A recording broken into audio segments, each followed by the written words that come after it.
Hello, and welcome to Diego C. Palace. Good evening, and welcome to Diego C. Palace morning show. It is very late. Oh my days, I do apologise. It's just been a really hectic day, a massive busy day, and managed to get in there to do the watch along for Manchester City away at Real Madrid in the UCL, and of course Aston Villa are facing Liverpool in the Premier League as well. Please hit a like and subscribe at DAOC Palace if you are new. Thank you very much, everyone, for the support recently. All the likes, all the views. Thank you very much for all those views on the Everton coach's arrival with David Moyes, his staff, and his players at Selhurst Park. Thank you very much for all the views and all the likes on that upload. Please go and check it out. If you're new to the channel, please subscribe at Diego C. Palace. And a very welcome good evening to everyone out there. I hope you're all doing well. And yes, thank you very much for all the support everyone is showing to the channel recently. Right, before I get on anyway, let's just quickly check that the sound and it all looks all right. Let's have a look. Let's make sure we're all online. Right, let me just put this on. And let's just visit there. That's the wrong one. Right, let's have a look. Why are you doing that? Right, that's it. Just check the sound for that. If you're new to the channel, please hit a like. Help me get to 5 likes.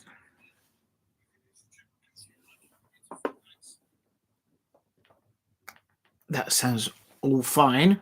And I am just going to try and get the match lineup. I haven't done the lineups. I've been so busy today. And here we go. Oh, it's still 0-0 between Borussia Dortmund versus Sporting. But Dortmund are 3-0 up again. Good evening, Steve RFC and Paul Brady. I hope you're doing well. Do apologise, I'm so late. It's supposed to be a morning show. Look at the time. It's been a really hectic day today. Good evening, Paul Brady. It's a good morning and a good afternoon, a good evening, all in one, and a watch along. Good evening, Steve. And apologies for last night. I wasn't able to end the stream and go through all the chat to thank everyone who dropped in. It just stopped working. So, yeah, it was one of those. And this morning, the plan was to do a morning show at 9 o'clock. I've only just been able to sit down today. It's been absolute scenes. We've got big up to Steve says Liverpool playing. I will watch Man U kick off. Yeah, everyone's going to be watching everything. I'm going to concentrate on the. It's actually kicked off now, hasn't it? Yeah, let's go into that then. Let's go into the lineups for. In the meantime, that's a good one because they kicked off a bit earlier, didn't they? It's 7:30. Their kickoff, if I'm not mistaken. Oh no, it's not. Yes, it is. Yes, it is. Oh, I'm getting confused. Right. So then, let me just get everything ready here. I'm going to put this tab for the.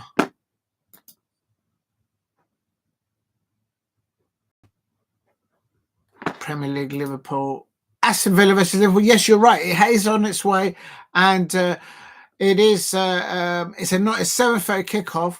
And listen, I have no idea with the lineups. I've been so busy. I'm not going to look, but I am going to try and get the lineups for Aston Villa first off, and then quickly we can go on to the others. Right, and remember to eat and to drink. I've got my home baked. Baked tarts there, and one raspberry and apricot, and I've got if you know, you know. Remember to eat and to drink while you watch your football, and traditionally the organic Greek yogurt with blueberries. So please make sure that you eat and you drink. Oh, good evening, Shay Arsenal. I hope you're well, and it's been absolute scenes today. Thank you very much, Shay Arsenal. I hope you're doing well, and good luck to you in your Champions League campaign. You need to get your players back from injury, real talk. But this will be interesting. You may be facing one of these sides tonight. in the Champions League, Aston Villa or Liverpool, or of course Real Madrid or Manchester City. They might be able to pull it out of the bag. So thank you very much. Well, I'm doing a bad job. Big up to ST in the chat. Let me just pin. Oh my god, it's all started. I haven't even done the lineup. It's all kicking off in the chat. Thank you very much for the comments. I'm going to pin your comment, Shay Arsenal, for helping me. Says, remember to hit the like button and subscribe if you are new here. Thank you very much, Shay Arsenal. As I've always said, that you don't understand how big that is. Thank you. Help me get to 5 likes if you can in the chat. Doing a little bit of watch along for Aston Villa versus Liverpool. It's on its way. And let me plug this in so you guys don't hear the commentary. And I'm going to try and get the lineups. And big up, good evening, STE, who are saying, doing a job on an interview. Well, I'm not going to get the job because literally it's supposed to be a morning show, and I'm starting today's morning show at Diego C Palace at 7:30. I mean, that's shocking. You cannot be that late, you know. I kept postponing it. It was just absolute scenes. And so good evening there to STE, and it is brilliant to see you. And also they say, look, subscribe at Diego C Palace, tune, and you've been waiting from 10 a.m. Oh no, you're making me feel guilty. And all those things I said about Chelsea and Manchester United fans and Tottenham Hotspur fans, I'm feeling it again. Oh my, well, I've got a tart for you, and that's the edible tart here. Apricot tart, raspberry tart. I don't know if you like your chocolate. And I'll pass it out. I don't know. Can you get a little nibble on that, a little taste on that? Let's concentrate on the football. So I brought you some food. And if you can't get to it, I'll eat it for you. Listen, I swear I'm putting too many carbs. I need to go and do what the players do and have a little pre-season. Right, it's still, let me guess, I've got one here, I've got you lot on one here, and then I've got, yes, Aston Villa 0, Liverpool 0, and nicely little juicy pass there by McAllister, Alexis McAllister, and nearly there from Liverpool. I'm going to try and quickly find, please help me get to 5 likes in the chat, and if you're new, after I've done a little bit of the Aston Villa versus Liverpool, I will pop over, as they say. Not over to you, STE. Oh, actually, I should really, since you've been there since 10 a.m., and offer you some offerings, some food. And, of course, there's some food there for Shay Arsenal as well, and for Steve at RFC, and for Paul Brady. If you guys don't help me eat, I'll eat it for you. The only missing there is some onion rings from Burger King. Right, let's have a look and see. You lot are real. I can't find the lineup. By the time I find the lineup, the match is literally going to be over, or probably the Liverpool, Aston Villa. Yeah, what did I go with my prediction? Does anyone know what I did with my notepad? Oh, there it is. Oh Lord. Right, I went for. In the Premier League, I've gone for Villa 2, Liverpool 1. Sorry, Liverpool fans. But I got a feeling that Marcus Rashford, if he is played today, he might get a couple of goals. I'm not sure that's good for Manchester United fans, or maybe that's good or bad. I don't know. I'll never understand. Right, I found the lineups. Yes, Marcus Rashford is in the lineup. Copy. Right, let me just write all this up and put it in the chat for any of you to view. And while I put this up, make sure you have a little nibble, have something to eat and drink.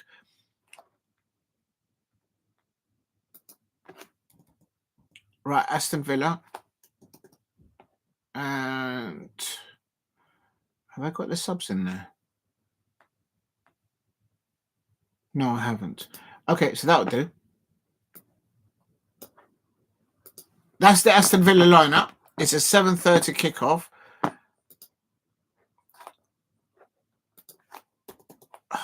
Multitasking it, listening to the thing, and I thought I had all this ready, but clearly I haven't. Aston Villa.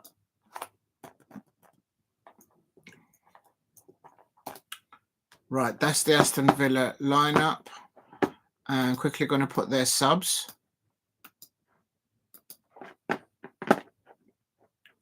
Not sure if anyone looks at it, but I like to put it down because at a later date I may wish to have a look.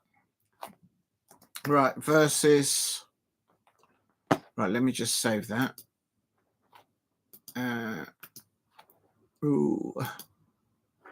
Subs.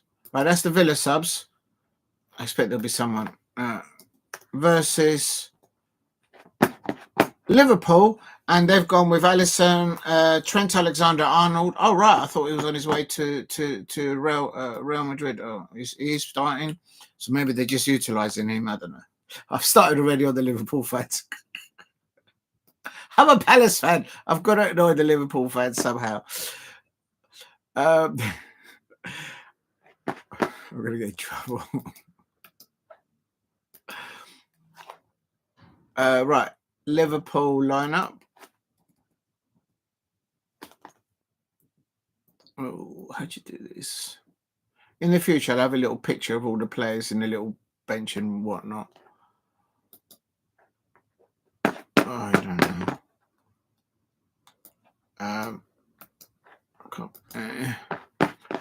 I'm not making too much noise with the mouse. I should really get put like a little mat there, but this is the best I can do. Right, that is the subs for Liverpool. Oh, Lord.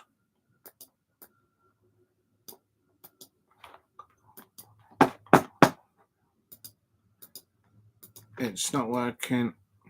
Probably feels like I'm tapping something, like I'm hammering nails here. I'm not tap dancing. I'm not going to tap dance for anyone. I know I'm late, but I'm not going to do that. I'm not going to show any dancing moves today. Right, there you go.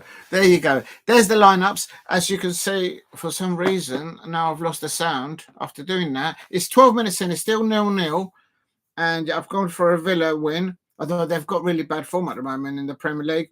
But against the sort of against everyone's predictions, I've gone for a 2-1. And we'll go into the Champions League in a minute when that kicks off later on.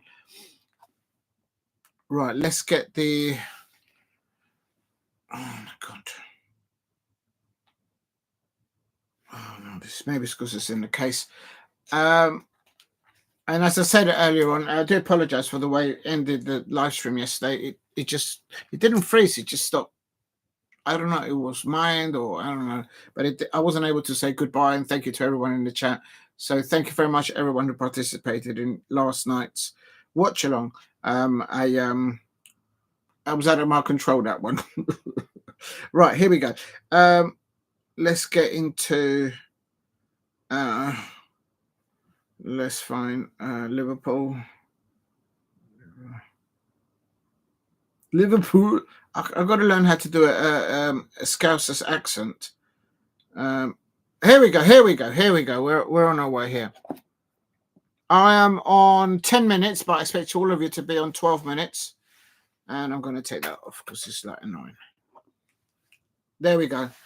Please hit a like and subscribe at the OC Palace. And thank you very much for staying up there. I'm very late. This is supposed to be the morning show. I'm supposed to be talking about. I may do that at the end. The morning shows that literally going to be in the next day. I mean, that's so bad. But I'm going to be doing the. It's my reaction because last night, obviously, Jeffrey Schlupp and Michael OLISE had a really good performance. One for Celtic and the other one, of course, for Bayern Munich. And so I was going to talk about that and also what players might be linked to clubs like Arsenal, perhaps maybe Manchester United, Manchester City. There's a few names that I've got linked to a few clubs at the moment. And so it'll be interesting to see how it goes. But I'll do that later on if there's any time. I might have to include that in tomorrow's morning show. I'll try and do it in the morning rather than the evening. But there you go.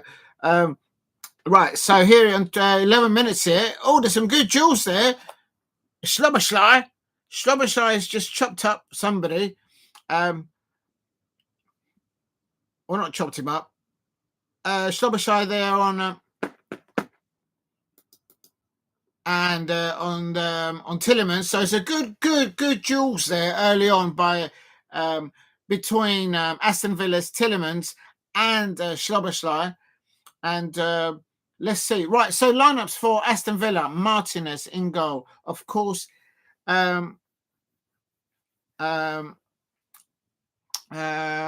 Martinez is in goal for Aston Villa, of course, World Cup winner. And the back four for Unai Emery. I think he's he's not on the dugout. He's actually up in the stands. I think he's been suspended. I might be wrong though. And that is Garcia, Disasi. There's a free kick going in, but nothing happened. Disasi, Mings, and Digne for Aston Villa. In the pivot for the midfield for Aston Villa, you've got McGinn and Tielemans, which I just spoke of. He's up against Szobozlai. And then Watkins are up top with Marcus Rashford down the left-hand side. Marcus Rashford! And there's Rashford! And you see! Oh, he pings it, but he's well defended there by that's Ibrahim Konate. No yellow cards for Ibrahim Konate thus far in the Liverpool side. Should he have got 2 yellow cards in the last game? Oh, I'm not going to go into it. But I've just mentioned it. And for Liverpool, we've got Alisson Becker back in goal, Trent Alexander-Arnold, Ibrahim Konate, Virgil van Dijk, and Robertson. A good solid back four. And I would have McGinn there. Aston Villa pegging Liverpool into their own half. Good catch there by Alisson on 14 minutes. And for me, I will start Conor Bradley ahead of Trent Alexander-Arnold. But maybe the Liverpool fans out there, they prefer that play in that position. But I think Conor Bradley is better defensive and forward as well. But maybe he's got a bit less experience. I don't know. But if Conor Bradley doesn't get any match time for Liverpool, I think Dougie Freeman should make a bid for him. I wouldn't mind Conor Bradley and Mark Palace. But here we go. And I'm going to upset Liverpool fans out there. Please hit a like and subscribe at Diego C. Palace. And so for Liverpool, you've got in the pivot, they've got for Gravenberch and McAllister. This is the midfield that I mentioned 2 seasons ago, 3 really, for Jurgen Klopp, having Gravenberch, McAllister, and Szobozlai there. Of course, this time, there's no Luis Diaz, Mohamed Salah on the right-hand side, and Jones on the right-hand side, Curtis Jones, and Diogo Jota up top for Liverpool. Luis Diaz is on the bench. I wonder if it's big up to you lot. I'm still on 15 minutes, so I've got a few minutes before the goal drops. So I'm going to have a little nibble, as you do. Got my little Greek yogurt here, and if you lot are not going to help me eat, then I'm going to just get stuck in.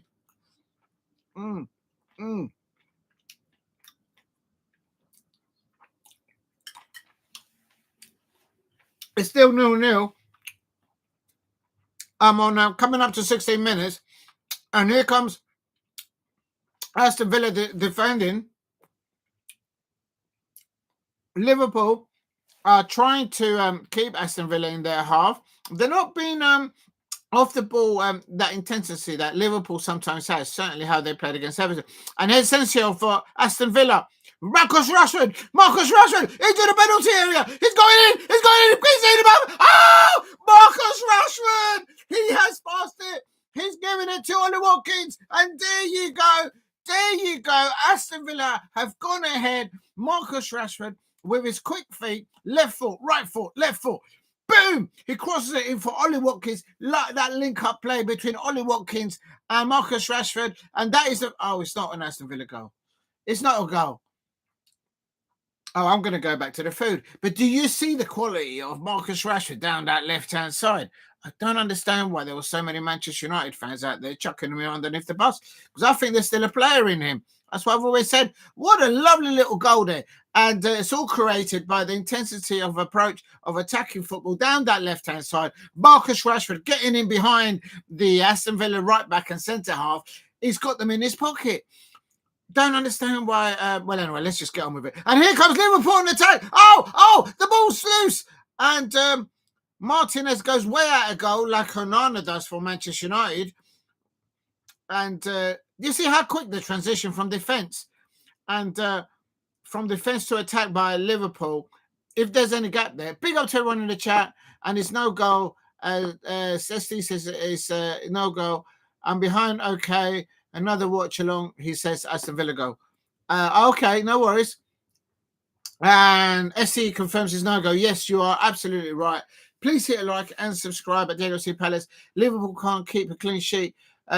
Liverpool can't attack better, but Arsenal defence is better. They've still got injuries in their defence for Arsenal. I would say only Gabriel maybe, and do you know what? I don't think any of the Arsenal defenders will get into the back line. Perhaps I would put Conor Bradley, as I said earlier on, in front of Trent Alexander-Arnold, because he's already on the way on his Uber all the way to Heathrow, on the way to Real Madrid. That's right. It's boom, boom, boom. Mateta's in the room. Listen, we're ready for Millwall. Crystal Palace are ready for Millwall. I've got my food ready. I'm getting tucked in. I'm ready for Millwall. We're going to take them down. They're going down. They're going down. They only drew against Preston North End. And there's Liverpool. Szobozlai nearly got to the end of that. And Martinez, the Argentinian World Cup winner, he has hurt his left arm. So something's amiss there. So keep an eye on that. He might have to go off substituted. He tried to stop Szobozlai. But big up to Damo 1168. I hope you're well.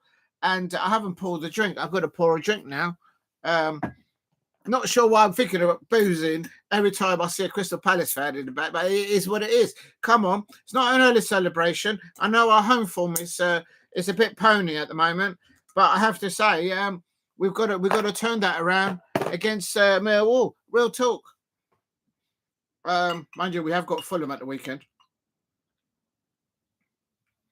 So there you go.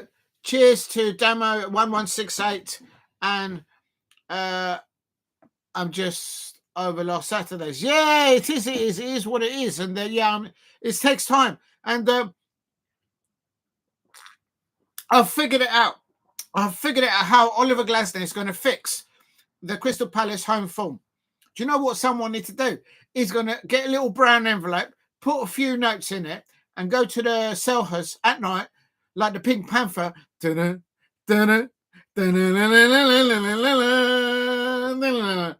at night, when no one's watching, we don't have a mice problem. There's no mice at Selhurst Park. That only happens at Old Trafford. Real talk. And then he's going to pop in there at night, in the dark hours, get the caretaker, wake him up, get him out in his pajamas and says, look, you see the home changing room, and then you've got the away changing room. He's going to get a little envelope there, a few notes, a score, maybe a tongue, and give the caretaker at Selhurst Park. And I don't know anyone. That's all I'm saying. So I don't want 10% from it or 20%.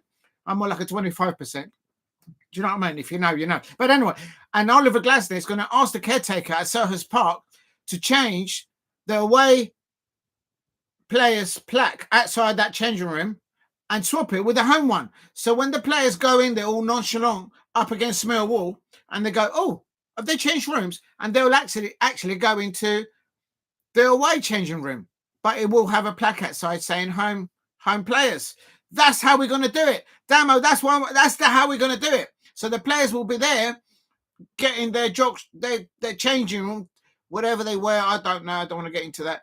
getting all that kit off and then putting the Crystal Palace kit on and changing in the away changing room at Selhurst Park, and bish bash bosh, it'd be a walk in the park down at Selhurst Park. That's how it's going to get done. Real talk. Someone needs to get a brown envelope, put a tongue, not a pony, put a tongue of notes in there, in that brown envelope, give it to the caretaker. I haven't made any deals with the caretaker at Selhurst. I don't know anybody. All I know is Pete and Alice, the mascots, and only for entertaining purposes, if you may know, if you know what I mean. But so I'm not taking 25% out of that one, real talk. But that's how we do it. Asensio, he pins it to the back post and nothing then. Alisson can't catch. And somebody's down injured. That's Alexis McAllister. He's down like he's been he's down. And but that's how we've got to do it. Just change. When you walk into the changing rooms, before you go in there, there's home players, away players.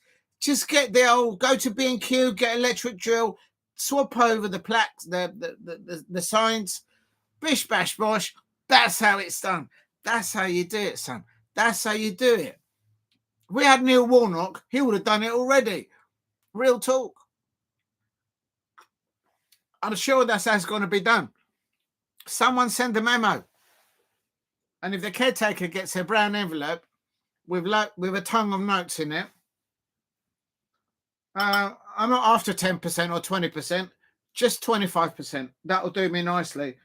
And seeing Crystal Palace beat Millwall at Selhurst Park. Oh, please. Lovely jubbly.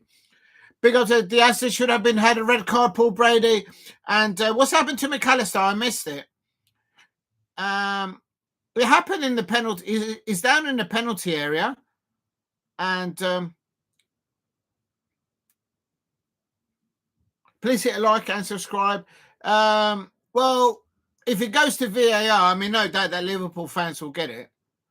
I mean, I've often said, before I stick one of these in my mouth, it's always the Chelsea fans, the Arsenal fans, the Liverpool fans, and the Manchester United fans that always get the VAR go their way. Look, the referee's having a word with him, but in this case, it looks like it's not the case. So I take it back. I'll take it back. Please make sure that you eat and drink while you watch your football. Nothing was doing there. Alexis McAllister was having a word with the referee, and nothing was doing there. I actually didn't miss it, but apparently to Paul Brady, it was Disasi who chopped him up. Diogo Jota down the right-hand side for Liverpool. And, well, I thought he was playing more centrally. Now, they must have swapped.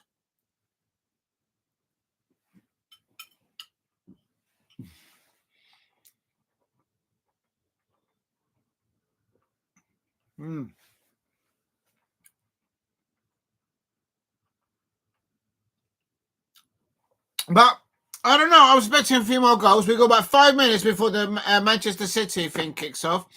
No, Disasi did get a yellow card. Did he get a yellow card for that? Disasi gets a yellow card. So maybe that's what rings. Where's my Oh, I left the control over there. Tielemans. Let me just get the control. 1 second, people. Oh, my days. If you're new for the channel, please subscribe at Diego Palace. And just trying to get the other match on view. Please. Oh, wow. You guys got me to 5 likes. Oh, you lot are amazing out there. I feel guilty because you got me to 5 likes and I'm not able to share this wonderful food with you lot. You guys need to help me eat and drink while you watch your football.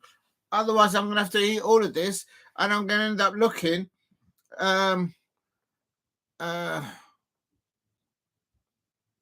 I'm not going to say like anyone out there because I might get in trouble.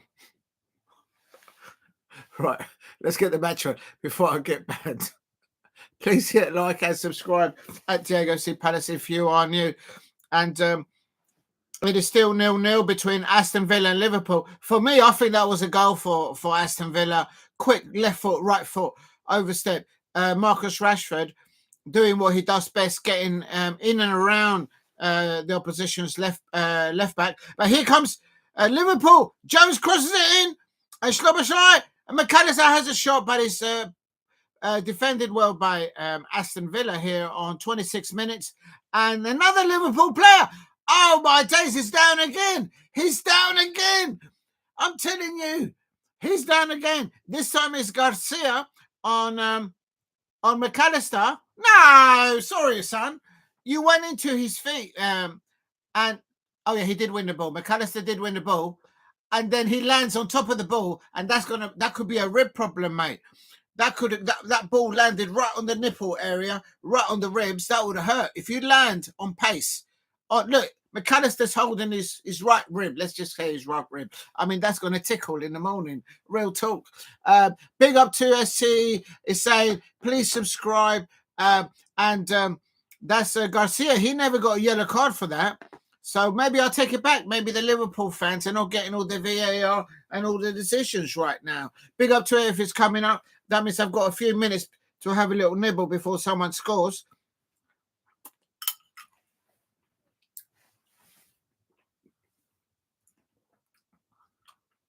I'll tell you, I'll go over to the Champions League in a minute because this is tasty.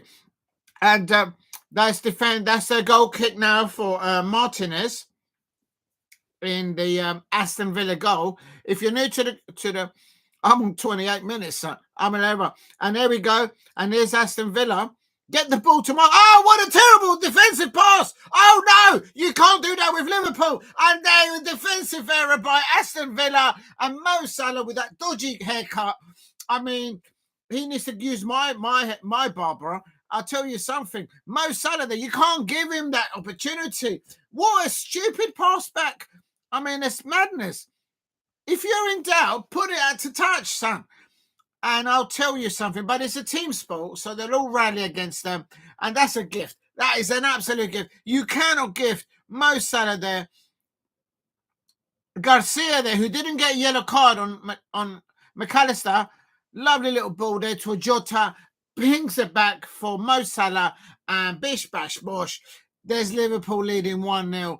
And they're completely messing up my prediction because I said I said Liverpool was going to score one goal but I did say Villa will get 2 goals. So against the runner play, I suppose you can't make those mistakes. Big up to ST, they're 29 minutes. Get in, Ammo. Paul Brad is going, get in, my son. Get in, Mo. Get in there. And Mo Salah scores. I still think he has a dodgy trim. And good evening to James Stone. Shalom to you. I hope you are well. Hello, everybody. Back from their travels. Listen to you, son. Listen, make sure you get that duty-free out and get your hat off, put your hat off, put your feet up and lay down for a little bit, son. And James Stone has returned.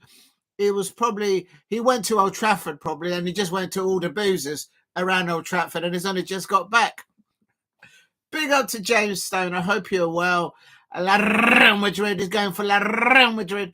Para La Real Madrid, para que gane. Pero aquí in Aston Villa, you know what Aston Villa need? They need Juan Pablo. They used to have him before back in the day. PSG win plus bits. There you go. James Stones is back in the building. And ST, they're saying 29th minute goal. Yes, that's right. Absolutely. And yes, I went to... Oh, you went to Disneyland, Manchester. To sit with the Mappeteers. I used to love that tune from the Mappeteers. Actually, you know what? I'm going to bring that tune up of the Mappeteers. Of the Muppets. In there. Was it in... And then I'll sing along to it. The Muppets.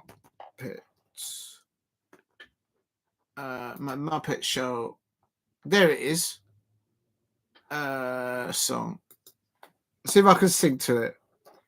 I did the Pink Panther song yesterday or the day before, and people didn't mind me doing that. Let me just see if I can find it. Na na na. Was it they do? Mana Mana. Remember the song from the Muppet Shows, Mana Mana? Big up to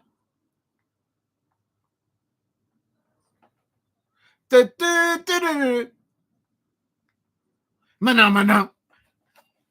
Mana.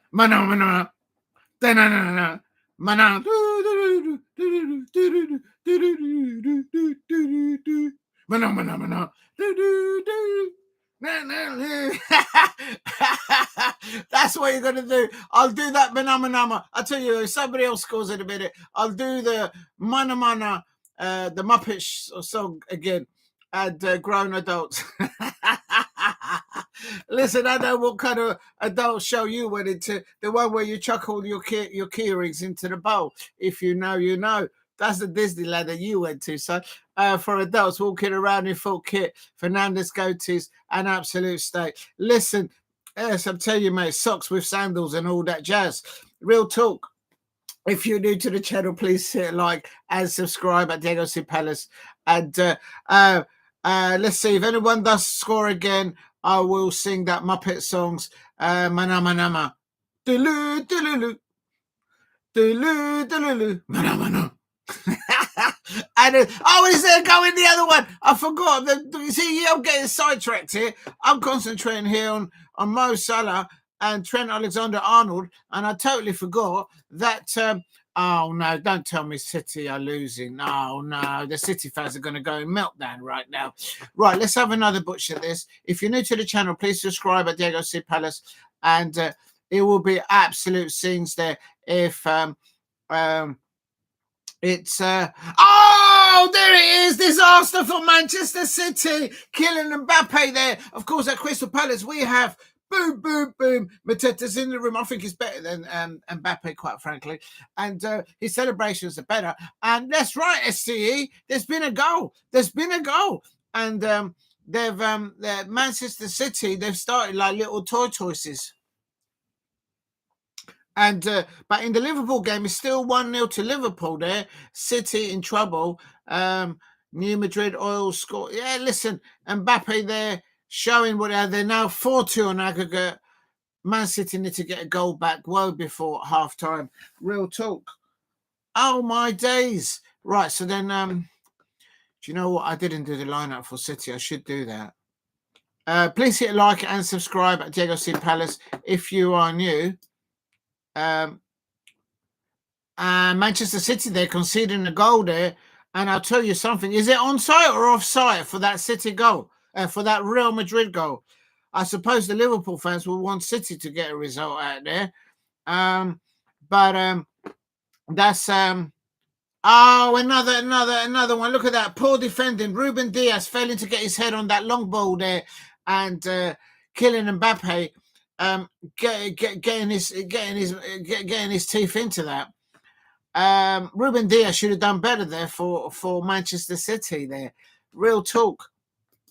I've got two matches, one match here, one match there, and I'm trying to listen to the commentary. And McAllister's been chopped up again by Tielemans. McAllister is in the wars today. He's just a little nudge in the back, and he's gone down like a salmon on the pitch. And he's had a head injury, he's had a leg injury, and he's landed on the football, right on the right hand side of his chest, on the ribs. Don't know if he's got any piercing there or whatever.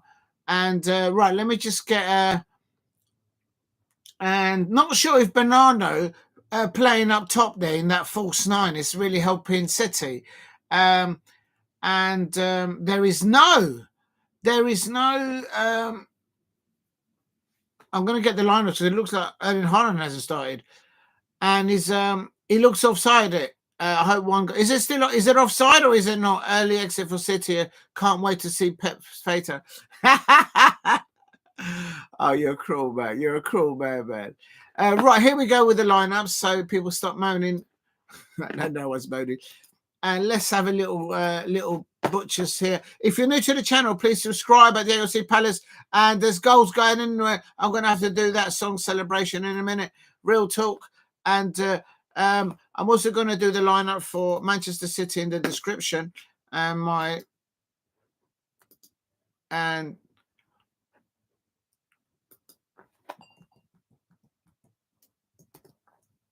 there's a City player down injured. There is a corner.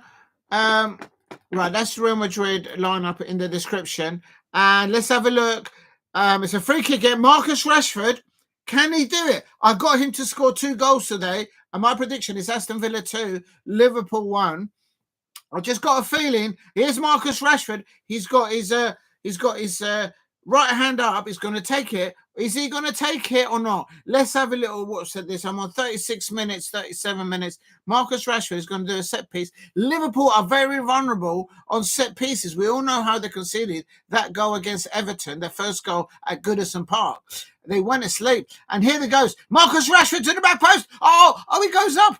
And seconds, and he goes in there. No, he's not. Yes, it is. Oh, Loudon, I told you. Tielemans, he should be on the pitch. He could have got a red card. He's on the pitch, and he's just scored. He's leveled there for Aston Villa. I told you, Liverpool, that Liverpool were vulnerable on set pieces. It happened at Goodison Park. They fell asleep on a set piece. And here at Villa Park, the away fans from Liverpool in the Doug Ellis stand, they're absolutely fuming with the way they've conceded that ball. The ball came in, they got a head into it, they pinged around in the penalty spot like if you were on a pinball machine. That penalty area was a pinball machine. Everyone was going up there, going up for one, and then there was Tielemans on the back post. Bish, bash, bosh, and there you go. Yuri Tielemans there. Now, who should be on the pitch? He's already had 2 fouls on Alexis McAllister. The Liverpool fans out there will be crying out there. Real talk. Why didn't he get a second yellow? And there's Marcus Rashford jumping on top of Tielemans there. It is absolute scenes. I told you my prediction for this one is Aston Villa 2, Liverpool 1. Absolutely. Jota on the counter effect there. Diogo Jota, he goes to the right this match. They need to bring on Luis Diaz, in my opinion, and put Diogo Jota up top. If you're new to the channel, please subscribe at Diego C. Palace. And big up to everyone in the chat. ST says, James Stones for Grona does. ST says goal. And then Madrid, in Madrid, that's right. And there's a little toys there. I like that toys. How'd you get a toys? I haven't got a toys. I'll have a look at that later on. And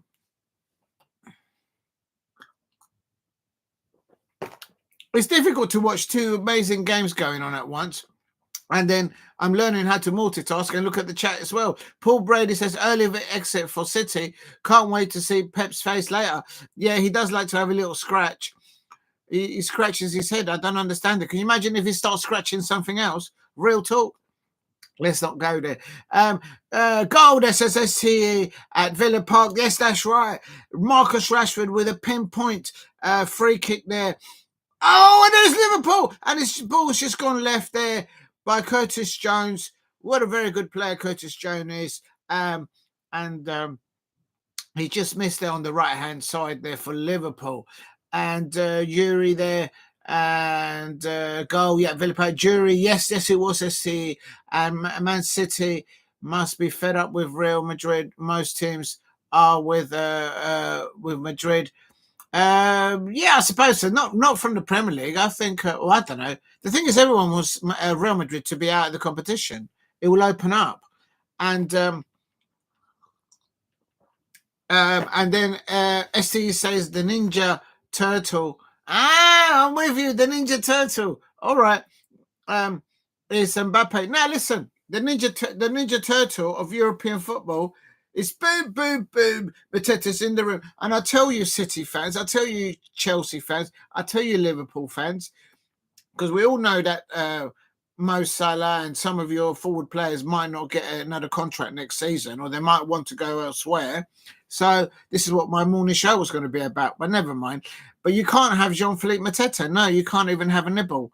At the moment, Barcelona, Nice, Lyon have had a little sniff there to see if they can get Jean-Philippe Mateta. That's the word on the street. You can't have it. You know why? He's not. You're not allowed to have him. And Rodgers on the ball. Aston Villa here. Can they go ahead here? And in the penalty area, they've pegged Liverpool back. I'm on 41 minutes, and the ball goes over the top. But Alisson's there, and Marcus Rashford nearly getting onto the end of that.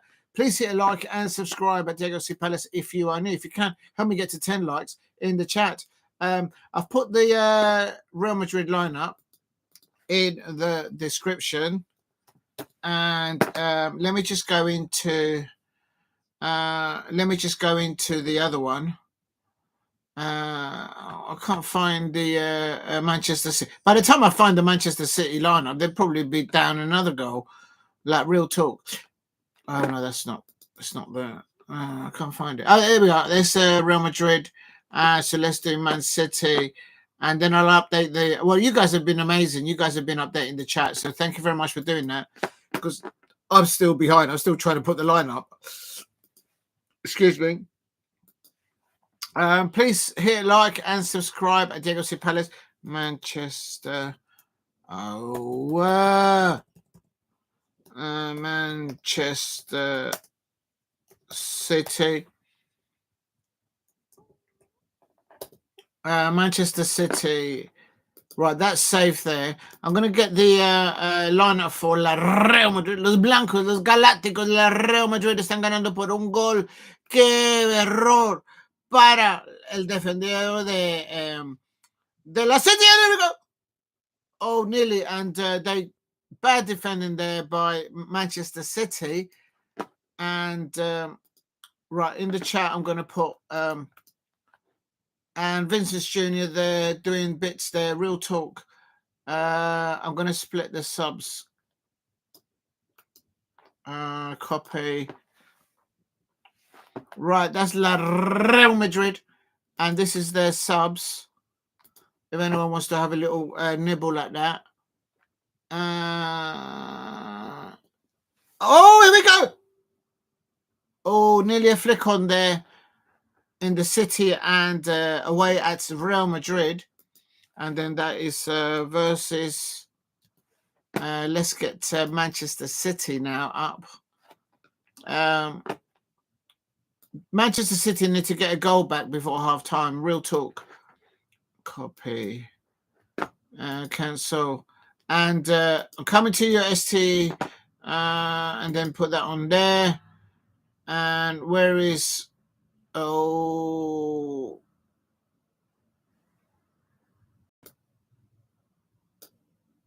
Copy.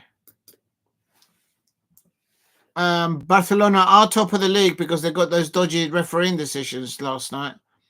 Real talk. And paste. There you go. Thank you very much, ST. Says notify bell on. Yes, please set your notification bell on. Although I was very late today. Can you imagine me telling people to please put their notification bell on for the morning show, and then I actually start the morning show, not in the afternoon, not in the morning, but in the evening at 7:30. I mean, I'll get things chucked at me, literally. Please eat and drink while you watch. I think before I start asking people to put their notification bell on, I think I need to put their notification bell on for myself.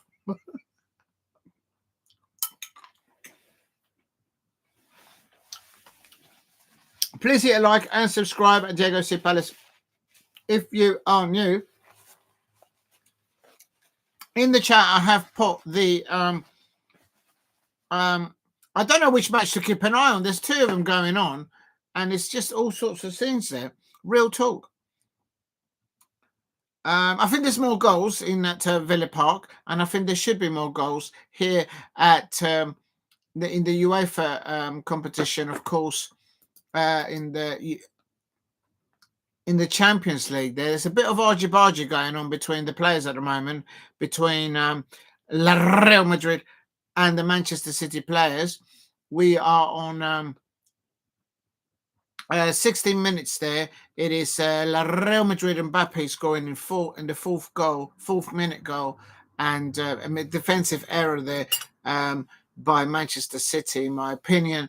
And it is anything can happen here. And you're heading me. Big up to USC. And Aston Villa won. Liverpool won. Is Marcus Rashford? I reckon I said Marcus Rashford will score 2 goals. And real talk. And here comes Liverpool with the ball on the outside. Oh, it's defended there well by. Please hit a like and subscribe at Diego C. Palace if you are new. And what's going on now? There we go. Oh, come on. What are you doing? And my prediction for this match at Villa Park was 2-1. And here comes, but I do have to say Liverpool do have the tendency, once they score a goal, to go at it and get a second and a third. But here is Aston Villa now on the ball here on 46 minutes. Big up to STE on that. And here is Aston Villa, Asensio there. Liverpool not been defending too good, you know. No intensity off the ball. In the middle of the park, yes, but anywhere near the defence, they're a little bit exposed there, I have to say. And Aston Villa here now with the ball, and the ball goes out to the left-hand side. Marcus Rashford, the orchestrator, he orchestrates everything. Digne. Oh, we've got that. Oh, he's a free header in the middle, penalty area. Aston Villa 2. Ollie Watkins has just carved open the defence of Liverpool. My prediction was Aston Villa 2, Liverpool 1. There it is. There it is, ladies and gentlemen. There, if you can read my terrible handwriting. I was tired that night. There's Liverpool 1 and Villa 2. And what it's just bad defending. How can you leave someone? Oh, was that a handball? There could be a VAR. There's VAR going into it. Should that not be a disallowed goal because someone did touch the ball with the hand? Real talk. I'm going into the apricot tart here. Real talk before half time. And what terrible defending there by Liverpool. I can't deny. Oh, what a beautiful corner. Right in the corner. Who was that assisted them? That was Digne. Digne assisting him.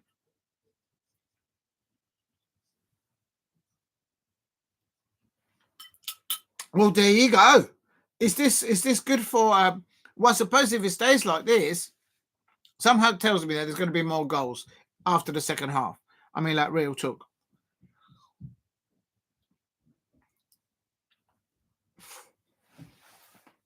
Mm.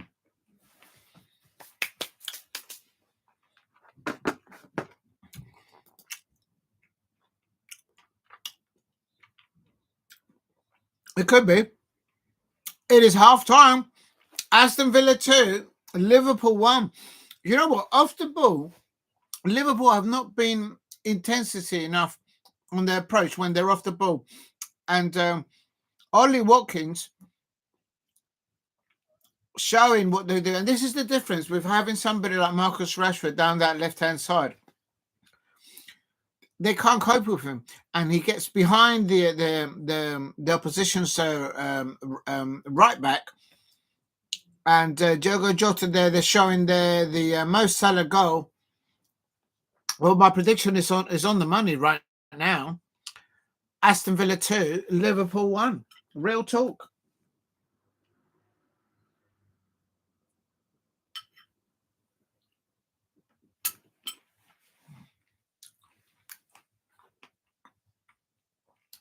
Amazing. Goals going in everywhere. So now I'm going to go...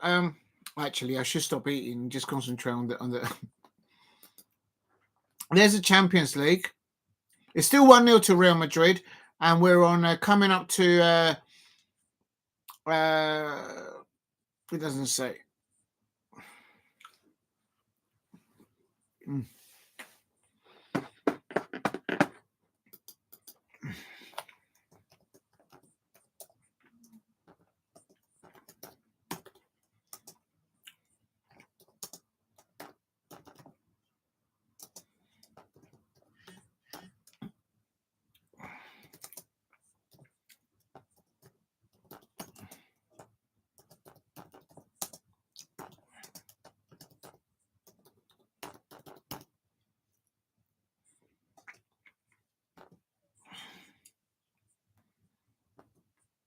There you go. That's the halftime situation there. Let me just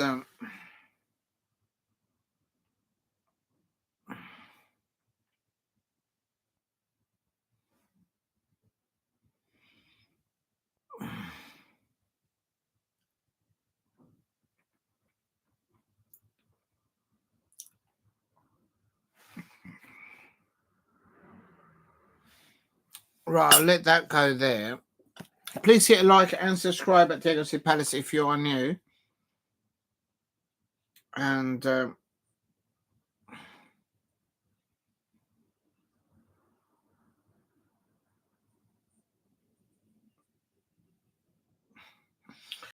heading on my description is Real Madrid versus City, and all I've been doing is the Liverpool game, really. Can Manchester City get one before half time? Unbelievable. PSG have just scored a goal for against Brest, and I expected them that they would get goals against the other French side, Brest, and they're winning 1-0. Half time, Aston Villa 2, Liverpool 1. And let me just quickly get the goal scorers up so then you guys can see it. Let's quickly do the if you're new to the channel, please subscribe at Diego C Palace. And what I'll do is goal scorers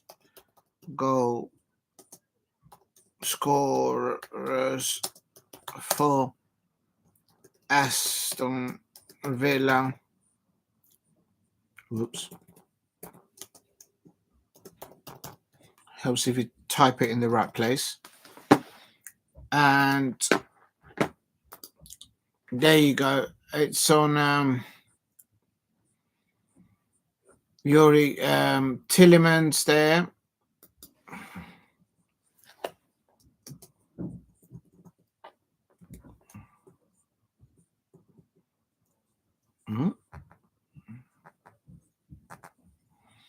It was 38 minutes, and then there was only Watkins, wasn't it? Ooh.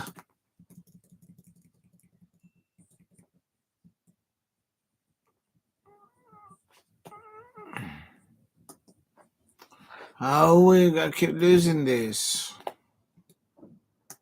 And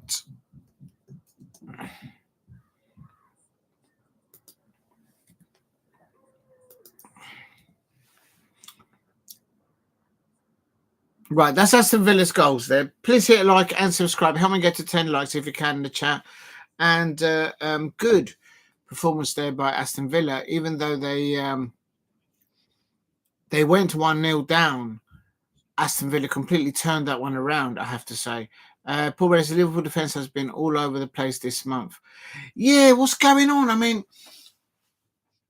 is it out of order for me to say, as an outsider looking into Liverpool, that it all began to get unhinged when not the first but the second approach by Real Madrid on Trent Alexander-Arnold? I wonder if that had a little knock effect on things, and then it was like four match to the present match. It's on set pieces. You lot are open, and actually, the second goal that you conceded, Ollie Watkins was standing in the middle of your penalty of your goal, in front of your goal, and he did not have within 5 yards of around him a Liverpool player like on his shoulder or anything. That's unheard of. Usually, is it because this is why I say that defensively, I think Liverpool should start matches like this against Aston Villa. They should start with Conor Bradley there instead of Trent Alexander-Arnold. I think it's right that Arnold slot is gone with Gravenberch and McAllister and Szobozlai. Yes. I will always have Luis Diaz on the left-hand side, Mo Salah on the other side, and Diogo Jota. But Curtis Jones probably has deserved a start-up for Liverpool, I suppose. And Arnold Slot's got to move that around, I suppose. But I think is Ibrahim Konate. I think the weakness in the Liverpool defence today and the past few matches has been Trent Alexander-Arnold and Ibrahim Konate. As an outsider looking into Liverpool, that's the way I see it. So I say, if that's the situation, play this young man called Conor Bradley. Why don't they field him all the time? Why don't they put him on? Well, I don't. They run over each other's cat in the driveway or something. Do you know what? Virgil van Dijk it's two big not egos, but two big influences in that changing room, and I can sense it. Trent Alexander-Arnold comes across to me a bit like well, he's got to have the authority. I mean, he's the captain. He's doing the thing, isn't it? And also, you've got to remember that, if I'm not mistaken, Virgil van Dijk, I think he's about 4 years older than Trent Alexander-Arnold, 4 or 5 years older. So he's got more experience. But Trent Alexander-Arnold, is Trent Alexander-Arnold the Marcus Rashford had at Manchester United, unsettling things behind the scenes, doing talk on Instagram rather than what's going on the pitch, is Trent Alexander-Arnold. But it's still, I think, a lot of Liverpool fans that are in Trent's corner. But it won't surprise me if there's something behind the scenes there. But do you know what? They're professional football players, and then the manager's got to make the right choices, in my opinion. And quite frankly, I don't mean to be funny, but I 7 years, so I wasn't far off. So basically, the 7 years in the scope of experienced professional football players, international and club level, that's a lot of years of more. So Virgil van Dijk has clearly got the experience, authority, and all that. But Trent Alexander-Arnold, maybe he doesn't feel like he's getting his shoes polished the same way that he ought to, and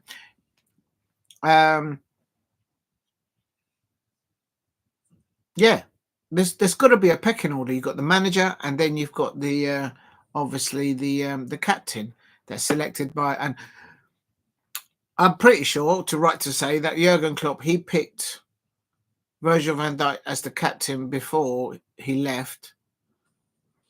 I'm trying to think who they gave the captaincy before. Maybe McAllister was the captain before Virgil van Dijk. But as an outsider looking in, I think he has been the captain. And, you know, with the years of experience and what he's won at the club, could it be the case that Trent Alexander-Arnold is saying internally, and the feud with him is that he's won as many honours as Virgil van Dijk?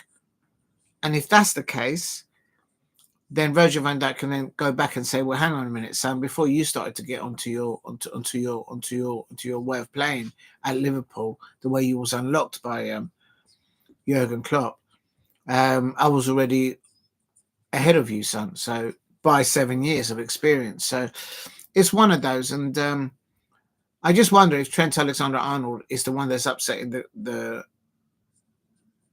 changing room, if you like.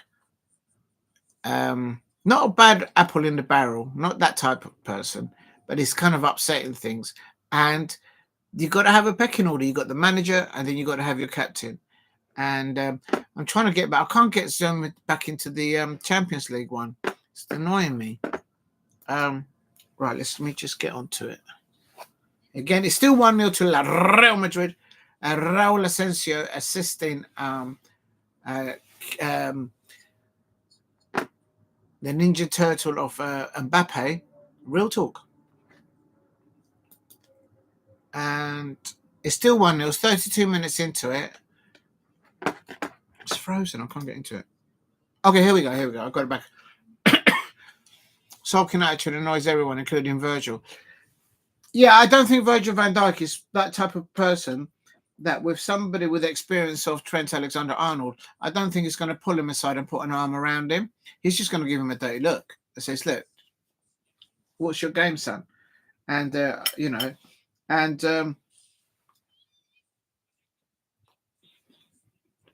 okay.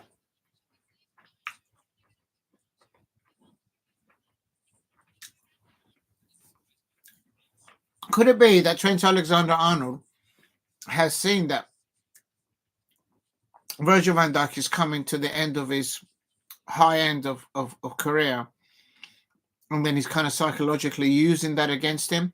Could that be the case? There's a lot. If you look at the Liverpool official webpage and all that not, there seems to be more videos of Trent Alexander-Arnold being interviewed than there is of Virgil van Dijk. Am I perhaps looking at it wrong? Perhaps maybe I've seen them. Of course, I haven't seen them all. But am I getting that gist? Is that what's going on? And I think it's And also, can I just say this, because I don't know, on market value, who's worth more at the moment to Liverpool?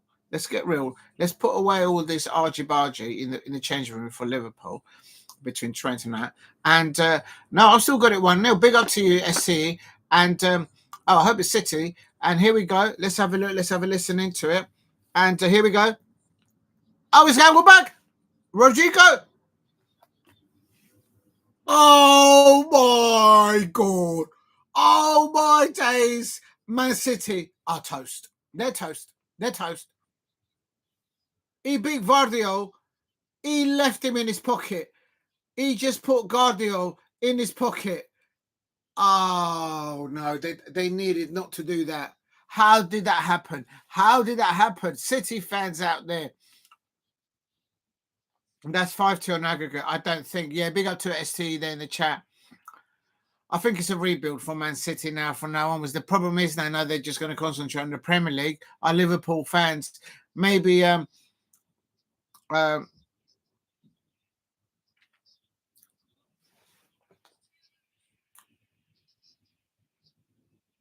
there's roughly around I counted 4 Manchester City players around Kylian Mbappe, and he still manages to score.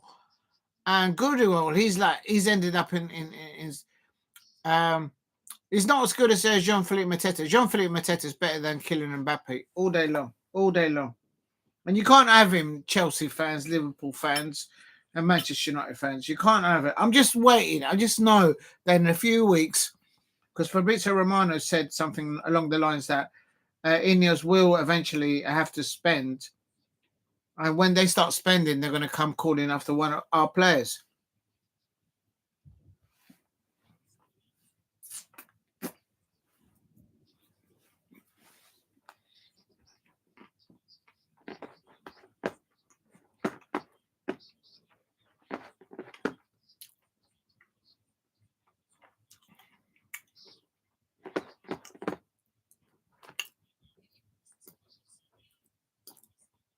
What a finish by Kylian Mbappe. I mean, I'll tell you something. It's a Premier League. They just need to focus. Does anyone know? I mean, I think I asked this, but I've forgotten. If City are going to get knocked out tonight. Don't they get the opportunity to go into the Europa League? Or is that it? Are they out of Europe completely? If you are new to the channel, please subscribe at Diego C. Palace. Mamouche! Oh dear. And Mamouche, they're getting tackled there. I'll tell you something.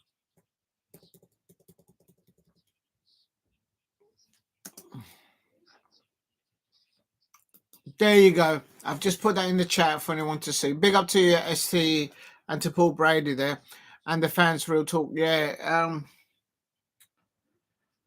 Well, what I think the problem, the situation between Trent Alexander-Arnold, if there's something between the scenes, and Virgil van Dijk, the way for them to put it right is for one of these two to score an equaliser and one of them to score the winning goal from a set piece or something. But I said it at the beginning of the Everton match and at the beginning of this match, Liverpool are vulnerable when they're defending, and Marcus Rashford can ping those he can whip those balls in, and that's what he did. Make it so difficult for defenders to pick up the men as the ball flights in.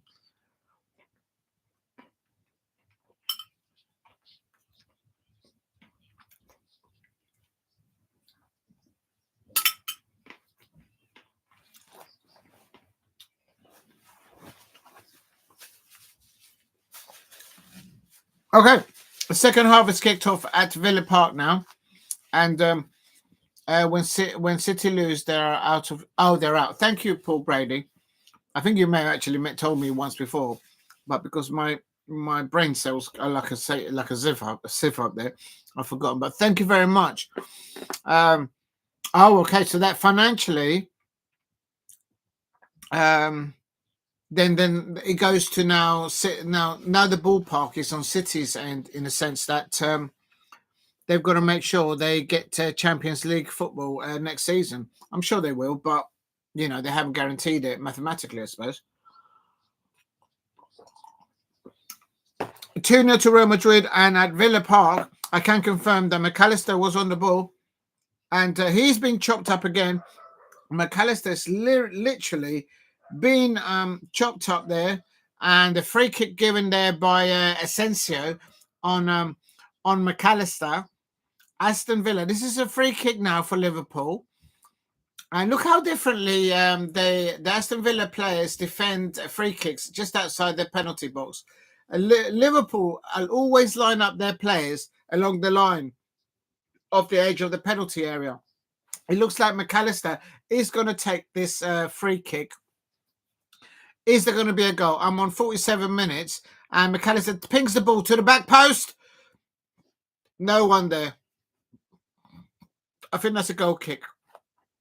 Virgil van Dijk up there, but couldn't get on the end of that. 2-0 for Real Madrid versus Manchester City, and here in the Premier League, and I can't see any substitutes at half time from either manager. I'm just gonna no, there isn't.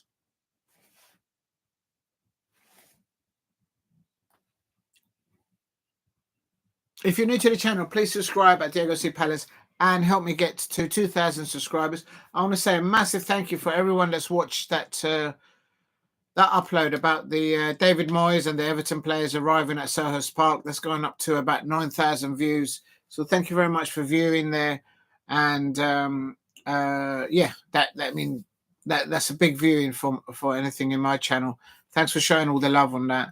Anybody out there who's watched that. And there's a bit of competition. The Liverpool upload of their players arriving. Oh, a ball pin there. Oh, Aston Villa, Ibrahim Konate getting there on the loose ball, and Marcus Rashford nearly getting a third for Aston Villa. I did say yesterday, and I'm saying it tonight. Is Marcus Rashford down that left-hand side? He's got them in. Oh, he just had to get it on target, and Ibrahim Konate clears off the line. Marcus Rashford is completely got the Trent Alexander-Arnold and Ibrahim Konate in his pocket. Real talk. And the ball goes into the back post, and that is a hands away by Alisson. And then here comes Aston Villa again. They ping it on from the right-hand side, header on, and no loose balls there. And Mo Salah gets the ball away. They're looking for a transition from defense to attack, but then the ball goes all the way back to Martinez, the World Cup winner, and he pings it all over to the right-hand side, but it's a bit too deep for them. It goes for a Liverpool throw-in, and Unai Emery there on his touchline, looking to orchestrate, looking to turn around recent results in the Premier League around for his Aston Villa, and there's some McGinn there, is pointing there, and he's lucky not to get a yellow card there. Please hit a like and subscribe at Diego C Palace. It is still Real Madrid 2, Manchester City 0. But here at Villa Park, we're on 51 minutes. I expect you lot to be a bit ahead of me. Please hit a like and subscribe at Diego C Palace if you are new. McAllister on the ball. McAllister and Liverpool fans will probably feel that in the first half, the referee could have perhaps even sent off one of the Aston Villa players because they kept on fouling McAllister. And I often said, I've said it before and I've said it again, the only way to try and stop Liverpool, whether they're at home or away, is to break down that link-up play, the certainty that Liverpool bring to their game in that midfield of McAllister, Gravenberch and Szobozlai just tucked up in front of them. That's what they need to stop that, and that's what Aston Villa did once they went a goal down. But quite frankly, Liverpool have been defending terribly. And if they're, oh look, they've just lost the ball there. Rashford on the ball, Watkins on the ball. That link-up play with Watkins and Rashford, that is just synced in. That is just working at the moment. It's like Clinton Morrison and Dougie Freeman, but from a position in places. Please hit a like and subscribe at Diego C Palace if you are new.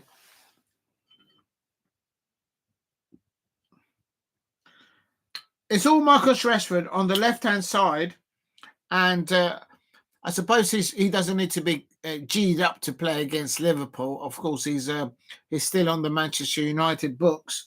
I've heard that they're going to make more redundancies at that club, another further 100 now. That sounds really harsh on the Liverpool staff there, not on the Manchester United staff, but they're really culling it, and they're in serious debt problems there. But I'm just wondering, Manchester United fans out there, are your owners still taking out dividends? And if they are,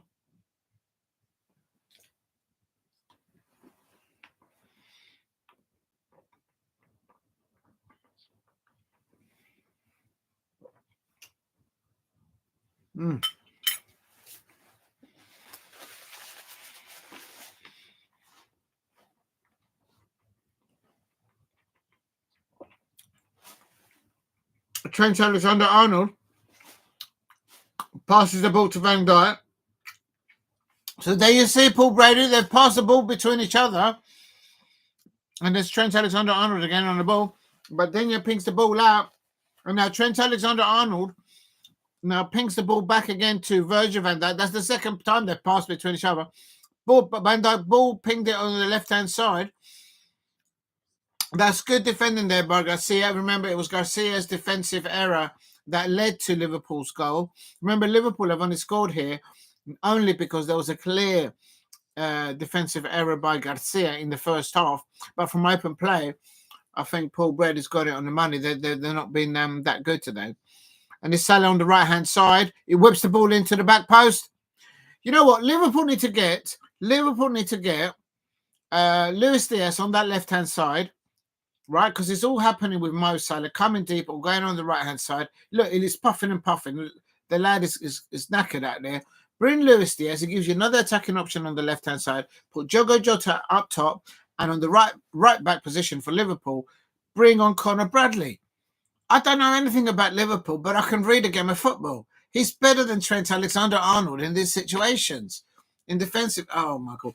Am I talking at my backside or something in it? Because I'm pretty sure Conor Bradley is better than Trent Alexander-Arnold. Oh, is this a penalty? The referee's gone in to have a little word. And Konate there, Ibrahim Konate backed into either Disasi or McGinn.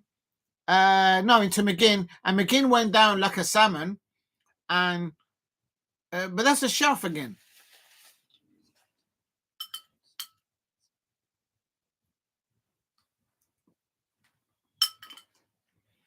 Oh! It's a duel between Ibrahim Konate and McGill. It's all happening. It's like UFC in there. Oh, and there's a header up. It's another corner. And here we go again. We're on 55 minutes. It is still 2-0 between Real Madrid and Manchester City. I'm going to stick with the Liverpool Aston Villa because City have just completely... They've toasted themselves, like real talk. Aston Villa 2, Liverpool 1 on 55 minutes. The second corner, Alex McAllister pops the ball in. On the near post, he thinks he was fouled as he won the header.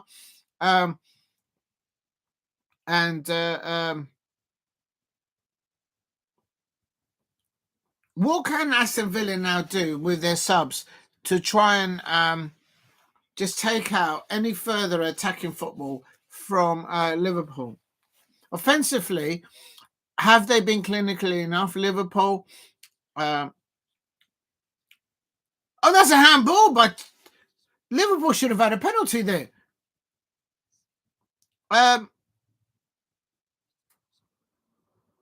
If you put your hand up like this, up this high, and the ball hits you in the penalty area as the ball comes in, that's got to be a penalty. Oh, Szobozlai! Good there, right foot there by Szobozlai. This match is crying out for Luis Diaz, the Colombian, to be brought on the left-hand side, stick Diogo Jota in the middle, and Mo Salah on the right. I am really sure about that. Big up to STE there. Yes, please help me get to 2,000 subscribers. STE says, Please hit a like. Help me get to 10 likes in the chat. Please set the notification bell on. And I will try and do the morning show in the morning, not in the evening. It's been busy. I've been busy. And if you can, please help me get to 2,000 subscribers. Absolutely love that. How do I replace that? But I still show love to Shay Arsenal if you're out there. I don't want to get in trouble with anyone. Please hit a like and subscribe. Help me get to 10 likes if you can in the chat. And I did say that my prediction for this Premier League fixture was Aston Villa 2, Liverpool 1. And for the Real Madrid, I went for Real Madrid 1, Manchester City 2. So that's gone out the window. And then it said penalties. We'll know what happens with penalties, but there you go. So that didn't happen. Rashford nearly got pinged it in. They nearly nutmegged the Liverpool player. Szobozlai on the back. They're not been. When Liverpool go from the transition of defence to attack, Aston Villa have been astute enough to leave at least 3 or a good 2 people behind to just stop that breakaway. And they're confident on the ball. They don't just hoof the ball out. They do like to play the ball out up on, especially down that right-hand side for Aston Villa. And Liverpool can't get in there. Look at this. Aston Villa got the ball, and there's no Liverpool player going towards the ball, going towards... Oh, it's an error there by Aston Villa. The only reason why Liverpool are getting the ball is because Aston Villa just do bad passes between themselves. That's the way I'm reading it. Please hit a like and subscribe. Jota from a long distance out. Jota nearly getting an equaliser there for Liverpool. But it's going to take a really good shot from that distance out to be a World Cup winning goalkeeper like Martinez. Real talk.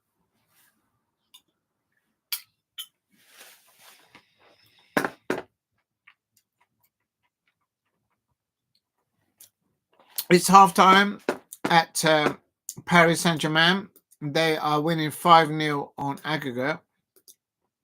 Please hit a like and subscribe at Diego C. Palace if you are new.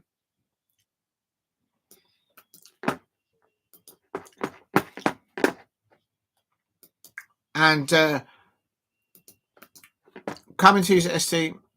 And Jota on the ball. Jota! Oh, he's hit the bros. He's hit the crossbar. Jota hits the crossbar. And the ball goes out to a goal kick. Oh, I thought that would have been a corner. Paris Saint-Germain. And that is halftime. Please hit a like and subscribe at Diego C. Palace if you are new. And what is going to happen in this match? Is there going to be a third goal for Aston Villa? Or are Liverpool going to pull it out of the bag and get a return there? The Premier League's at stake there for them. That's their baby. They want to get that done and dusted. The ball, Marcus Rashford has not had enough ball on the left-hand side on the attacking front for Villa on the left-hand side. And it's Aston Villa here coming on attack almost 60 minutes. And they've lost the ball. And now Liverpool are coming away. This is when they're dangerous on the transition. Trent Alexander-Arnold picks it up his half of the pitch. He brings it out to the right-hand side to Mo Salah. Mo Salah on the ball, brings it back to Trent Alexander-Arnold. He picks it with his right foot, and he gets in the bottom left-hand corner. Who said there was an argument between Virgil van Dijk and Trent Alexander-Arnold? Trent Alexander-Arnold has just put himself on shop window saying to La Real Madrid, come and get me. That's what he's doing. That's what is happening. He's doing this. He's waving on the Real Madrid president. If you want me, you got to pay superstar money. Trent Alexander-Arnold doing his talk on the pitch. He hasn't got an argy-bargy. Lovely little link-up play there, 1-2, if you like, with Mo Salah. It's Mo Salah offside? No, it's not. Mo Salah, one touch. He nearly overplayed it. He landed between his feet, and then he just pinged it back to Trent Alexander-Arnold. As soon as Trent Alexander-Arnold gets there, bish, bash, bosh, he pings it there. And that's right. And that's why maybe the arrogance of Trent Alexander-Arnold, and they had a deflection. He got a deflection. I think it was going wide. It is Aston Villa 2, Liverpool 2. That's completely thrown my predictions out of the window. I mean, oh my days. Oh my days, McAllister here. You can just know that Liverpool are going to go on and win this there. Trent Alexander-Arnold there, putting himself on the shop window, waving his hands like this, saying to the Real Madrid president, if you want me, Sam, come and get me. I can't do a Scouser's accent. If I did, I'll probably chop it up and I'll get told off. But I'll tell you something. Trent Alexander-Arnold is probably just added another 10, 20 mil, maybe another 50 mil to his a transfer fee. Real talk. I mean, it's all up with Jones on the ball for Liverpool. He still got it. Good holding on the ball. Stay on your feet, son. Stay on your feet in your penalty area. Oh, they're doing 1-2s. In a minute, it's going to be a goal for Liverpool. And Robertson there, it goes out for a corner there for Liverpool. Liverpool have just stepped up 2 or 3 more gears. If there was any argy-bargy, Chuckle Brothers situation between Virgil van Dijk and Trent Alexander-Arnold, that's for the birds. Because on the pitch, Trent Alexander-Arnold, did you see how sweet he caught that with his left foot? I mean, it has to be said. I'll tell you something. I started, so I'll finish off again. He's put himself, the lad has put himself on the shot window. That's Trent Alexander-Arnold. And he's saying, Real Madrid, if you want to come in for a 3rd time for me, show us your money. Show him more people on the ball back. And there is going to be the goal. No, it's not. And big up to Paul. Oh, Dave. Good evening today, 000. What channel is the Liverpool game on? It's on. I'm on the Premier League. I don't know what channel you guys are on. And there's Darwin. Then there's the picture poster. Darwin Núñez, he had no influence when he was playing up against when Darwin Núñez and Tsimikas came on for Liverpool against Plymouth Argyle. They didn't have any impact. That's about their levels. And Paul Brady there having a little pop at me. Darwin, listen, I wouldn't have Darwin Núñez ahead of Jean-Philippe Mateta. No way. And you can't have Jean-Philippe Mateta. I know Arsenal fans, they're looking for a striker. Barcelona having a look at him as well. And Aston Villa nearly with a ball breakaway there. But Asensio, they couldn't get it over between the line. And it's ST is 1-0. And City have been kept real quiet. Ay, que bueno. And safe. Big up today, 0000. Hope you're good. I'll have to find a way to tell you how I watch it. Please hit like and subscribe at Diego C. Palace if you are new.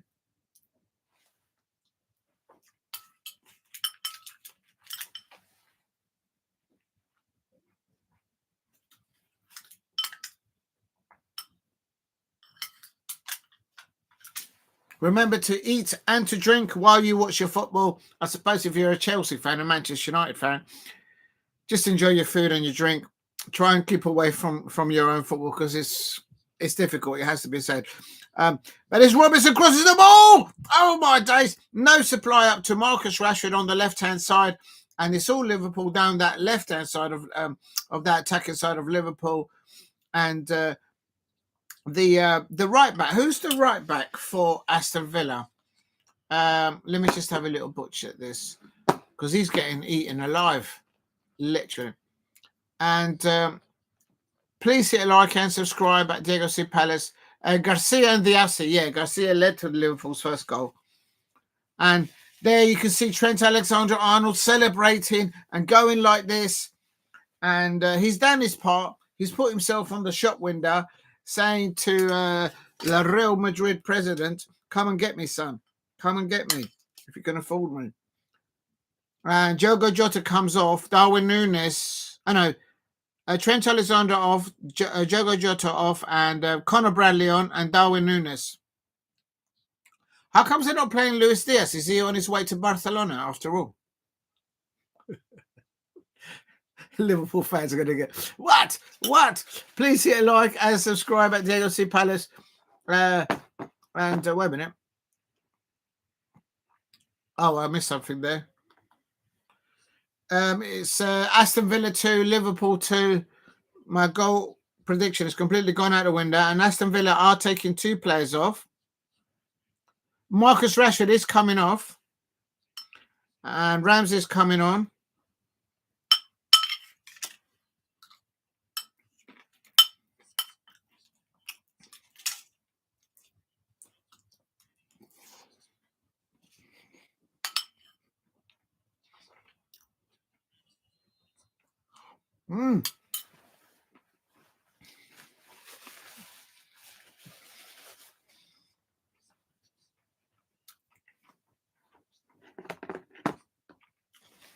That's a triple substitution by Unai Emery. Asensio, who's had some difficulties in the second half. He's been substituted by Malen, who can't now play in the Champions League because they brought in Marcus Rashford. Ramsey's come on for Marcus Rashford. And Garcia, who's had it, I said it a few minutes ago before they did a substitution, the right back for Aston Villa is been cooked by McAllister and Jones, like literally all day long. Yeah, Unai Emery is on the same wavelength as me, and he's put him on there. And Liverpool have brought on Conor Bradley over Trent Alexander-Arnold. That's what I think should have started for Liverpool. And then I don't think that's. I don't understand why they didn't bring, or maybe because Diogo Jota played the last match, but Darwin Núñez coming on for Diogo Jota, and he's playing up top in number 9 position. Darwin Núñez, and Jones is Curtis Jones is still on the left hand side there, but I think in the Champions League, Arnold Slot will play Luis Diaz on the left, Diogo Jota up top, and Mo Salah on the right. And there's a ball through. As Szobozlai crosses the ball. Oh, Darwin Núñez has just missed the sitter. What did I tell you? What did I tell you about Darwin Núñez?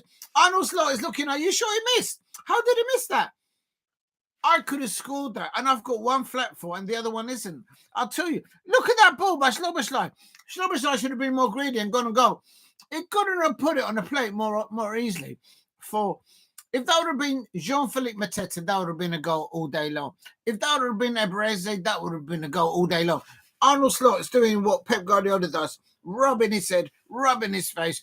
I told you that Darwin Núñez, when Darwin Núñez came on with Tsimikas against Plymouth Argyle, there was no impact on Liverpool.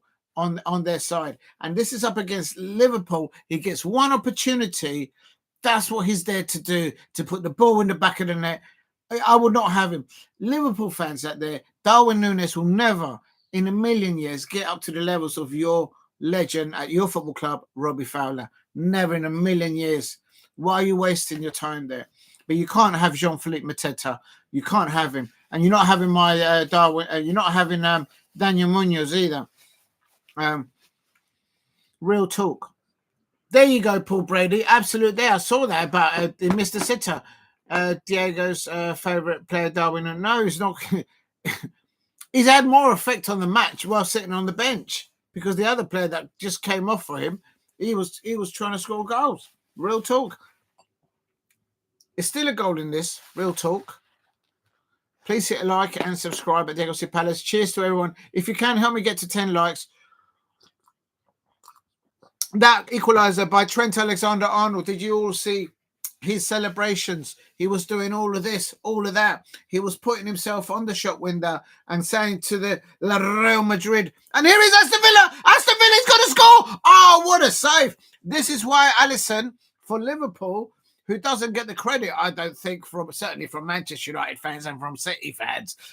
But this is why Alisson is formidable goalkeeper to go up against one-on-one. He was blocking. He put his left arm down and he covered.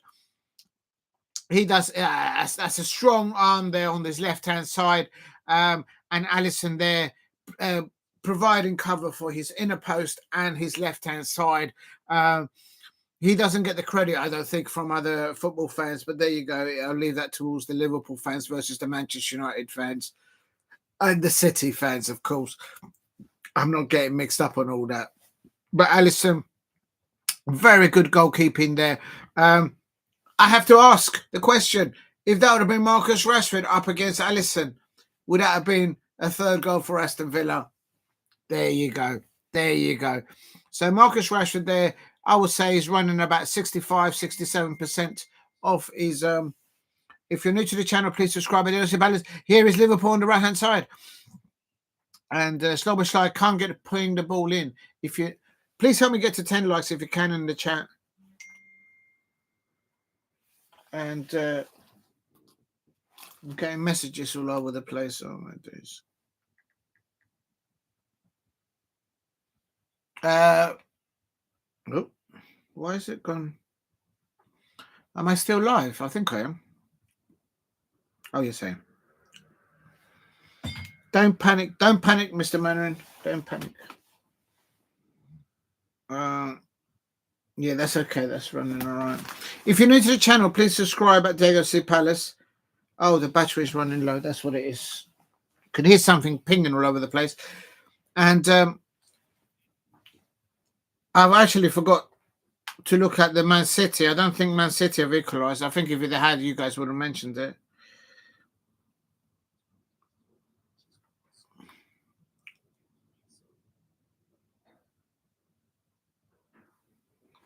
Please hit like and subscribe at Diego Palace. Help me get to 2,000 subscribers. And where is Shay Arsenal's comment? If I can find him.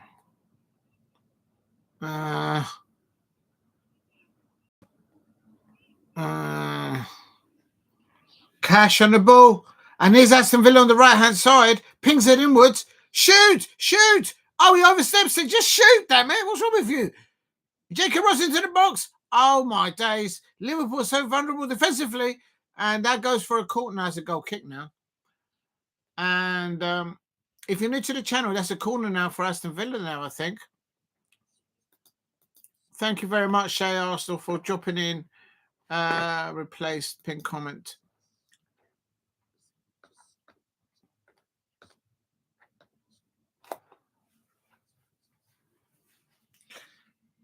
If you're new to the channel, please subscribe at Diego Palace. And anything can happen at the end. Oh, here's Liverpool. The goalkeeper's gone out. Is that a handball? Is that going to be a red card? Oh, Martinez. He's like literally 20 yards outside his penalty area and he hits the ball. If he makes any contact with the player, he's getting a red card. And no margins for error, as the commentator says there. Make sure that you eat and drink while you watch your football. I've got some lovely organic Greek cheese with one of these Profilios, a little tart there. Make sure that you eat and drink while you watch your football. But I suppose if you're a Chelsea, Rodgers crosses the ball across the penalty area and no one gets the ball in. Oh my days. Yeah, I suppose if you're a Manchester United fan and a Chelsea fan, just enjoy your food and your drink. Keep away from the football at the moment because it might ruin your meal. But real talk. But this is brilliant football here by Aston Villa and by so Darwin Núñez opportunity. And Darwin Núñez gets chopped up by he gets the hello. Oh no. Darwin Núñez has missed two golden opportunities there to take the lead, and Arnold Slot, by what he's seen of Darwin Núñez, he'll be saying to the people above and the people that scout for players, will be saying, I need you to get me a striker that can get between 8 and 14 goals a season. Because Darwin Núñez is never going to get there. He does do work. The lad does do work off the ball, and he traces back and he creates space for other players to play through the lines. I'll give him that. But as a number 9, he'll never be as good as I say, when I used to watch Liverpool's Robbie Fowler up against my Crystal Palace. He was absolutely impossible to defend against. I don't think he'll ever reach those heights. Maybe I'm wrong, but that's the way I see it.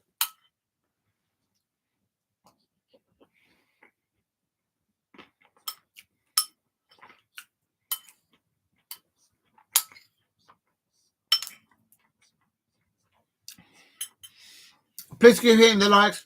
Can we get to 10 likes if you can in the chat? This is the morning show, but I'm so busy today, and then we got around to it. I kept postponing it.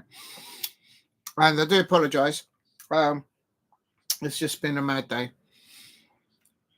And of course, the next fixture for Liverpool fans out there is against Newcastle at the end of this month. And then a week and a half later, they meet again at Wembley. And there is Aston Villa on the cross in. Oh, my days. Liverpool are vulnerable. They're good defending there by Robertson.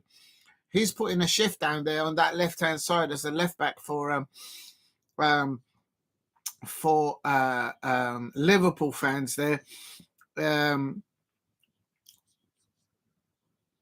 wouldn't mind Robertson or Conor Bradley. I think Dougie Freeman should make a bid for them.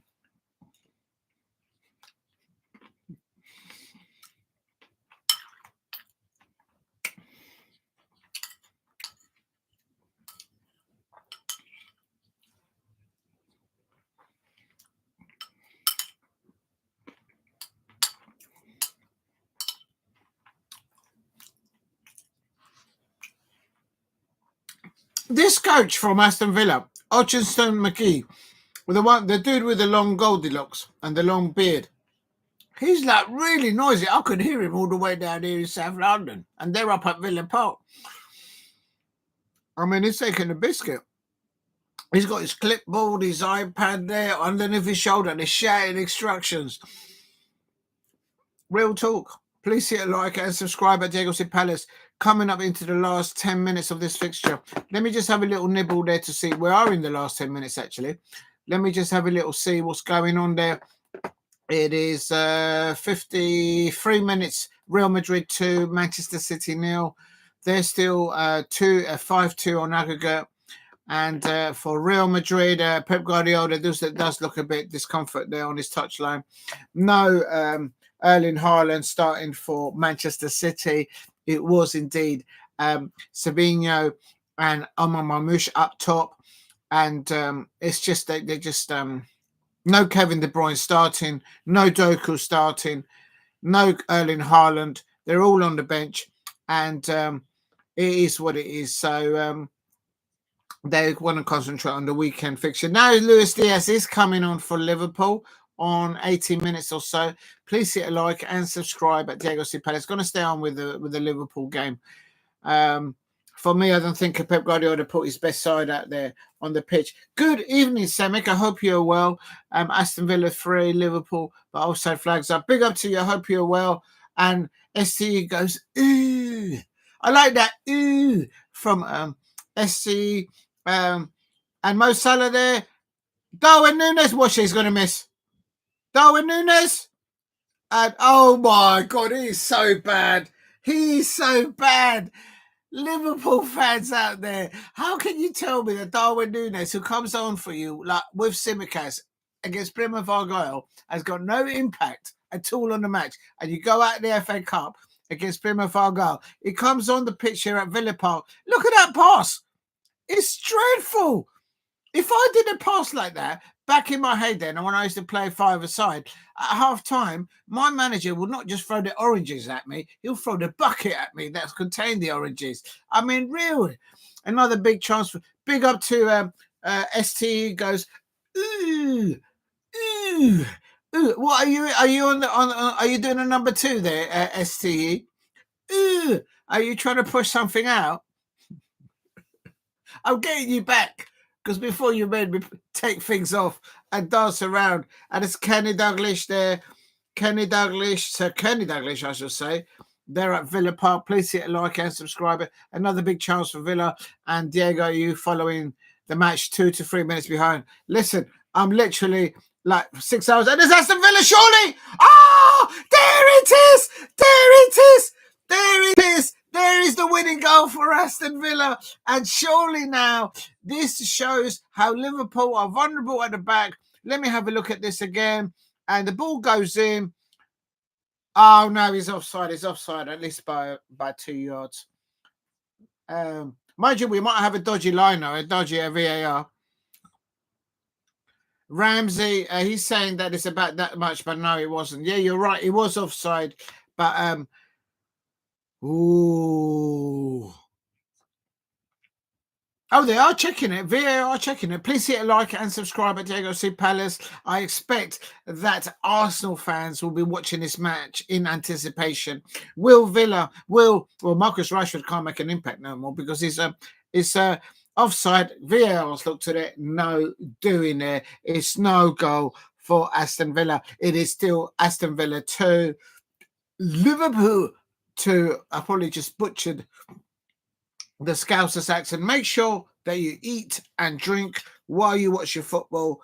I've got a homemade raspberry tart here on the go with some organic Greek cheese, no fat, and some blueberries. And here is Virgil van Dijk's having a word with the referee there, somewhere like that. Tielemans there's going in for a. Do you think Guardiola will sign after today? No, I don't think he will. No, I think he's still there.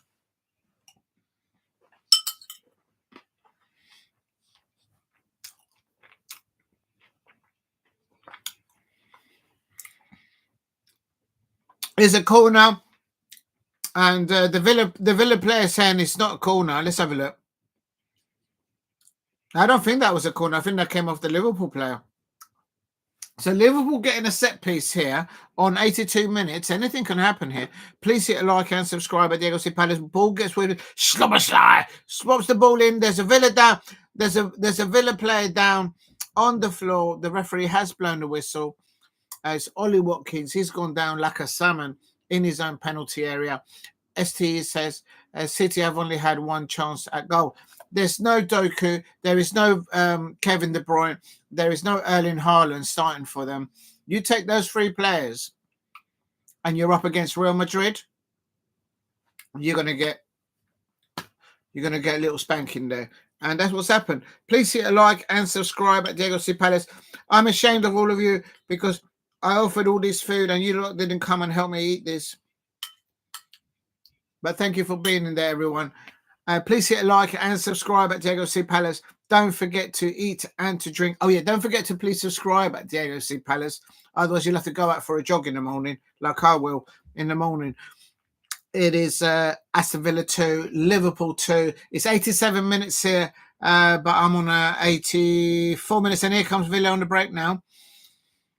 And the ball's out on the right-hand side. Is there going to be a last-minute turnabouts of events? Is there going to be a last minute or an injury time winner for either of these two sides? Liverpool are well renowned at the moment at the Merseyside derby in the extra time to concede goals. So let's see what happens here. I think the fitness levels will be kicking in, I expect, for both sets of players here. And Aston Villa on the ball here on the left-hand side. Ramsey on the ball. Rodgers. Oh, good interception there. I think that was Szobozlai. And Konate, Ibrahim Konate, he's deemed to have fouled the Aston Villa player. And Malen carries on now. Big up to ST in the chat. And if you're new to the channel, please subscribe at Diego C Palace. I'm trying to get to 2,000 subscribers. And please go and check out the video that I've just uploaded. It's got up to 9,000 views, where David Moyes and his players and his staff arrived at Selhurst Park. Thank you, everybody out there who's watched that and showing off they've got a brand new coach. Everton have got a brand new coach, two brand new coaches. And they've also got a new stadium. So Liverpool fans out there, do you guys need a new coach, a new bus to bring your players there and backwards? And also, do you need a new stadium? Real talk, because Everton have got two new buses to bring their players backwards and forwards, and they've got a new stadium. Real talk. But yeah, please go and check out that video, and thank you everyone who's watched it. Over 9,000 views and I think over 80 likes. That for me, yes, that's massive. So thank you very much.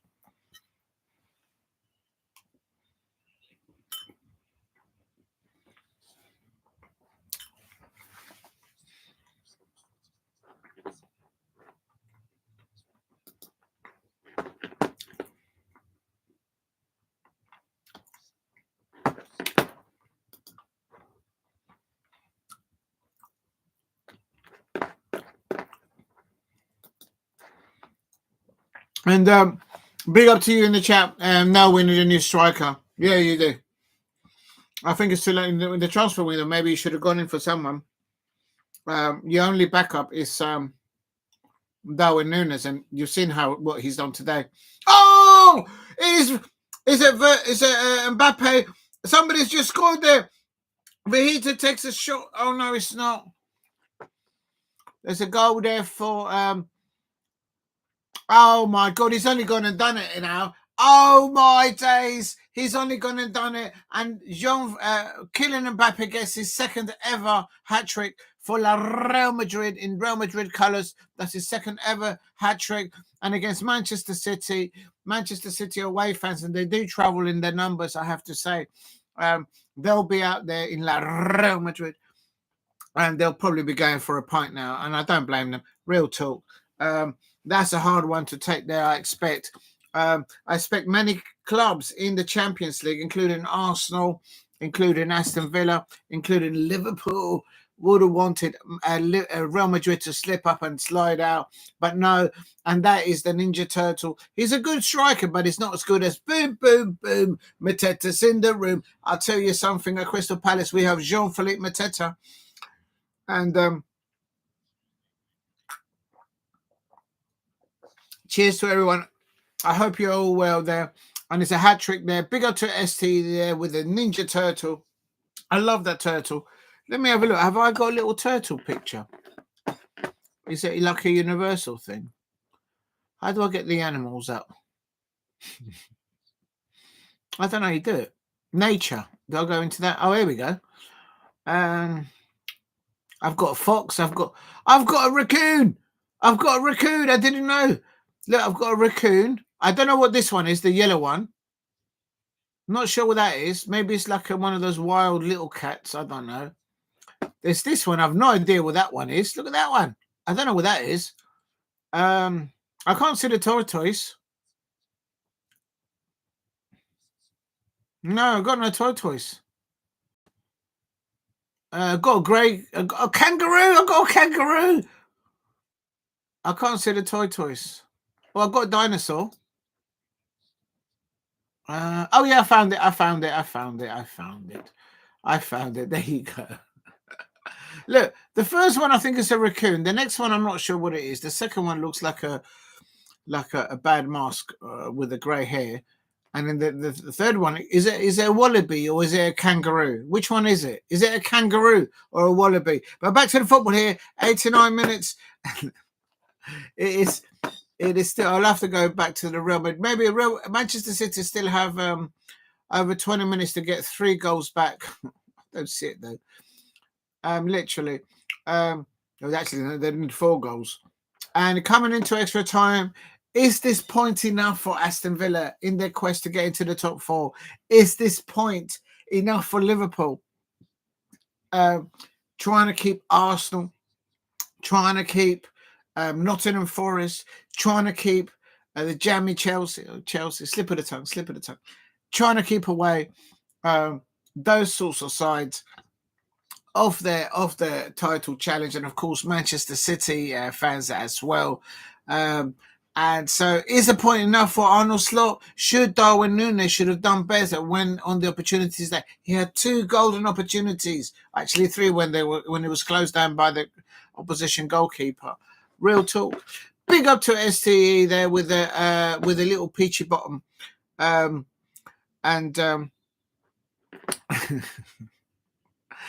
my days. You're trolling me like mad there. You got me to say it. There you go. It's not my fault. You said me. Get me in trouble, ST. Please enjoy your drink. Enjoy your meal. And if you're new to the channel, please subscribe at Diego C. I'm getting a little bit cold, so I'm putting my cap on.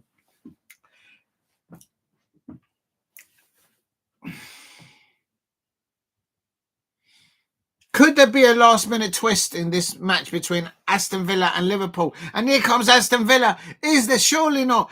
Are Liverpool going to bottle it in extra time again? Oh, no, surely not. Oh, no, the Arsenal fans will be supporting Aston Villa fans right now, trying to get Liverpool to drop all 3 points. Well, actually, no, they probably don't want Aston Villa to get Luis Diaz there on the ball. Why is Luis Diaz on the right-hand side for Liverpool? He's a left winger. There's a corner there. Darwin Núñez, he wins a corner for his Liverpool side there, I think. Or no, was he defending? Please hit a like and subscribe. Help me get to 10 likes if you can in the chat. And no, I do apologize. That was wrong. It is Aston Villa with a corner there. And Tielemans, one of the goal scorers for Aston Villa. Yuri Tielemans going there to take the corner for Aston Villa. Marcus Rashford only lasted 65 odd minutes. So he's gained up to match speed in this match. He did really well in the first half, if I may say so. Completely had in his pocket Trent Alexander-Arnold and Ibrahim Konate. And this is Aston Villa in the last few minutes. I'm on 92, coming up to 93 minutes. They just whip the ball into the penalty area. Oh, yes, there it is. Oh, how did Aston Villa not score their goal? If that would have been Marcus Rashford, he would have buried that. Why did you take Rashford off? Oh, my days. Aston Villa fans, why did you take Rashford off? He would have scored that. They're all looking in anticipation. Unai Emery's doing this on his touchline because that should have been the winning goal. Liverpool are very vulnerable in the last few minutes of extra time at the end of second half periods. Real talk. They become a wobbled it. Villa bottled it today, says Paul Brady. They took, if they had a fully fit Marcus Rashford, I think they might have got a bit more. Real talk. And it's all Aston Villa at the end. Good saving. I think the Liverpool players and the Liverpool fans should be saying that the man of the match for their team is Alisson, because he's made 2 crucial saves down to his near post, 2 of them. And that one wasn't as difficult, but the one before that was even more difficult. And I think that's the reason why your Liverpool are coming away from Villa Park with 1 point. Trent Alexander-Arnold with that second goal for Liverpool, doing all of this, saying, Real Madrid chairman, come and get me. Real talk. He's put himself on the shop window and he's doing his talking on the pitch. And I have to know, if he goes, big up to you, STE there. And Arnold Slot, did wrong by the selection. Should he have started Conor Bradley instead of Trent Alexander-Arnold? Should Luis Diaz started on the left-hand side instead of Curtis Jones? And Diogo Jota been substituted by Darwin Núñez? It's like just taking off a player and not bringing on a substitute. And SC says 2-2, Villa deserve more. On opportunities, yes. On goal, they should have, but it's Alisson Becker, the Liverpool keeper. I think he should be the man of the match for the Liverpool players and Liverpool fans. Real talk. I don't understand why Arnold Slot. Oh, here he goes. Right in the last, Marlon. That's why you've not been selected to play in the Champions League, Marlon. That's why Marcus Rashford has been. And if they would have buried their opportunities, this would have ended like at least Villa 4. And and Arnold Slot goes, whoa, just breathes out. It has finished now. It is 2-2. And now I'm going to go to the City game. Real Madrid.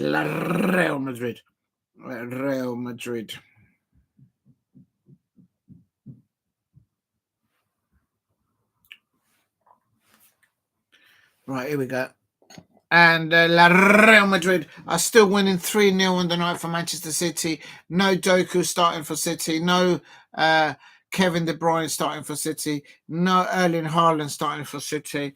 Absolute shocking scenes there. It has finished there, so I'm going to put it in the chat. Big up to you, SCE, for putting that in the chat. You beat me again on the comments. Full time. Aston Villa. Oh, what happened there? I wonder what happened there. Full time Aston Villa 2. Oh my God, they nearly scored again. Real Madrid nearly scored a 4th goal. Oh my days. Liverpool. There you go. Now watching. Please help me get to 10 likes in the chat. If you haven't subscribed, please subscribe at Diego Palace. And now watching Real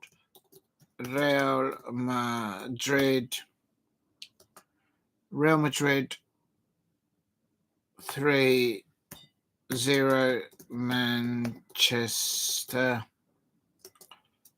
City. And we're on let's get onto the other tab.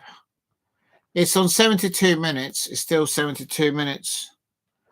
72 minutes. We're on 72 minutes. So there's still good nearly 18-20 minutes of normal time to play. I just typed in 72. I have no idea where that went. There you go. Please hit a like and subscribe at Diego Palace. And remember to eat and to drink while you watch your football. And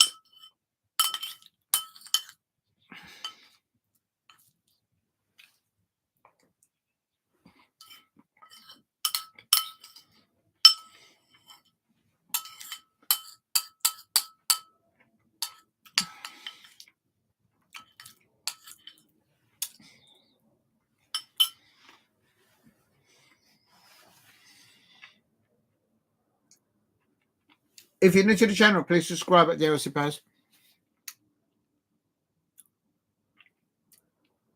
Yeah, that's a fair point. Paul Brady. Liverpool awful again and still get a draw. It's a mark of a champion side, I reckon, in the making. Not that I have any experience with my Crystal Palace winning a Premier League, of course. But take what you want from it. I think defensively on set pieces, you're vulnerable. I think the substitutions that you brought on, some kind of made I don't understand why Luis Diaz was brought on and he was playing on the right-hand side at one point. I was like, play him on the left. Anyway, if Luis Diaz does not get picked by Arnold slot between now and the run-in, I guarantee you he'll be a Barcelona player this time at the beginning of next season. He won't mess about. He'll go. Luis Diaz is not going to stand on the bench while he sees those kind of performances. Real talk.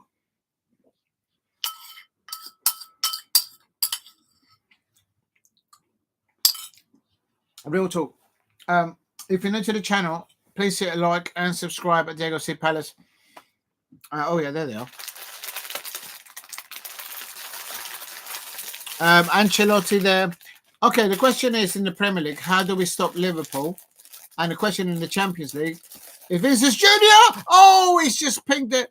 I don't know if he saved it or pinged it. Got the little fingers there. Come on, there's got to be people out there that like these little sponge fingers. I saw them in the shop and I thought I've got to have some little spongy little fingers. Come on, you know you like them. And it's I can't see it happening. They've got more than 15 minutes to get 5 goals back. 4 goals back, I should say. No, they're the I don't know what you call them. Sponge fingers, isn't it? Well, they're called lady fingers, apparently, on this packet. Perfect for making delicious desserts. Apparently, you're supposed to do something with them, but a shortbread, no, they're spongy little fingers. They're easy on the teeth when you get to a certain age. It's easy on the teeth. It's like a marshmallow.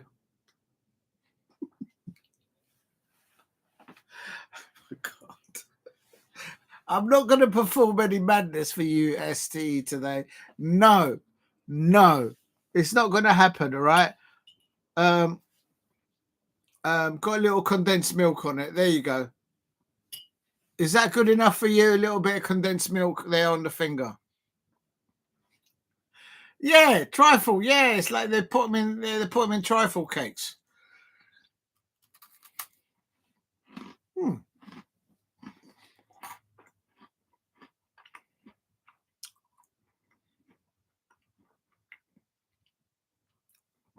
It's all good stuff. I'm leaving my pink waivers for another occasion. Please help me get to 10 likes if you can in the chat. And if you haven't subscribed, please subscribe at Diego C. Palace. Anyone that puts the word cake in the chat definitely gets a thumbs up from me. Real talk. Well done, STE. You're so on my wavelength. I'm getting scared. Literally, I'm getting scared. There's something wrong there. I'm going back in with this condensed milk. Don't put too much condensed milk. It will block your arteries. I'm sure this is not very healthy stuff.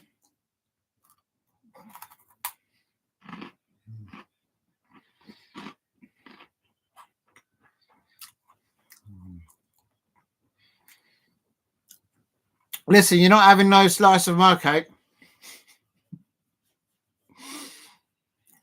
Or cupcakes. Listen, don't even go to the cupcakes. It is what it is. First you started with a full cake, then you've gone for a little slice, and now you're trying to get a nibble at my cupcakes. No. Stop it. Stop it. Stop it.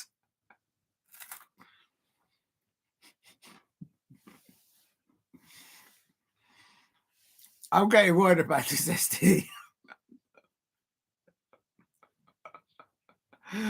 Oh my God, I'm getting worried. Anyway, today I managed to do a thumbnail for this watch along. It was supposed to be for the morning show, and I had to keep altering because I was so late. And I do apologize to you, ST, if you've been waiting from 10 a.m. You must be thinking, it's probably eating cake somewhere, and he forgot about doing the live morning show. So the intention tomorrow morning is to do a morning show in the morning and not in the evening of that same day.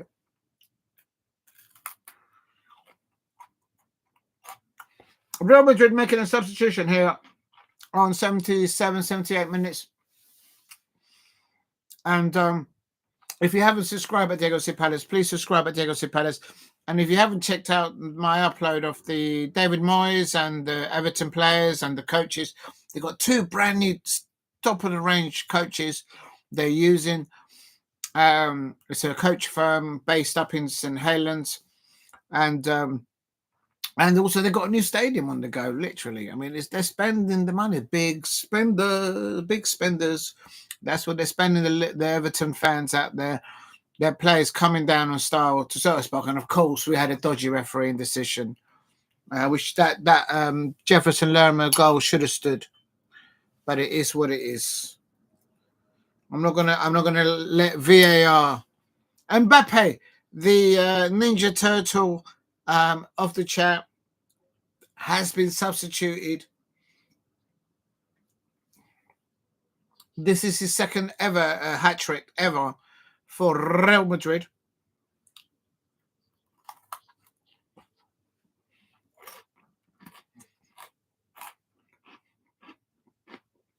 Right, no more fingers.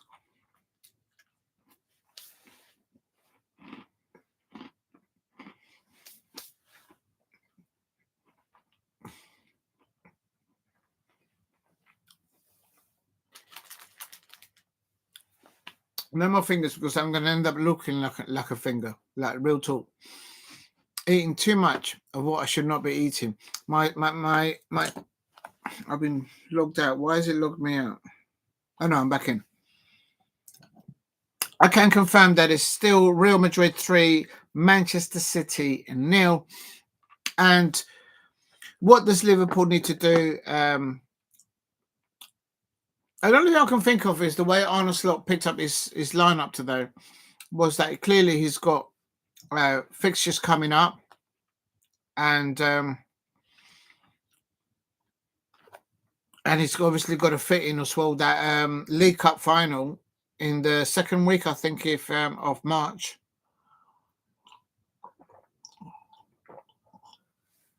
So that's the only thing I can think of. But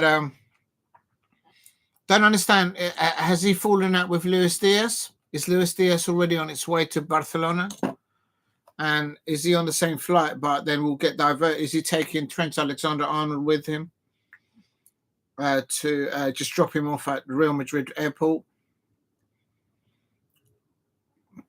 Please hit a like and subscribe at Diego C. Palace if you are new.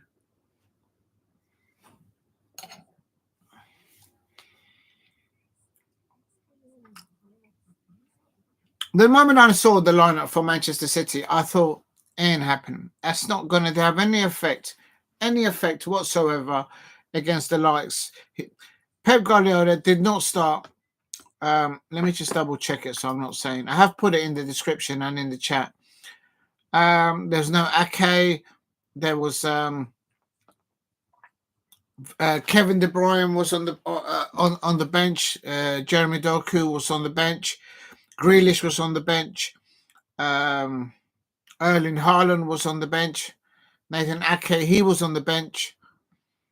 And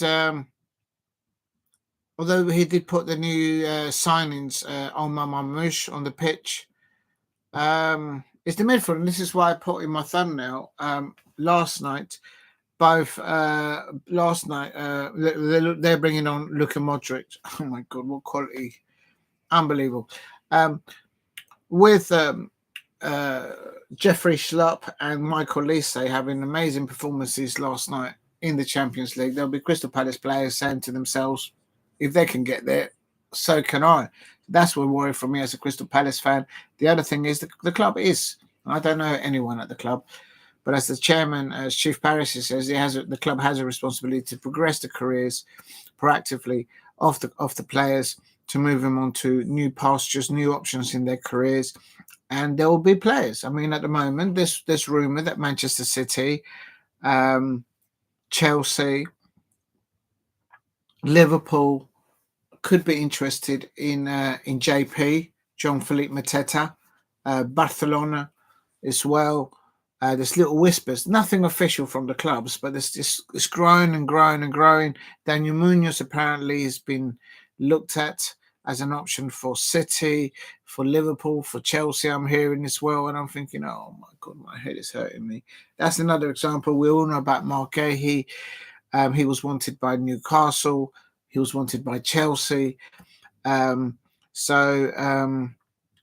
Virgil van Dijk, if Virgil van Dijk doesn't get a new contract, for example, at Liverpool, and Trent Alexander-Arnold doesn't get a new contract and he's on his way to Real Madrid, and the fullback from that, yes, you've got brilliant defenders there like Conor Bradley, Robertson, and whatnot down there. Ibrahim Konate, I think, in the last two games for Liverpool has been a bit off key, conceding too many yellows and just not being as influential as he has been before, in my opinion, as an outsider looking in there.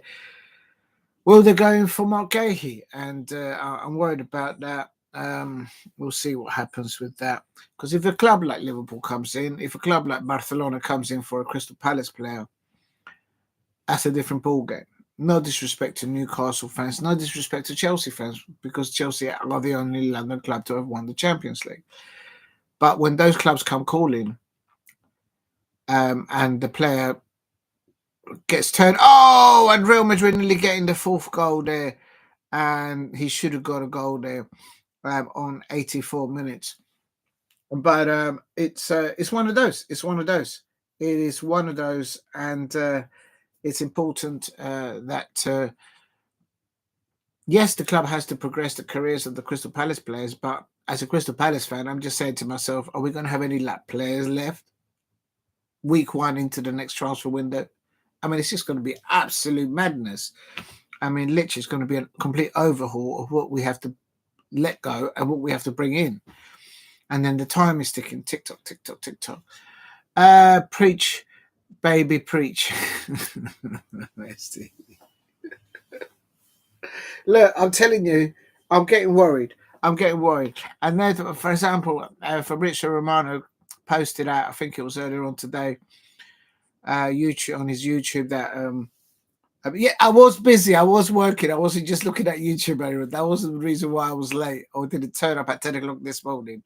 But I saw it pop up as you do. And I didn't look at it, but I did look at it. If you know, you know. And apparently there's money going to be available by Ineos after they've done the call of making all these people redundant and all these cost-saving measures that they're introducing. And when that Manchester United get their act together upstairs on the board and on their transfers, they're going to start calling at clubs like Crystal Palace or other football clubs. Maybe Brentford, they might go in for Mbamo, something like that, or even Wolves, Cunha, stuff like that. So they're going to go out shopping, but at the moment they're going to get the act together. I think first of all, Chelsea is another one. I mean, without going back into it, it wasn't the fact that they lost twice within 5 days against Chelsea at the Amex. It was the mannerism of how they lost that second game in the Premier League, 3-0. I'll never get those 90 minutes back, number one. And number two, it was just painful to watch. And I can't get past how bad Chelsea were that day. Every man that was just, and you can't just say that it's because Nicholas Jackson. There's a Liverpool fan in here saying, no way, PSG 7-0. Oh, you're a legend at ST. No way. Let me have a look. I mean, of course I believe you, but there's me preaching on here, and oh my days, that's on you, STE. I said I wanted to do PSG today as a watch along, and I'm sure yesterday STE said, and then no, do Real Madrid because I want to watch the turtle ninja, Mbappe, and get the tissues out for that. I mean, it's absolutely ridiculous. They scored 7 goals. But yeah, Brest haven't beaten them in the French La Liga. I predicted that to be PSG 2-0 at least against Brest. For those of you who don't know, Brest is a coastal city town on the northeast of France. It's got a big naval dockyard there and infrastructure there. PSG 7. They've gone 10-0 on aggregate. What are they trying to get? Like do they get anything for going 10-0 on aggregate? I mean, it's just what would be upsetting is that any team that has actually lost to Brest during the Champions League leading up, they'll be saying they probably wish that they were in the playoffs because they may feel that they would have done a better job up against Barcola. If anything is good that PSG have got 7 goals in today, is that they won't be paying the panic stations and they won't be jumping to Crystal Palace to get Jean-Philippe Mateta. PSV versus Juventus is 2-2. I get the feeling ST is trying to hurry me up along. Big up to ST. Oh no! All right, let's go to PSV. Shall we do PSV? Yeah, because Manchester City.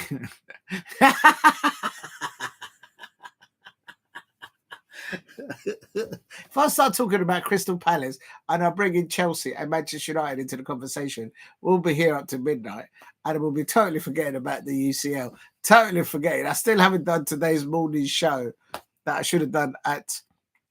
I did put it at first at 9:30, and then I stretched it till about 10, and then I moved it on. And then I'm so bad. Me telling people to put the notification bell on, then people in the chat telling me I should put the notification bell on for myself. Big up to everyone in the chat. Thank you for getting me to 8 likes. If you can help me get to 10 likes, you lot are unreal. Absolutely amazing. I can confirm that it's coming up tonight. Right. It's into injury time. It looks like Real Madrid are going to win 6-2 on aggregate. So I'm going to put it in the chat, and then I'm going to go and watch the the match that Juventus are doing it because they're still on it. I'm going to put it in here. Right, I'm going to be ahead of STE now here for. Oh, they're going to beat me. Oh, the pressure. Full time. Real Madrid, and they could have had like at least 2 more goals. Real Madrid, like real talk. Real Madrid. It was like a training session for them out there. It's a shame on Marmoush because I think Marmoush is a good boy. It's a good acquisition for Manchester City. Real talk, but it's just got there at the wrong time. Real Madrid 3-0. I don't think they'll score. Oh, Manchester City got a free kick here at the end. Real Madrid, Manchester City, and then what was that? That's a 6-2 win. 6-2. There's a free kick coming on. Marmoush. It's over the ball. I rate this Marmoush. I think he's a good player. Oh, he hit the crossbar, and they have scored. Is it offside? As I'm typing it in, oh, I think it's offside. Is it a goal or not? It is 3-1. It is 3-1. And let's have a look if it's offside. No, that's onside to me. That's onside. That's onside to me. I told you, this is the quality of Marmoush. They've paid about 60 million euros for him. And where he came from entering to Frankfurt, they never paid a penny for Marmoush. They got him on a free. So that's good business there. So it's 3-1. As I'm writing the 3-0, they go and score. I mean, oh my God, they've still got injury time to pull back another 3 goals. Can you imagine? Oh, they're checking the goal. The VAR are going to rule it out. Has it been ruled out? Going to take something special to beat Real Madrid over 2 legs. Steve, over 4 legs, mate, or 5 legs. They've seemed to have got their mojo back. And is it a goal? Isn't it a goal? Is it a goal for City or not? What's he doing? Is he like doing Who Wants to Be a Millionaire and calling for a friend? What's he doing? Is he ordering his Uber? Is he ordering some food? Goal given. Thank you, ST. Then I can put this. I can feel that ST is trying to push this along. ST is fed up that they've waited from 10 o'clock today. Big up to you, ST. Real Madrid win. There you go. I've put it in the chat. More likely to remember back in the day of Juventus. One of the best teams. PSV. What's his name? Ruud van Nistelrooy. He came through the academy at PSV. And he's trying to instill what he learned there as a youngster, breaking into the young academy there and breaking into the first team there. He's trying to instill that knowledge of what he learned in the Netherlands for PSV into the youngsters and the established players at Leicester City. So 6-3 on aggregate. Oh, I knew I got something wrong. Oh my God. Listen, Steve RFC, I need to call a friend because ST has just corrected me. This is what happened when you try and beat ST in the chat. Oh my God, I couldn't beat you. Right. I'm gonna do some I feel like a right parrot now. I don't feel like an eagle now. I'm just going to sit here and frown. Did you ever watching that episode in Homer Simpson when the granddad was asked by somebody, he's like, "Why are you looking at it like that?" I'm just frowning at those kids because they don't let me rest. So I'm not going to argue with them. I'm not going to shout at those kids making too much noise outside. I'm just going to stand here and frown at them. Real. Okay. Correction. In case I get flagged. Correction. What was it? 6-3 AGG win.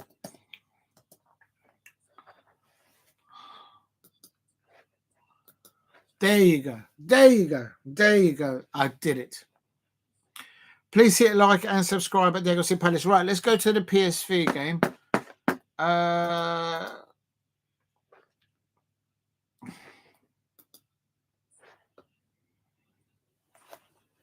still haven't seen how is it affected the PSV. PSV. I think they're still playing.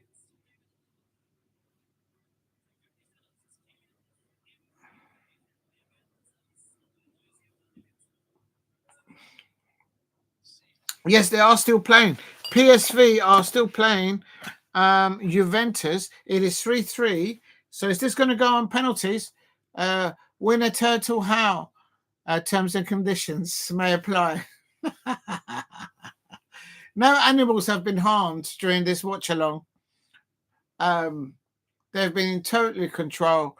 STE is probably wearing their Ninja Turtle pajamas. Oh my God, the sight is giving me a headache. Can you imagine looking at STE in their Ninja Turtles pajamas? Oh. Por favor, por favor, per favore, per favore. No. And here is PSV. PSV are 2-1 up against Juventus, and it is 3-3. I was more into Power Rangers.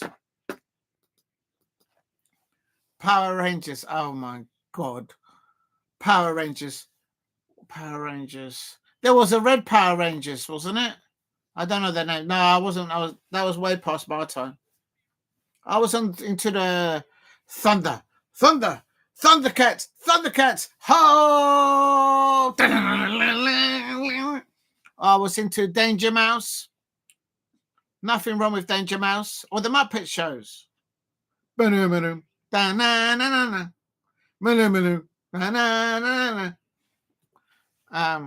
the Pink Panther, of course. SE Rangers. Yes, I know you mean Rangers. You're so exact. I don't want to see you in your pajamas. You don't see me in my pajamas. No. It looks like we're going to go into extra time. We're in the last minute of extra time, and it is going to be extra time. And let me just update it now. 90 minutes. What is this? So it's PSV 2-1 Juventus, and now into extra time. Yeah, it's going to be into extra time. That is it. The referee blows for extra time, so they can't be separated. It is PSV 3, Juventus 3 in aggregate. There at the home of PSV, where Ruud van Nistelrooy came through the academy there and broke into the first team and eventually played for the Netherlands and all that jazz. And now he's the manager of Leicester. So he'll be watching this closely. And Timo Weah, they're scoring that crucial goal for Juventus on 63 minutes.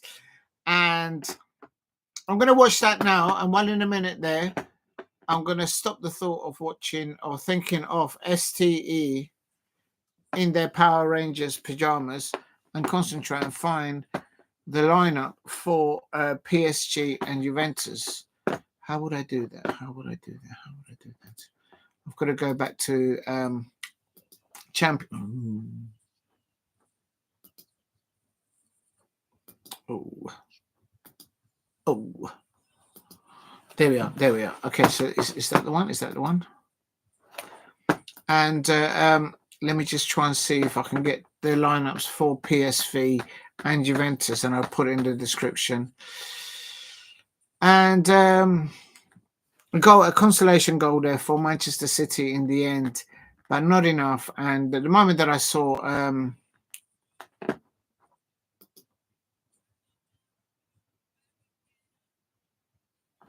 why is it gone? Am I still live? I've just lost my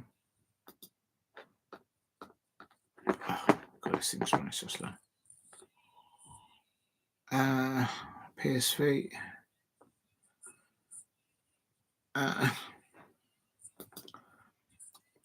They're just on a little break now because obviously they're going to have a little break before they do the extra time. My understanding is extra time in this competition is 15 minutes one way and 15 minutes the other way. And if they still haven't resolved a difference there, then it will go to penalties between PSV and Juventus. I'm not sure who they would play. Either of them will play in the next round. It could be against one of the England clubs, the British club, or even Rangers. I don't know. I know it won't be Celtic. Celtic are out, isn't it? And Rangers are in the Europa. Before somebody corrects me.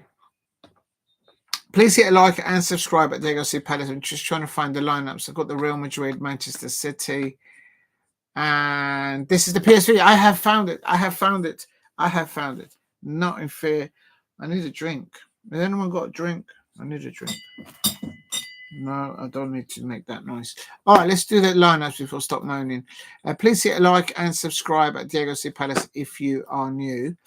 And help me get to copy.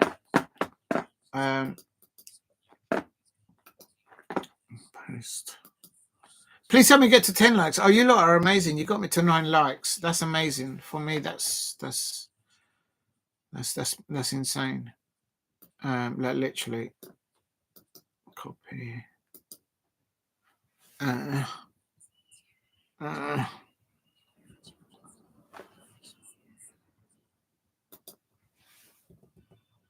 PSV have got a goalkeeper called Benitez. I wonder if it's Benitez, the manager's son. Probably not. And that's the lineup for PSV. It's probably all changed now because like literally we're in extra time. And let me just quickly do. They're coming out for the first half of extra time. So let's stay on that. Quickly, let me just do the lineups for copy. I'm just typing in the names. Real Madrid. And I'm too slow at this typing malarkey. Paste.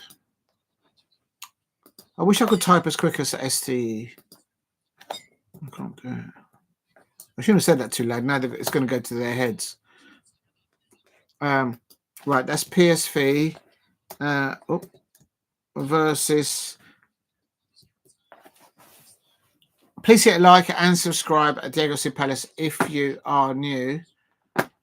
And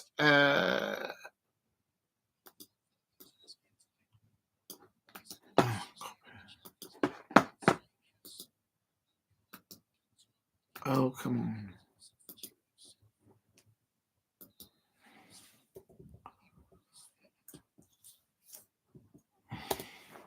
Right, they're on their way for the I'm going to do Juventus. Kulumani. That's a player there. Copy. Right, I'm going to save that. I have a butler to type for me.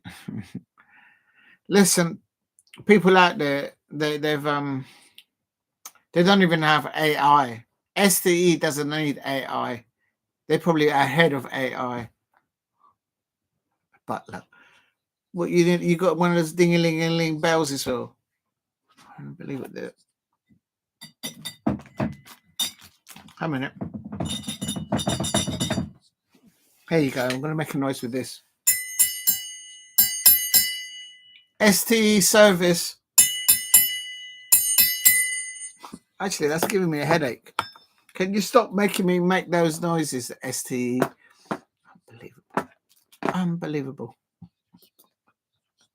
It's like STE makes that noise and I come running like an eagle. You do realize that I'm a Crystal Palace fan. I'm an eagle. You cannot put a leash on me. You cannot teach me to, hey, look, stick, stupid. There's a stick. Go, fetch, catch.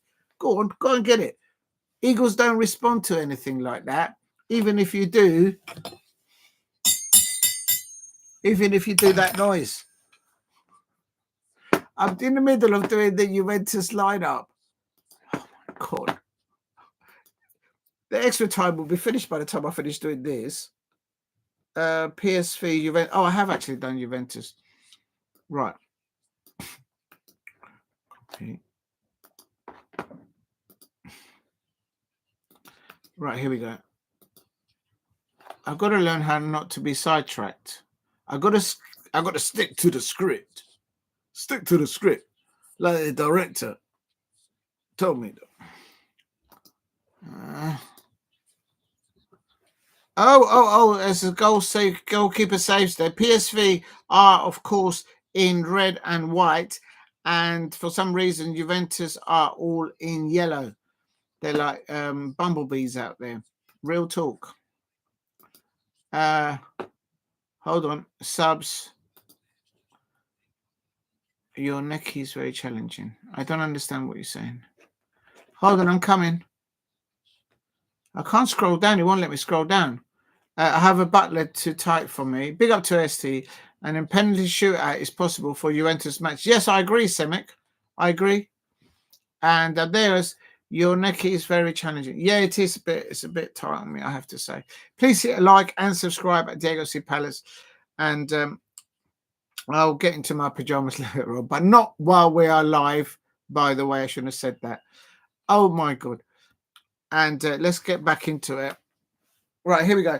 Please hit a like and subscribe at Diego C. Palace if you are new. Help me get to 10 likes. And if you can, help me get to 2,000 subscribers. Thank you for showing over 9,000 views on the upload of the last match that I went to. Big up to you. Thank you very much for doing that. And there's a PSV player down holding his right leg. It's been chopped up, and one of the Juventus players is getting a yellow card because he's wearing a yellow outfit. I mean, it's making the Watford kit. It's a bit bright. Don't you think the Juventus kit is a bit bright? It's a bit it's like they're not. I mean, they're good enough to work as the lollipop lady or the lollipop man. Real talk. And Dijon is down injured. He's been chopped up on the floor. And yellow card for Savonia. Dijon there. Oh, yeah. And also, he didn't hit the front of the shin. He hit the right-hand side of the shin. That's going to hurt. Ouch, ouch, ouch. And Dijon is still down, nurturing that injury. Please, and the PSV... The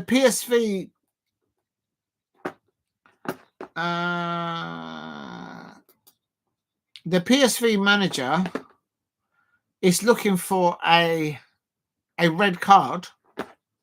Please hit like and subscribe at Diego C. Palace if you are new. And there is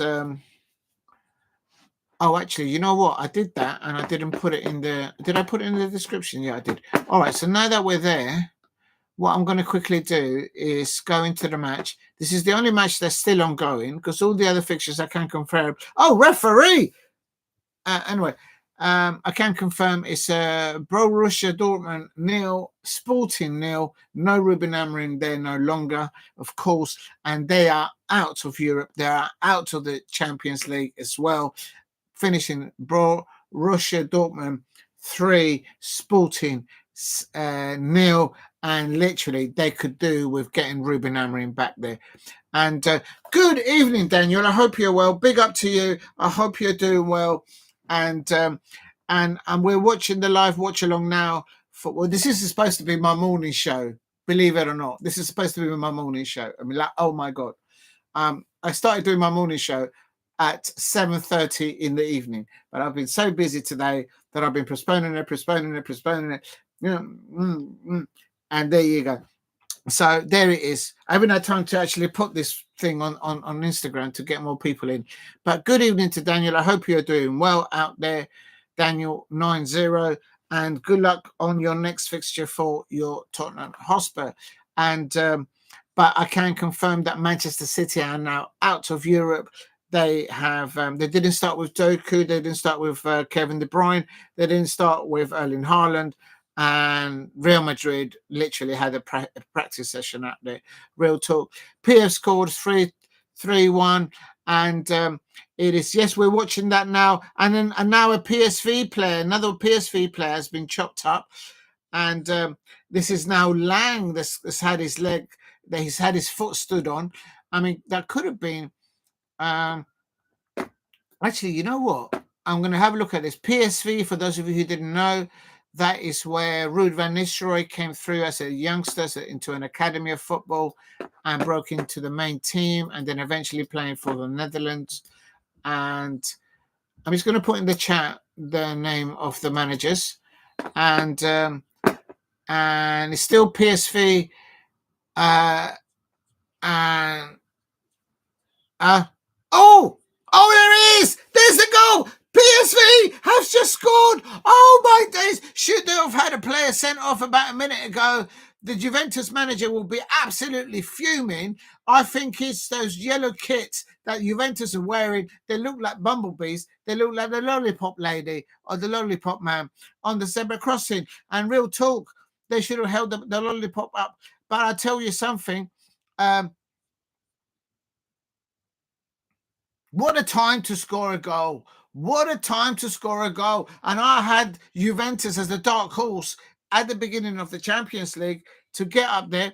I think that's too easy. I think that's poor defending. Ball gets pinned back into the back post. One ball on the overlap, one touch, he crosses it in. A pinball effect between the centre half and the goalkeeper, and the loose ball. It was like a pinball machine there at the snooker club there. If you know, you know. And the ball's pinging all over the place, and all it takes a bit of composure there.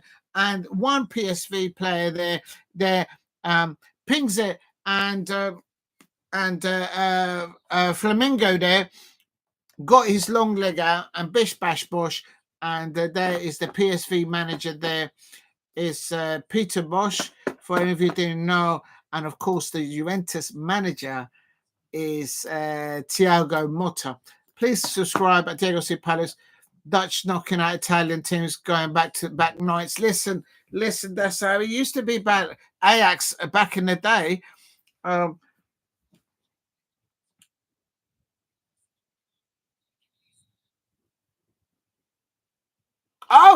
He's just got a yellow.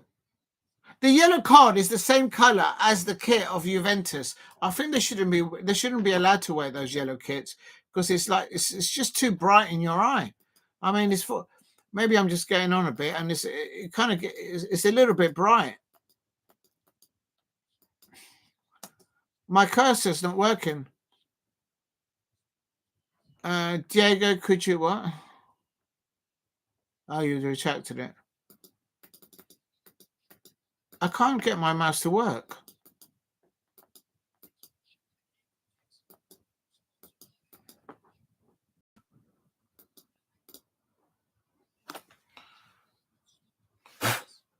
I think my mouse is running out of oh, here we are. There we are. Please hit a like and subscribe at Diego C. Palace. It is now PSV 3, Juventus 1. So that means now on aggregate, if I'm not mistaken, 5 minutes of extra time still to go on extra time. And it is now...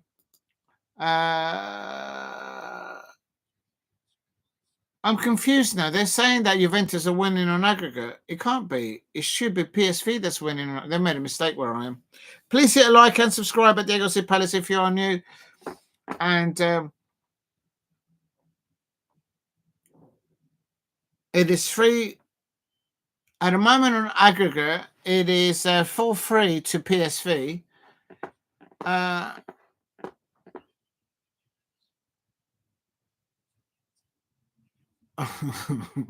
Could you change the live score website where you follow? I can't have a word with them. Okay, I'll send the memo. Please help me get to 10 likes in the chat. Help me get to 2,000 subscribers if you can. That'll be amazing. It is PSV now.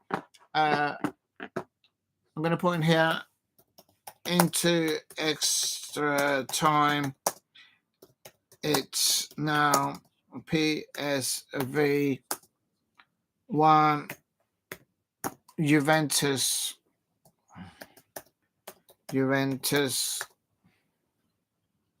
They've made a mistake here because they haven't given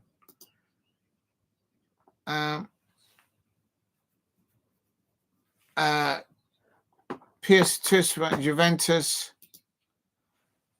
Juventus won. It's an extra time, but overall, it is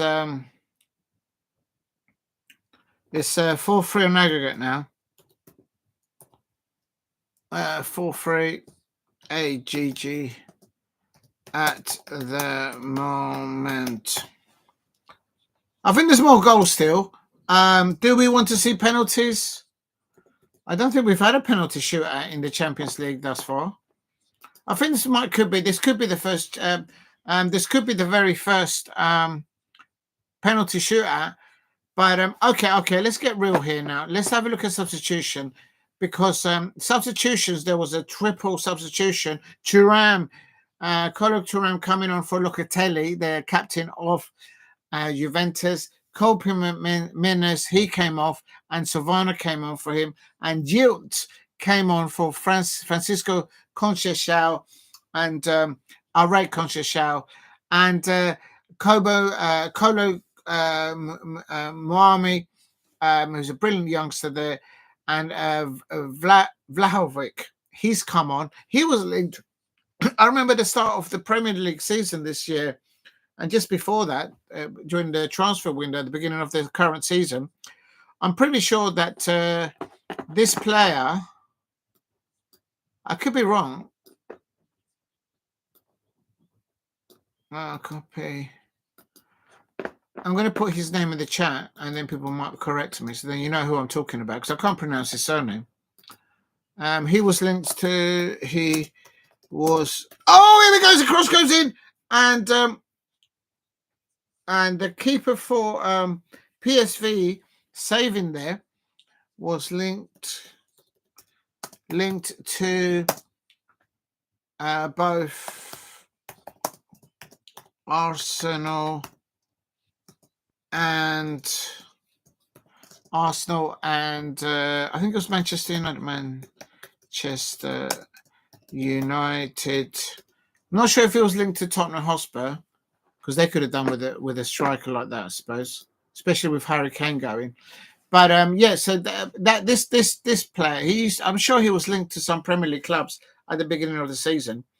I think he might have been linked to Spurs as well, but I'm not certain about that one, to be sure. But it's still here. Where we got about a minute left of the first half of extra time. The ball to Till, and there's PSV on the left-hand side. Oh, and it's saved there by the goalkeeper.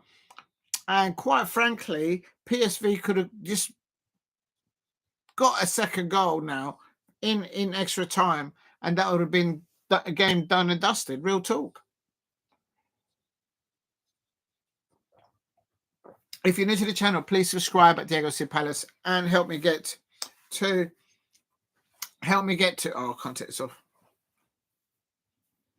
Help me get to my hair's going to get a haircut. I need to get my own haircut. Oh, it's hit the post! It's hit the post! It's hit the post! Juventus, how close can you get? This is so going to penalties, I'm sure.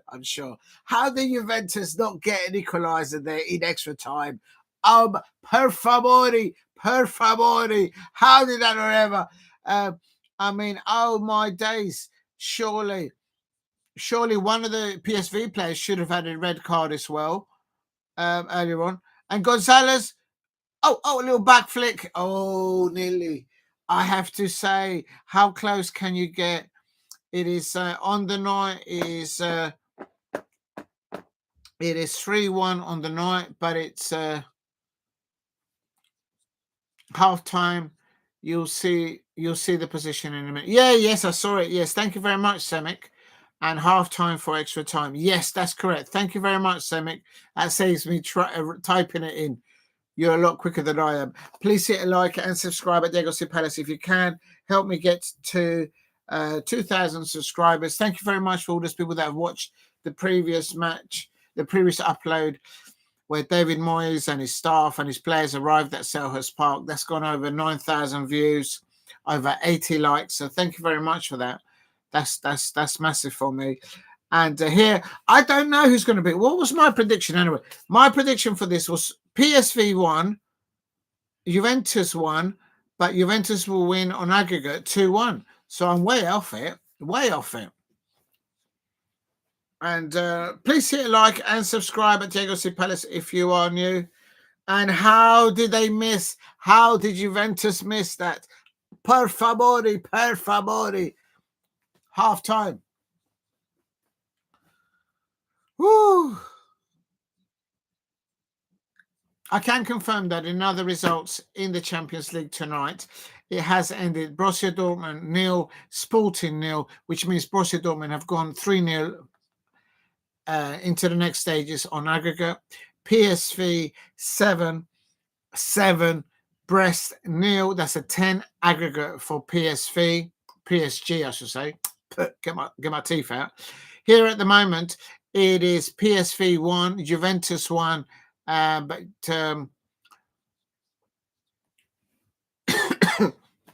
I've got it. They've messed up here because they've got PSV 1, Juventus 1, and it's half time.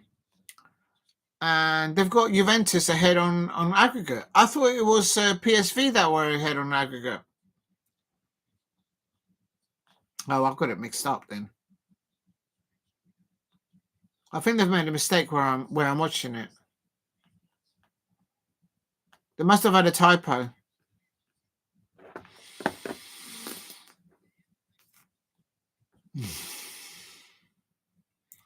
Big up to Paul Brady. So I want PSV to beat those diving wine. Per favore, per favore, per favore. Paul Brady's not happy. The people diving all over the place. Listen, the game is the game, Paul Brady. Hang on a minute. You're a Liverpool fan. Hang on a minute. Did we not just see Curtis Jones and Diogo Jota in the last two games going up in the air like salmon and dropping and going, itchy chin here. I think I can go. Diogo Jota, how did he not get a booking for simulation when he dived in the penalty area and the referee gave a goal kick, didn't give a penalty, and everybody was like, hang on a minute, didn't he just like, wasn't he trying to cheat the referee? Real talk. Not in this match, in the one before. Real talk. You can't complain about diving. Diogo Jota and Curtis Jones, they need to remove that part of their game because they're very good players, but they don't need to be diving around. Liverpool have got too much offensive power to be diving all over the place to try and get results. There's been some substitutions taking place here for PSV, and I'm a bit confused of what's going on with the scoring because on one tab I've got the scoreline PSV 1, Juventus 0, but then that must be on an extra time. And at the moment, the thing is saying aggregate advantage to Juventus, so I'm confused. So let me just go back because I'm like, please hit a like and subscribe at Diego C. Palace if you are new. Okay, here we go. Here's better. PSV 3, kickoff. I will type this in.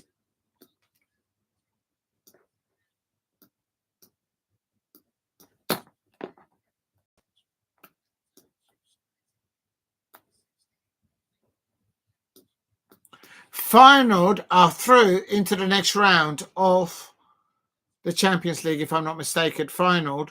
And also now it could be another Netherlands side. And the only one that's letting down the side is Ajax by not being in the Champions League. And big up to Paul Brady.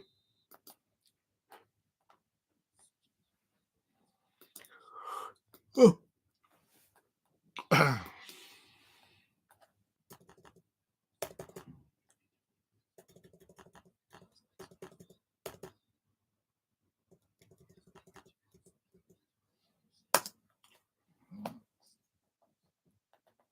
there you go. Kickoff PSV 3-1 Juventus, and it's 4-3 on aggregate for PSV.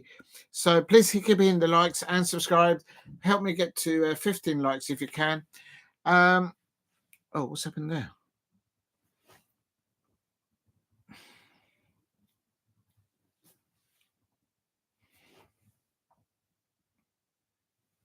Please hit like and subscribe at Diego Palace if you're new. Gonzalez on the ball. Jude Bellingham has just talked to TNT Sports.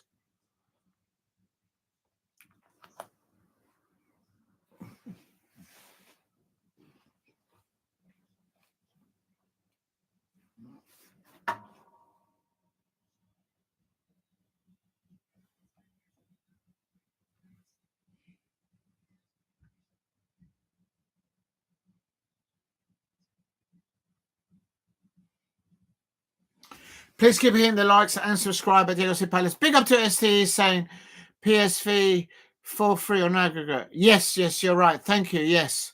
When it was on one of my tabs, it was saying that, and the other one it was saying something different, and I was getting confused. And so yeah.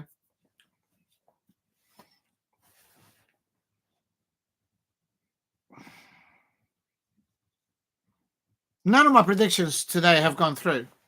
I predicted Borussia Dortmund to win 1-2, Sporting to win PSG to win. I kind of got PSG right. I predicted them to win, but I didn't think they'll get 10-0 on aggregate.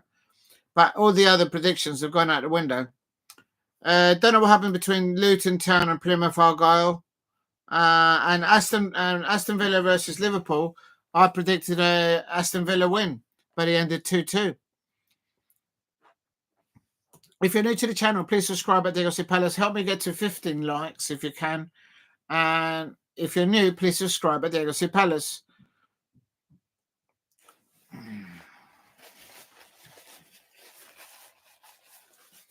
In the second half of extra time, and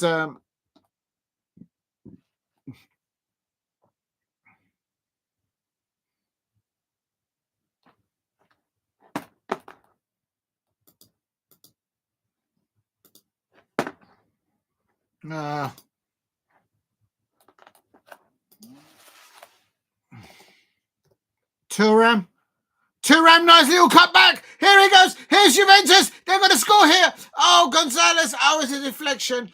Good build-up play there on 108 minutes. And so much pressure on the ball.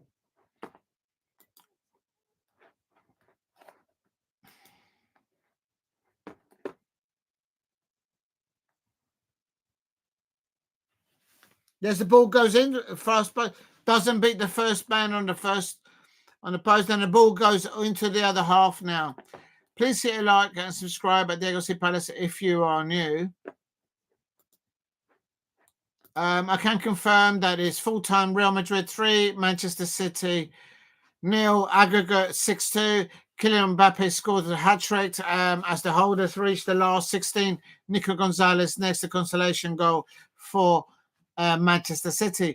PSV lead Juventus here right now in extra time after a 4, and they're on a 4-3 on aggregate, as ST says in the chat. Also, I can confirm that full time it was PSG 7, Brest 0. That's a 10-0 aggregate. PSG versus Brest. There's no surprise there because I don't think in the French La Ligue they've beaten PSG in the league anyway, in La Ligue number 1. So I'm not surprised to see that. But here, Gilda says the corner for Juventus.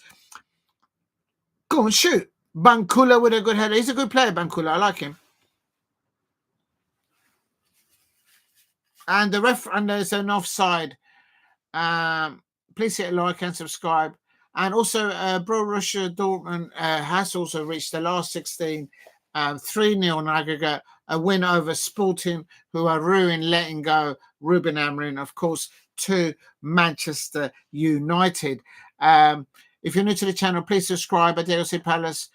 help me get to 2,000 subscribers. We are still playing here at the home of PSV. It's at Philips Stadium. It's the home of where they do the manufacturing firm Philips, and it is PSV 4-3 on aggregate winning, and in the extra time they've scored 1 goal. Juventus haven't, so let's see what happens. On the night it's 3-1 to PSV, so Juve need to get a goal back to go into penalty shootouts. And there are the numbers going forward, and here is Gonzalez, and here he goes. Juventus has gone a long run. Oh, he's lost the ball. Pass it, lad. Pass it, lad. And we're on 111 minutes here. You lot are probably on 113. Good, nice Sabari, nice feed by Sabari. And Juventus are fighting now. They're switching the ball play on the left-hand side. Sabona for Juventus, passing it infield. Can Juventus get it over the last third? Bangula crossing the ball, switching the play over towards the right-hand side of the play there. Gatti on the ball for Juventus. Good performance by Thuram today for Juventus. You can feel, you can hear the atmosphere at the Philips Stadium for the home of PSV. Good build-up play slowly by Juventus. Now they're moving through the steps here.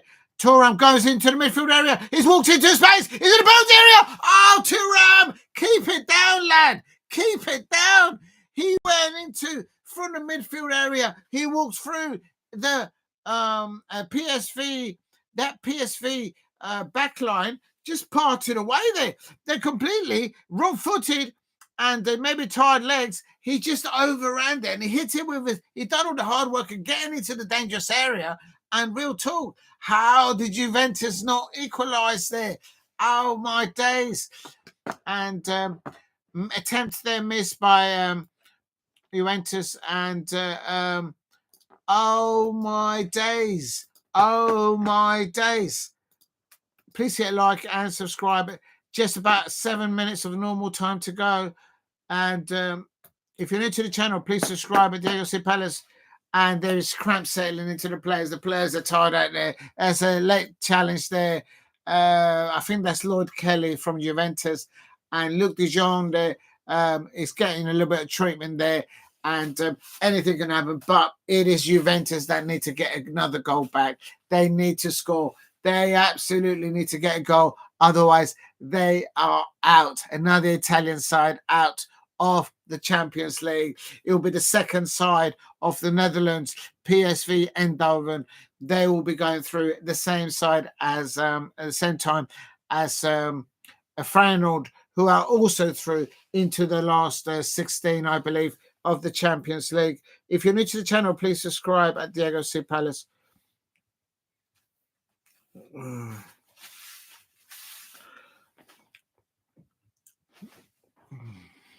Oh, I've gotten a drink now. Where's my oh, I left it in the kitchen. Oh, I left my drink in the kitchen.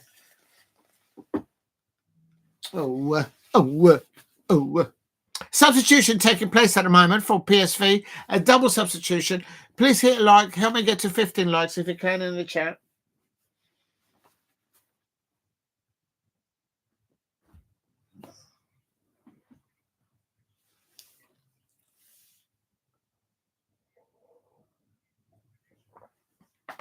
Just got to go and get my drink. I left it in the kitchen. Just be a second.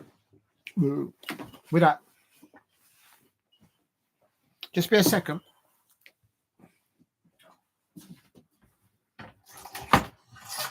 Where's my drink?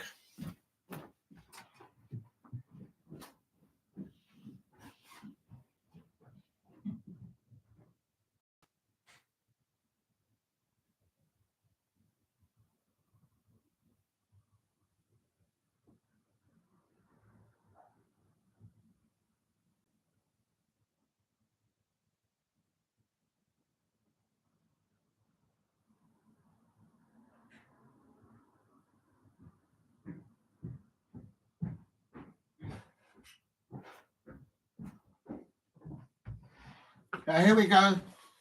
Oh, please don't tell me somebody has scored. Please hit like and subscribe at Diego C. Palace if you're new. Just want to get another little, just the one.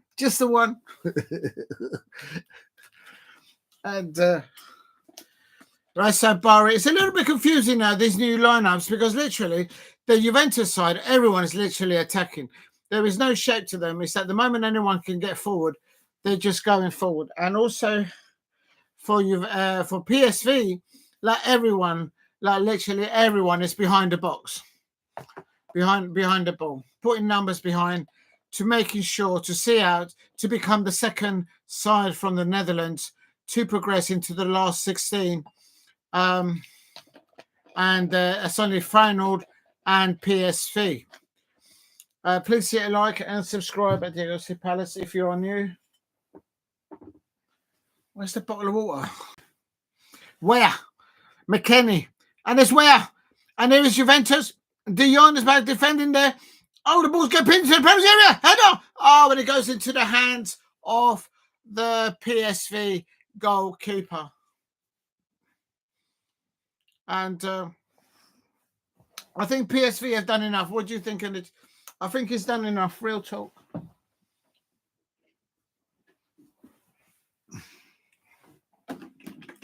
Please hit a like and subscribe at Diego C. Palace. I think PSV have done enough.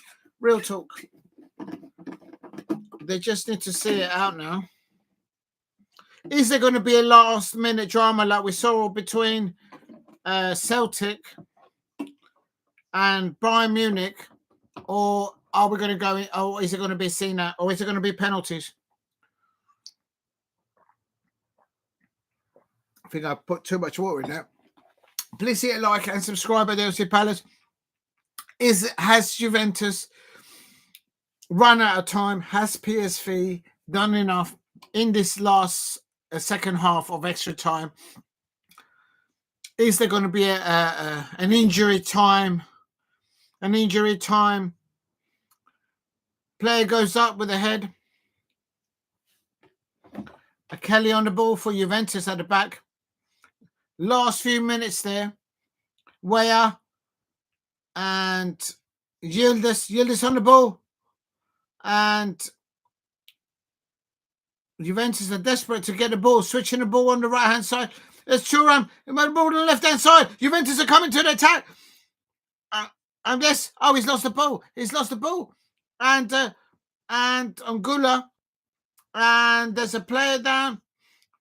And now PSV are just holding the ball, passing the ball. The referee's getting in the way. McKennie and PSV are very, very well organised in getting the ball back, just holding the ball. Oh, nutmeg. He's just nutmeg. He's just nutmegged one of the players. Real talk. Dion on the ball. And Sabali, there's PSV. Oh, surely. Oh, how does that not another goal for PSV? Can someone please tell me how they did not score PSV there in the last moment? Juventus are just surviving. What brilliant football by PSV. That deserves that. Look at the quality of football. What take us to have that is absolutely open them apart. If that would have been Ruud van Nistelrooy on that one-on-one with a keeper, within 6 yards to beat the goalkeeper and the goal, Ruud van Nistelrooy would have put it in the right corner or left-hand corner. Please hit a like. And PSV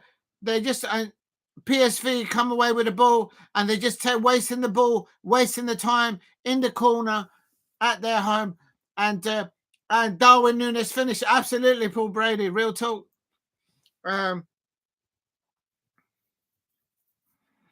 I'll tell you what, this is a well-deserved victory, though. PSV, they're going to make history. 3 minutes. Big up to ST. He says 3 minutes. 3 minutes. Oh, I thought you meant somebody scored the third goal. I was like, what? And can they make it? Is there going to be a last drama? Is it going to be like what we saw between Bayern Munich and Celtic? And then it'll go to penalties. Does Flamingo's goal win it for PSV? What's going to happen? I don't know. Just hold the ball. Juventus just throw the ball forward. They're pinging the ball. They're pinging the ball at the back. Just hit the ball. Remember to eat your food. Just get the ball into the box. Ping it into the box so I can have something to eat. There we go. Ping in the box. Shoot! Shoot! McKennie.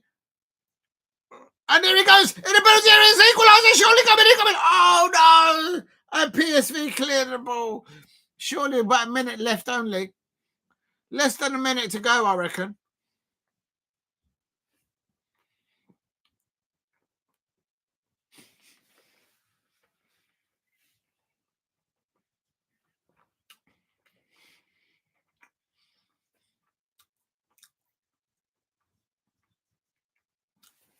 This is Bakayoko on the right-hand side.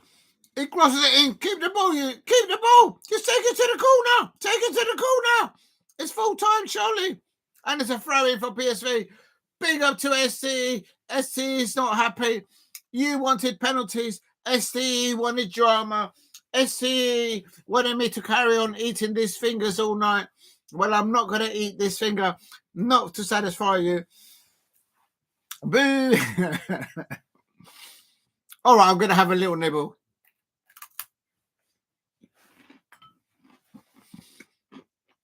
You bent my arm. You bent my arm.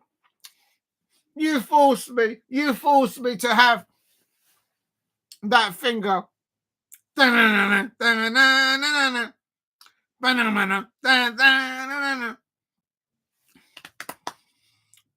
this could be, is this the last? Are they going to replace Thiago Motta now? The Juventus are relentless of changing their manager. Are they going to get rid of Thiago Motta? Should he replace Mikel Arteta at Arsenal, Thiago Motta, if he does get released? Real talk. Yield this. There's a few seconds. Oh, it is full time. Big up to you. It is full time. And the referee checks it. PSV are through into the last 16 of the Champions League, the second football club of the Netherlands to get through there. Ajax, what's happened to you? Ajax fans, Feyenoord, PSV are through to the last 16 in the Champions League. Ajax fans, por favor, what's happened to you? PSV at the stadium of Philips, of the manufacturer Philips. And is the last 2007 was the last time that they were there. PSV have slapped Juventus. Is it Thiago Motta? Is this the last time that he manages Juventus? Should he take over from Mikel Arteta if they get kicked out of the Champions League? What is going to happen? Some unbelievable scenes. Two sides from the Netherlands are now through to the last 16s. The Italian flags, the Italian fans, they are not happy. They are not happy out there. Real talk. Even STE in the chat is not happy.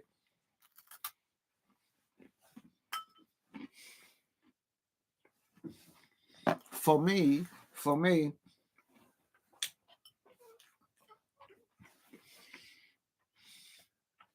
I think it was just that away kit that Juventus were wearing.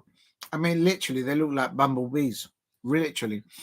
Borussia Dortmund 0, Sporting 0, Paris Saint-Germain 7, Brest 0, PSV 3, Juventus 1, Real Madrid 3, Manchester City 1.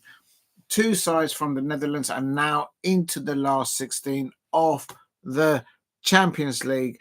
And let's just have a little butchers at who may what not.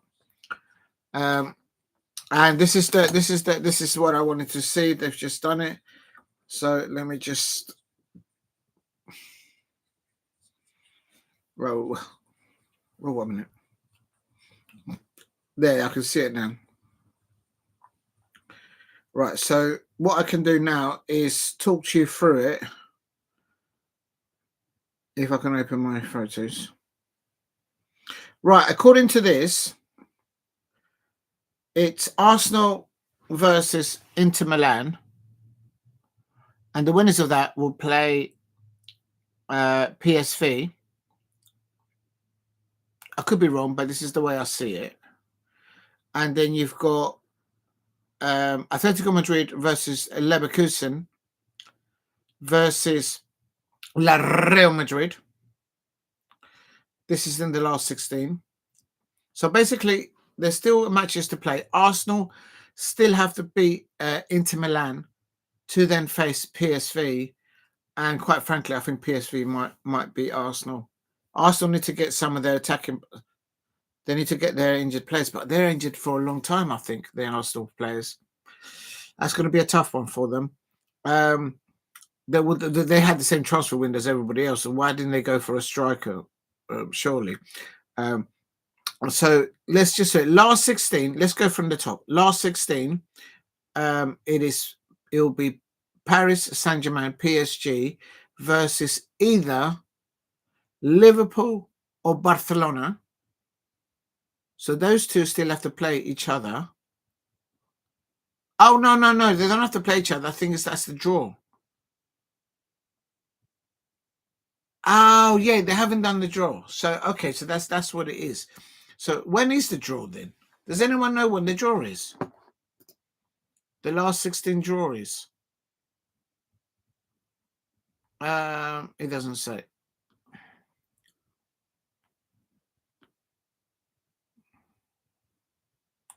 PSV into the last 16s where they will face either Inter or Arsenal. There you go.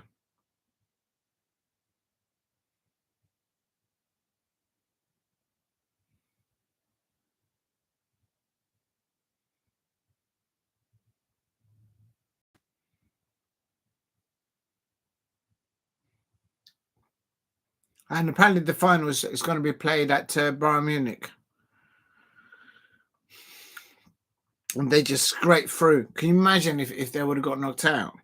I'm sure Vincent Kompany would have got sacked. Please hit like and subscribe at Diego C. Palace. So the way I see it, Paris Saint-Germain will play either Liverpool or Barcelona in the next in the 16th round. Club Rouge will play either Lille or Aston Villa in the last 16. Real Madrid will play either Atletico Madrid or Leverkusen. That's Xabi Alonso's side. PSV will play either Arsenal or Inter Milan. In the last 16s, also Benfica will play either Barcelona or Liverpool. Borussia Dortmund will play either Aston Villa or Lille. And Bayern Munich will play either Leverkusen or Atletico Madrid or Feyenoord. And then also Feyenoord will play either Inter Milan or Arsenal. So they're still got to do they've got to drop the balls out of the things and whatnot.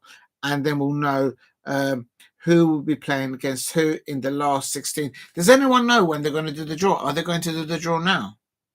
Like literally, are they going to do it now? In the meantime, please hit like and subscribe at Diego C. Palace. I can say here that Real Madrid boss Carlo Ancelotti, the godfather of all managers, has spoken to TNT Sports. Big up to TNT Sports.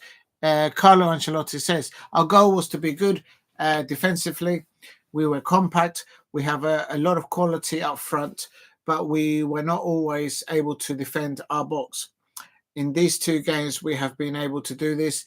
When we have that foundation, you're able to build out from it. That's Carlo Ancelotti. He goes on to say, you'll never know in football, every little detail can change the dynamic of a game.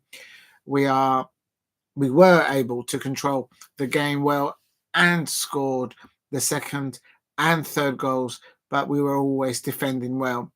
Carlo Ancelotti goes on to say, it takes time to defend in a low block, and the players understood that.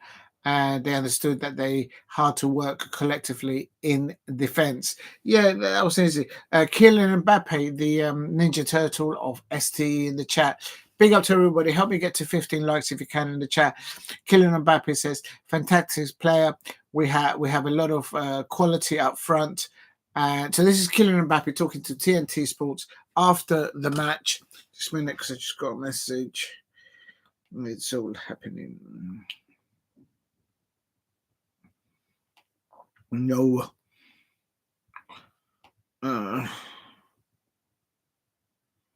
If you're new to the channel, please subscribe at Diego C Palace. And oh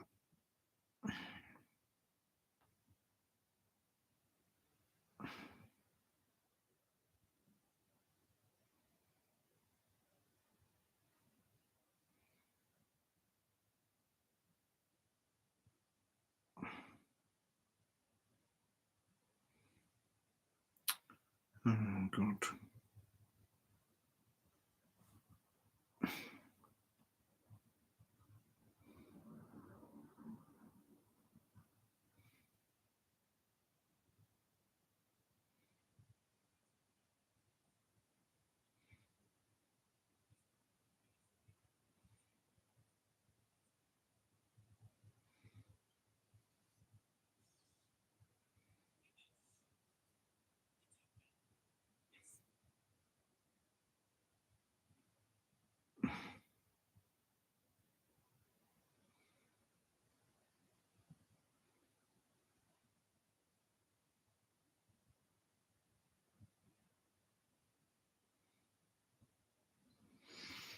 Okay, we'll leave it at that.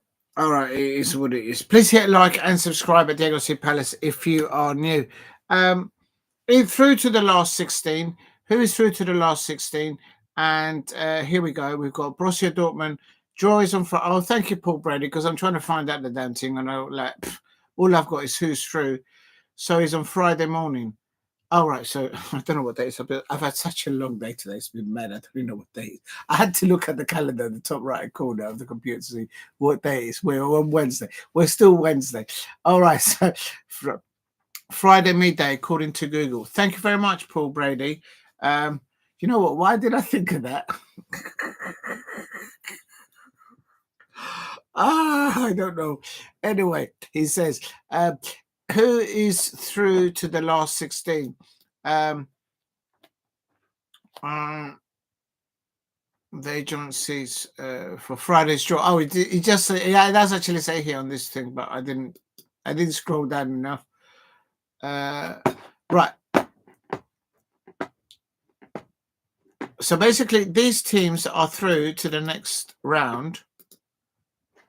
Borussia Dortmund, PSG. Why? It's not taken into account the two sides from the Netherlands, and notably Ajax is not there, which is absolute shocking. Bayern Munich just scraped through Celtic, and they joined the 8 teams for Friday's draw. And they are as follows. Please hit a like and subscribe at Diego C Palace if you are new. And if I can just find it again. And then the 8th that got through at seeded, of course, Liverpool were top, Barcelona were second. And as my understanding is, there's a rule that Liverpool and Barcelona cannot face each other now until the final. Real talk. So the sides that I've just posted at the top, they will then meet the top 8 seeds in the last 16. And if I can just Liverpool, Barcelona, Arsenal. I still think it's between only, in my opinion, it's between Liverpool and Real Madrid in squad in depth, and it's that's the way I see it. But what do I know about Champions League football? Leverkusen and Lille. I mean, Lille are there. Had Chelsea bought properly, not the beginning of this season, but the beginning of last season, I think they would have been in the top 8. They would have had the Aston Villa slot, in my opinion. But that's why Unai Emery is so prolific there. Liverpool, Barcelona, Arsenal, Inter, Atletico Madrid, Bayern, Leverkusen, Lille, and Aston Villa. If you're new to the channel, please subscribe at Diego C. Palace. There you go. Big up. Why is this Champions League format so complicated? I know, Paul Brady. I mean, before you didn't have to go to Double X Smiths and get the idiot guide for Champions League. I mean, it's like sometimes I look at it and I'm thinking, oh. And then even when you actually read what they are trying to do, because, you know, if you go on Insta, you go anywhere, you can see how things link up. You're still there left puzzled. You're thinking, there's got to be something behind it. And I think the reason why they've done it is to maximize revenue for certain big clubs. And also big clubs out there, they want to be facing not the big clubs at the beginning. And that was the whole point. But what's happened? Real Madrid face Manchester City early doors, as we saw today and a week ago. So it's all about money, and probably the biggest influence is out there. I wouldn't have thought it'd be to help the smaller clubs. Right, what I'm going to do is, before I go into it, and I will wrap it up because I'm knackered today. That's the lineups. So paste this. Liverpool, Barcelona, and then save that. And then I'm going to copy this one.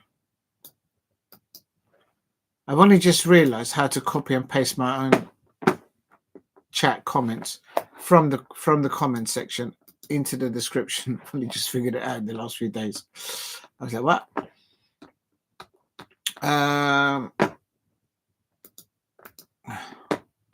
Paste. Right, Borussia Dortmund, PSG, Real Madrid, and Benfica. They joined the Exceeds to the draw, and then that was Liverpool, Barcelona, Arsenal. There, I've put that in the description for anyone to see. If you're new to the channel, please subscribe at Diego C. Palace. So that's been announced today. Apparently, it is shaping, and it looks like that one half of the draw is shaping to be more difficult than the other than the other of the two. So it's not really fair. I would say that Aston Villa, Liverpool, and Arsenal will want to find themselves in the bottom half of the draw. So the opposition of who they're going to be facing is still not decided, because they still have to draw them on Friday. So if it's not broken, then fix it. It's all to do with money, I expect. And the top clubs like Barcelona and Real Madrid have influences over UEFA, and it's political football that they do. And they all want to have more slice of the revenue with bigger matches up against it. And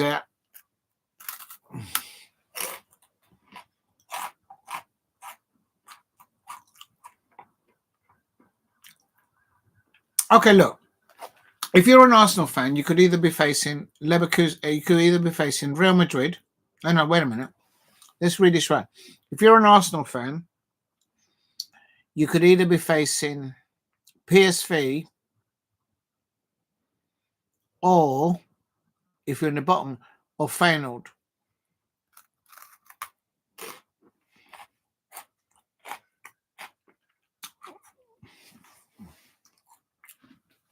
So if you're an Arsenal fan, would you want PSV on that performance tonight? I'd stay away from them, man. Real talk.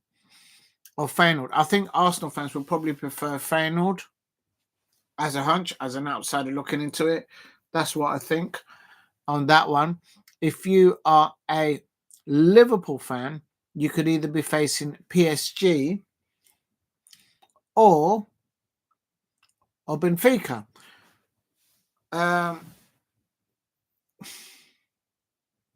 Surely Benfica and PSG, you would want to select, if you're a Liverpool fan, Benfica.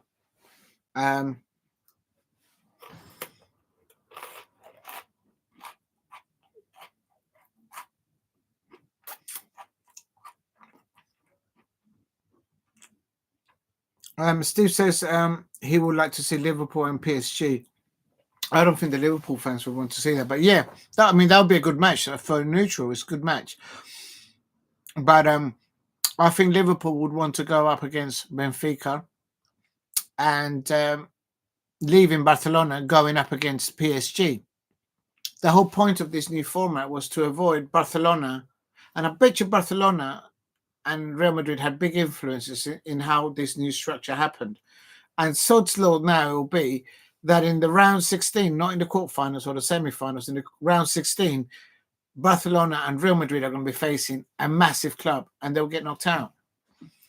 Most will want Liverpool and PSG. What? Most will want Liverpool. I don't understand why you're saying most will want. Nobody would want to play Liverpool, Steve. They finished top of the Champions League for a reason. They've got the best. They've got Gravenberch, McAllister, Szobozlai in there.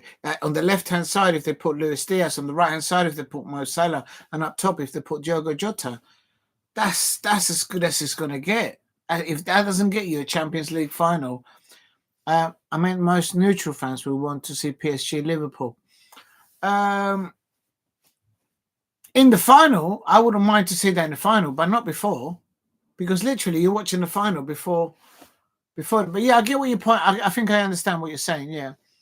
But one point being is the whole point of this new structure, I thought, was to observe the greater revenue for these top clubs and facing top clubs against top clubs near the end, not halfway through. They're not even into the quarterfinals at the moment. And at the end of the last 16, we could have PSG or Liverpool or Barcelona out, or we could have, it's literally that. We could have a situation where in the semi-finals, out of the 4 clubs that are in the semi-finals, 3 of them have never won the competition before.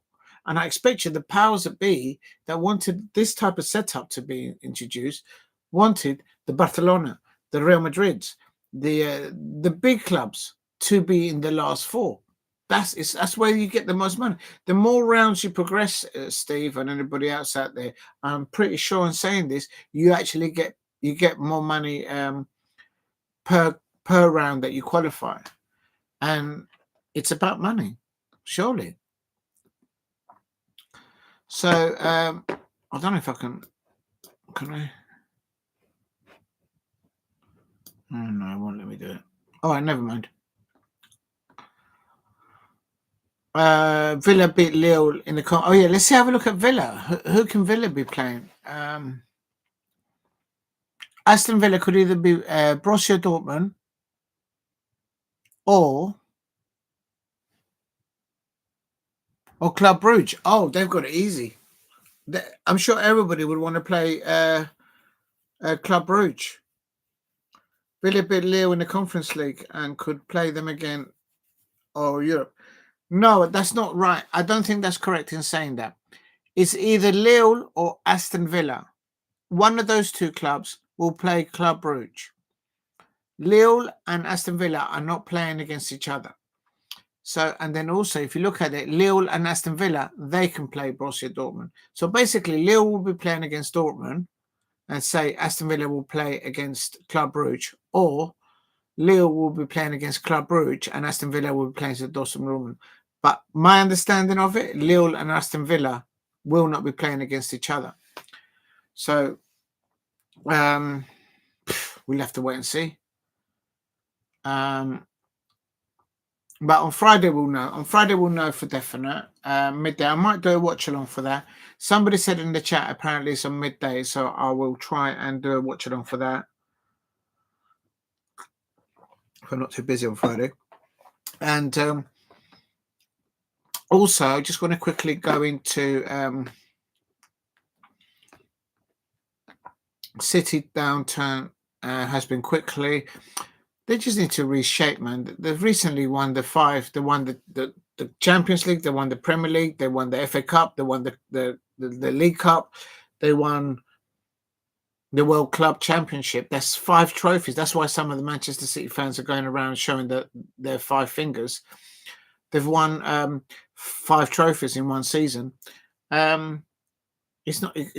Just chill, man. You've won your trophies. Now you just have to rebuild. You've got a good manager. You've got some very good players there, but you need to get them back into shape. I mean, they're not panicking. I think the ones that should be panicking is Arsenal, because literally they don't have any.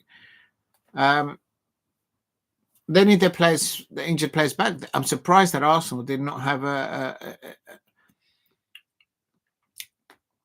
better transfer window.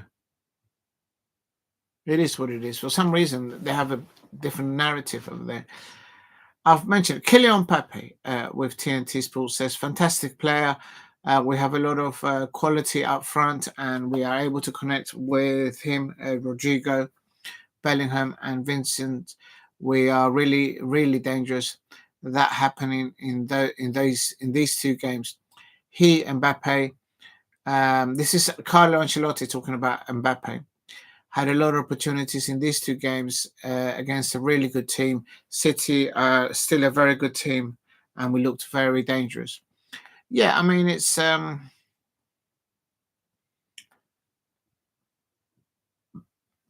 PSV go through into the last 16, where they will face either Inter or Arsenal. I think Arsenal should face Feyenoord. Well, we'll see what happens. Juventus become the third Italian side to crash out of the Champions League in the knockout. Ooh, that's not good, man. Paul Brady was happy about Juventus being knocked out. He doesn't like them diving.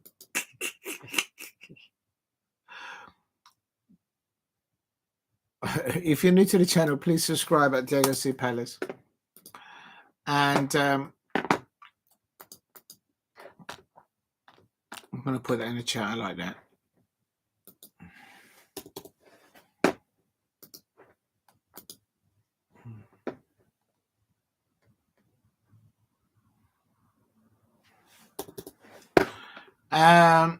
What else can we have? Manchester City Pep Guardiola boss. He's speaking to TNT Sports. He goes on to say to TNT Sports, big up to TNT Sports. So Pep Guardiola says, after we conceded the goal in the first action, we didn't defend well. It was more and more difficult. We have to accept it. The best team won, so congratulations to Real Madrid. Now we focus on the Premier League. There you go. There you say. Liverpool fans there. The Manchester City manager Pep Guardiola has just said to TNT Sports, following that defeat to Real Madrid, he says, bring on the Prem. He's going to do the Prem. So there you go. Liverpool fans, are you worried? Are you concerned? Or you think, nah, it is what it is? I don't know, because I don't understand your football club. You guys should know your team. Pep Guardiola goes on to say to TNT Sports, it's a fantastic team. They deserve to go through. Of course, speaking about Real Madrid, he goes on to say, we didn't deserve it. It's the first year we didn't make a good Champions League season. We have to accept it and fight for the next season to be here again. Of course, Real Madrid are contenders to win the Champions League now, but there are other good teams around. That's what Pep Guardiola has said to TNT Sports. Acknowledges and being humble about the fact that his side just haven't got to the levels, I suppose, that he's accustomed with. Players leaving, players getting injured, and whatnot. Please hit like and subscribe at Diego C. Palace. I'm just going to try and get some more quotes of managers and players. Real Madrid forward Kylian Mbappe speaking to UEFA.com. He said a perfect night for the team. We wanted to win. So this is Kylian Mbappe, the Real Madrid forward player, speaking to UEFA.com. So we wanted to qualify for the next round. For us, it's only logical that Real Madrid reach the next round of the Champions League. When you play against Manchester City, it's always a difficult game, but we knew that at home we would be very strong. We played better as a group, and we were able to give a lot of joy to the fans. We have to continue in this way. And in this way, if we are to win what we want to win this season. He goes on to say, I want to I want to play well here. I want to make a mark on the season. I want to write history with Real Madrid. The adaptation period for me has ended. Now I have to show my quality. Right, the honeymoon period is over for me, Sam. I'm playing Atletico Madrid or Bayern Leverkusen next round. Mbappe says the reality is that they're both good teams. Whether we play Atleti or Leverkusen, it will be difficult. But for me, it is better to play Atletico. Oh, so he'll rather play Atletico Madrid. Yeah, better a dog that you know that you don't. Because we don't have to travel. So it's the traveling. It takes it out on the fitness levels and all whatnot. We have to travel a lot already. Both games would be difficult, but it would be less so without having to travel. So Bill and Mbappe would like to play Atletico Madrid, Diego Simeone's side, because he says because of the additional inconvenience of traveling. Brilliant. I guarantee every single fan are nervous at this moment. Look, two fronts. Yes, because Real Madrid are still in the Champions League, number one. I think I think some Real Madrid fans will they won't probably admit it openly in YouTube content creators or in public forums, but they will also be concerned. Not the fact that Liverpool is still in the competition, is how they've got this far. And I'm not trying to pick bones at it, but you've not suffered one, two, or multiple injuries to key Liverpool players. And Real Madrid fans and other top European sides will be wary of that. The question hangs out is, has Arne Slot got it to make it through? And as an outsider looking into Liverpool, I think Liverpool are vulnerable on set pieces, not just in the Champions League, but in the Premier League. In the league competitions, we'll know what's happened to them already. So that's that. The third thing, today I don't think they showed that intensity whilst off the ball, and also the closing down on the opponent when they were not on the ball. Not like I've seen Liverpool before play. Certainly how they play against us. They certainly weren't playing with the intensity how they were playing against Everton at Goodison Park. It was completely two different teams out there. They went with Diogo Jota out on the left, and if I'm not mistaken, I think and also they started with Curtis Jones today. I think the best side for Liverpool going forward, as I say, is Gravenberch, McAllister in the pivot, Szobozlai just tucked in front of them, Mo Salah to the right, Luis Diaz on the left, and Cody Gakpo at the top. That is how I see that attacking threat from Roy. And at the back, I think they should play Conor Bradley on the right-hand side, Virgil van Dijk, Ibrahim Konate, then Virgil van Dijk and Robertson. I think that is the bit with Alisson and goal. I think that is a side that Ancelotti will be wary of. As I say, none of them are carrying knocks. None of them are carrying injuries. And I think that is the fact how they started the Premier League season and the Champions League season. It speaks for itself. It's not because I'm an outsider and I'm trying to put sugar on the coffee. No, it's nothing like that. It is what it is. The tables don't lie. So it is what it is. Big up to Mark Bradley. Boom, boom, boom. Mateta. Real Madrid. They've got Mbappe back at Crystal Palace because of the deals that the best pound for pound sporting director in Europe, in the Premier League, Dougie Freeman. We've got boom, boom, boom. Mateta's in the room. Real talk, and that's what it is. And they're not having him. Jean-Philippe Mateta has been linked to Barcelona. He's been linked to Lyon. He's been linked to Nice. At PSG, have had a little sniffle there. Real talk. I'm hearing Manchester City fans having a look at not only Jean-Philippe Mateta. I've been hearing talking about Adam Walton. They've been talking about Daniel Munoz. They've been talking about Ebrieze when Patrick Vieira was our manager. I remember at the end of that match when Patrick Vieira was our manager, Pep Guardiola went over and started talking, put an arm around Ebrieze and all that jazz. Real talk. So there is options there. The fact of the matter is, the away form at Crystal Palace has propelled the trajectory of attention that some Crystal Palace players are deservedly getting. If my Crystal Palace, big up to Mark Wibley on the chat, big up to you, I hope you're well.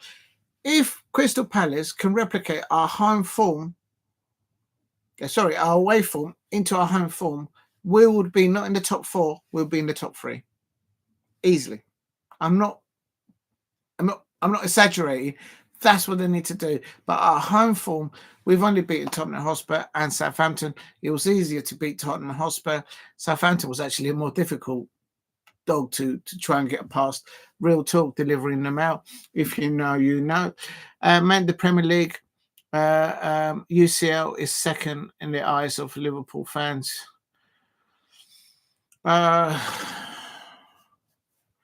No, I mean, look, who am I going to tell what a Liverpool fan should think or not? It's injuries. You're not having to. Your Arnold Slot has not had to deal with prime injured players in key positions. I'm not trying to jinx it for Liverpool fans. I'm just saying it's a reality.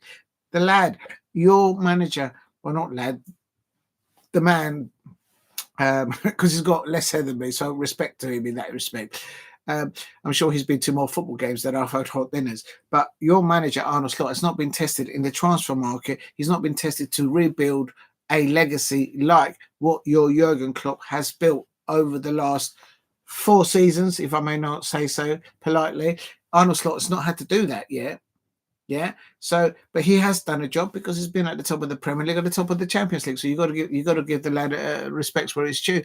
But he's not been tested with injuries and with players wanting in and out. Trent Alexander-Arnold, Virgil van Dijk. Is there something going on behind the scenes? Do they not share the same table when they have the Cocoa Pops and the Sugar Puffs in the morning? Probably not. They probably don't like each other. Real talk. But the fact of the matter is, there's a pecking order in any team, and no doubt at Liverpool, it's the manager and Virgil van Dijk and everybody else get in line. But it is what it is. Meant Premier League thought of players versus Fulham. I think Marcus Silva's done very well at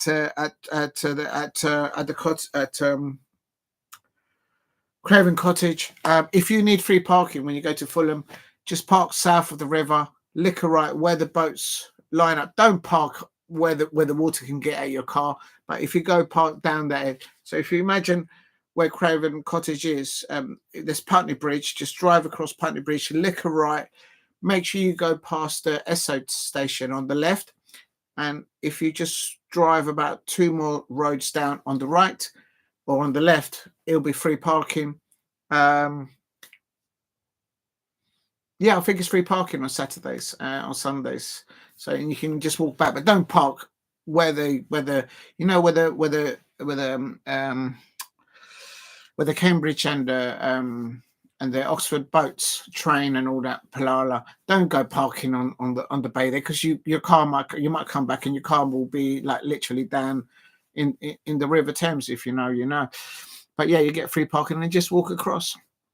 And I have to say, on the walking back from Craven Cottage over the bridge, there's some good there's quite a few pubs and a few restaurants there on the promenade next to where the rowing cruise. There's a few yacht clubs there. It's all right. It's all right down there. Some good food down there.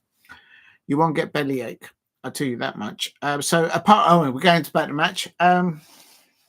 Away form, we're doing well. I'm concerned about how Fulham are doing very well at home right now. There's something in the air when the Crystal Palace players go away. And the word on the street, Oliver Glasner has said on Palace TV, big up to Palace TV, they say that basically they're doing everything what they do as a routine when they go away, and they do the same routine when they go to Selhurst Park. But it's completely 2 different teams. the intensity, the off the ball intensity that the Crystal Palace players come out and start with. We're not facing any major injuries in a sense, so we should tackle them real well.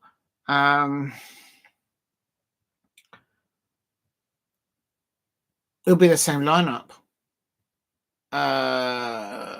Because it's only, for my understanding, it's Tyreek Mitchell. Will he start? No, he got substituted, and no, I think Tyreek Mitchell will start. I think Tyreek Mitchell will start on the left hand side as he should. But now with Chant. Which one? I don't want to get shut down. Away from Bucharest past Fulham, says Scott Blamley. Yeah, I reckon they will. I think they will. Jean-Philippe Mateta is on a roll, and Issa is also playing well for us. We got Eze. Hopefully he will start. I hope he starts Ebery Eze. I think we're more balanced with him on the left. I think people criticise Ebery Eze this season too much. If you look at the debut goal from Roman Eze, it was Ebery Eze on the left-hand side that had the vision to cut in from the left-hand side into a bit of space in the middle, ping the ball over to the right to Daniel Munoz. Daniel Munoz did his magical stuff with his legs and with his hands and got the ball pinged over to Roman Eze, who scored his debut goal. Of course, we didn't win at home in the rain against Brentford and all that jazz. And could you please show me your celebration? Before I do that, I'm going to do this one.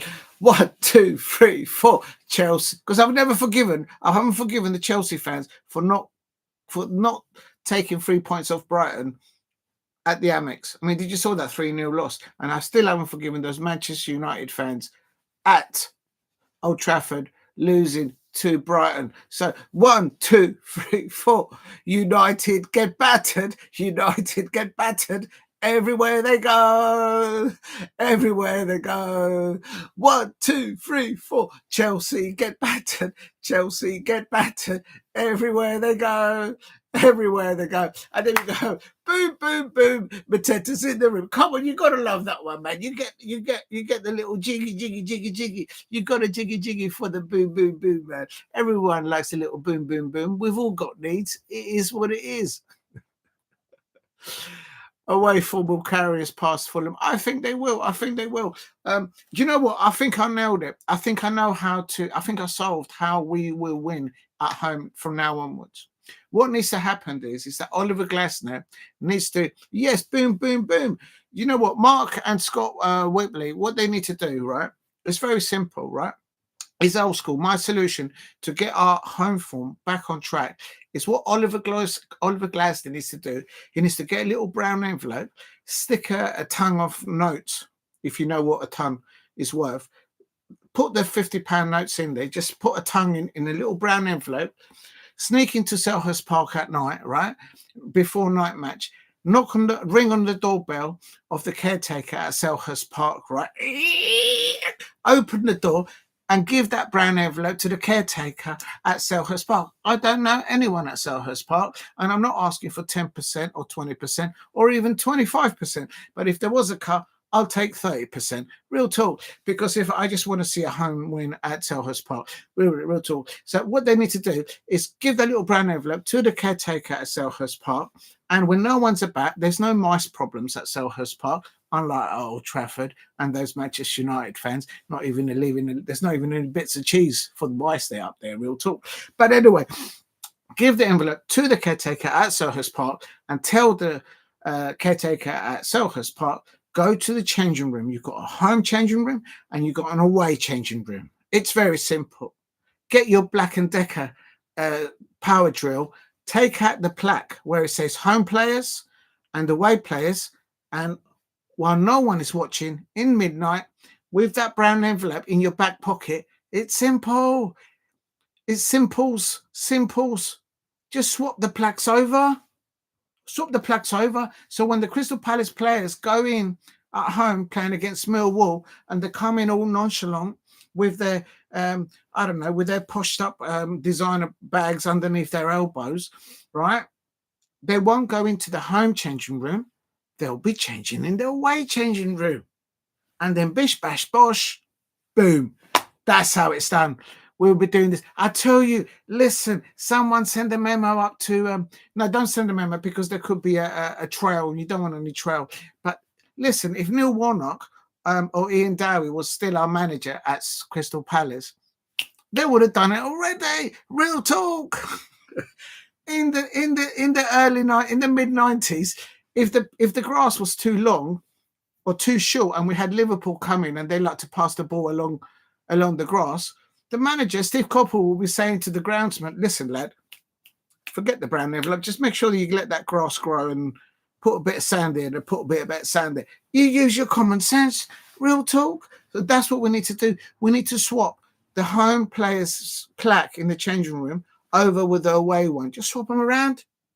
And don't tell the players, because apparently in the morning, they all eat the same Weetabix and sugar puffs and bananas and condensed milk and whatever they do in the morning and Pop-Tarts and all that, whatever they're into in the morning when they go away. Well, when they get to Selhurst Park, get them to change in the away changing room. They're not going to complain. They just want to get their kit off, put the Crystal Palace kit on, bish bash bosh to go out to Selhurst Park. 4-0 against Millwall. We cannot lose against Millwall. Absolutely. That's it. Per favore, like the Italians say. Per favore. Per favore. We will be doing this. Listen, Mark Bradley, Mark Whibley, please spread the word. That's what they need to do. Just swap the plaques over.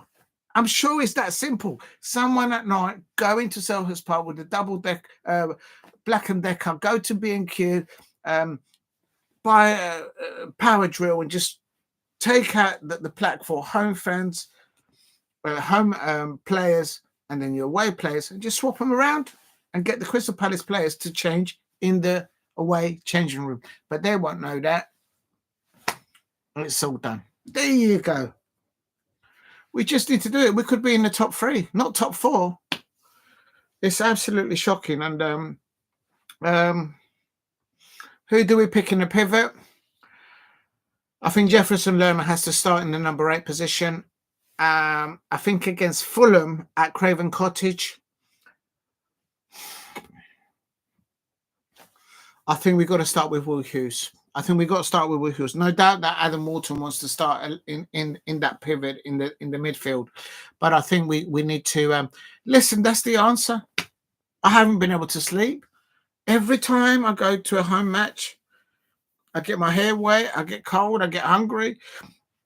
We've all got needs, as I say, and one of those needs is to just see Crystal Palace win at home.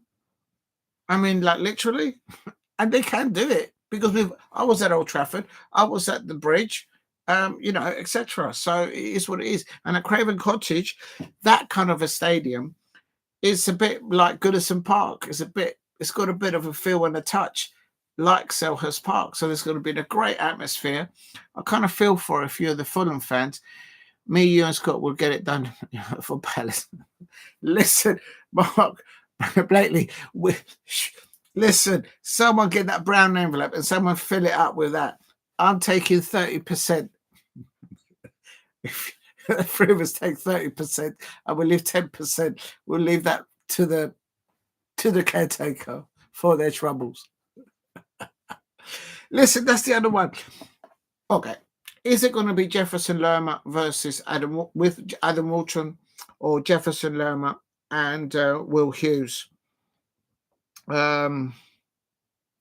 It's not just about who we want to see on the pitch. It's what type of a side that they are facing and the duels that everyone's going to be having against. And if I'm not mistaken, just bear with me because I did this 2 nights ago. Fulham against Nottingham Forest. This is Fulham against Nottingham Forest at Craven Cottage. And their lineup is Lukic and Burge in that pivot. Okay. So we need to put, in my opinion, Jefferson Lerma in the number 8 position and Will Hughes. And depending on how the match goes, Adam Walter's got to come in for one of those two, in my opinion. They started with Iwobi and Traore, and we all know about Traore. Do you know how physical he is? I mean, he's like a light heavyweight, or even a cruiserweight. Like literally, is you've all seen Traore, and he's going to be up against Tariq Mitchell and Ebbs if Ebbs starts on our left hand side. So Tariq Mitchell, if he stands next to Traore, it's like a boy against a bodybuilder. Can't wait to see Walton play. Yeah, me too. I want to see him playing. But I think Oliver Glasner is going to go with Jefferson Lerma in the pivot with Will Hughes and get this man on the team. Yeah, I agree. Did you see the performance of Jeffrey Schlupp? He couldn't get into our break into our top 11. And did you see that performance that he did for Celtic against the Bayern Munich as a left back? And he actually came in sometimes he was actually playing as a centre half, and sometimes he was playing as a wing back as well. Like literally, he had a blinder of a match. It's just that they got done in extra time against Bayern Munich. So Traore will be up against, I expect, Traore and Lukic of Fulham. They're going to be up against the likes of Jefferson Lerma and Tariq Mitchell and Ebrieze on that left-hand side of our left-hand side, because they play on the right. And Iwobi and Berger will be up against, I expect, Daniel Munoz, Ismail Issa, and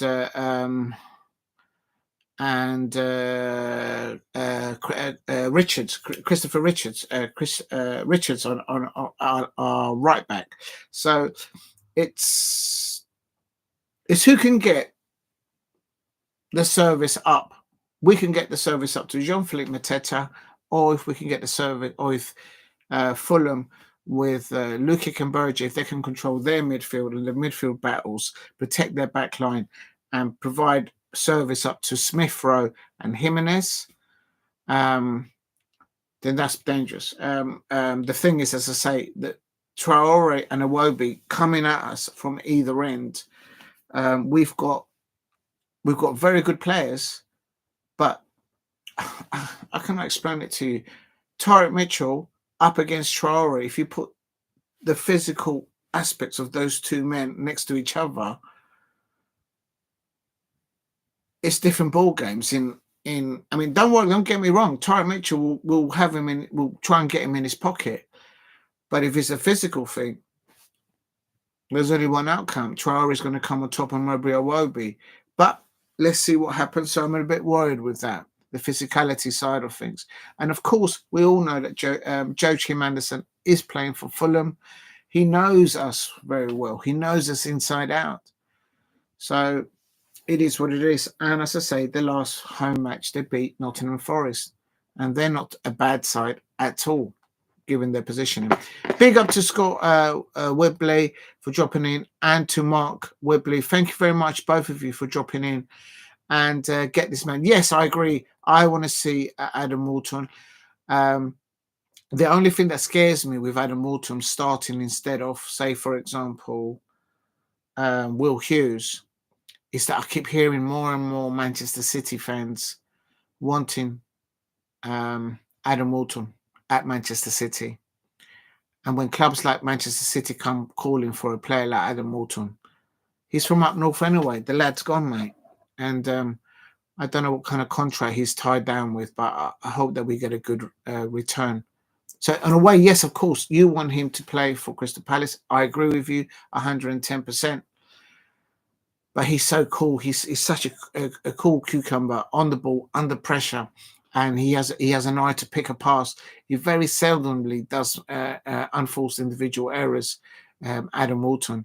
And I think that's why Pep Guardiola and quite a few Manchester City fans want him as cover for the injured Rodri that they've had in their midfield.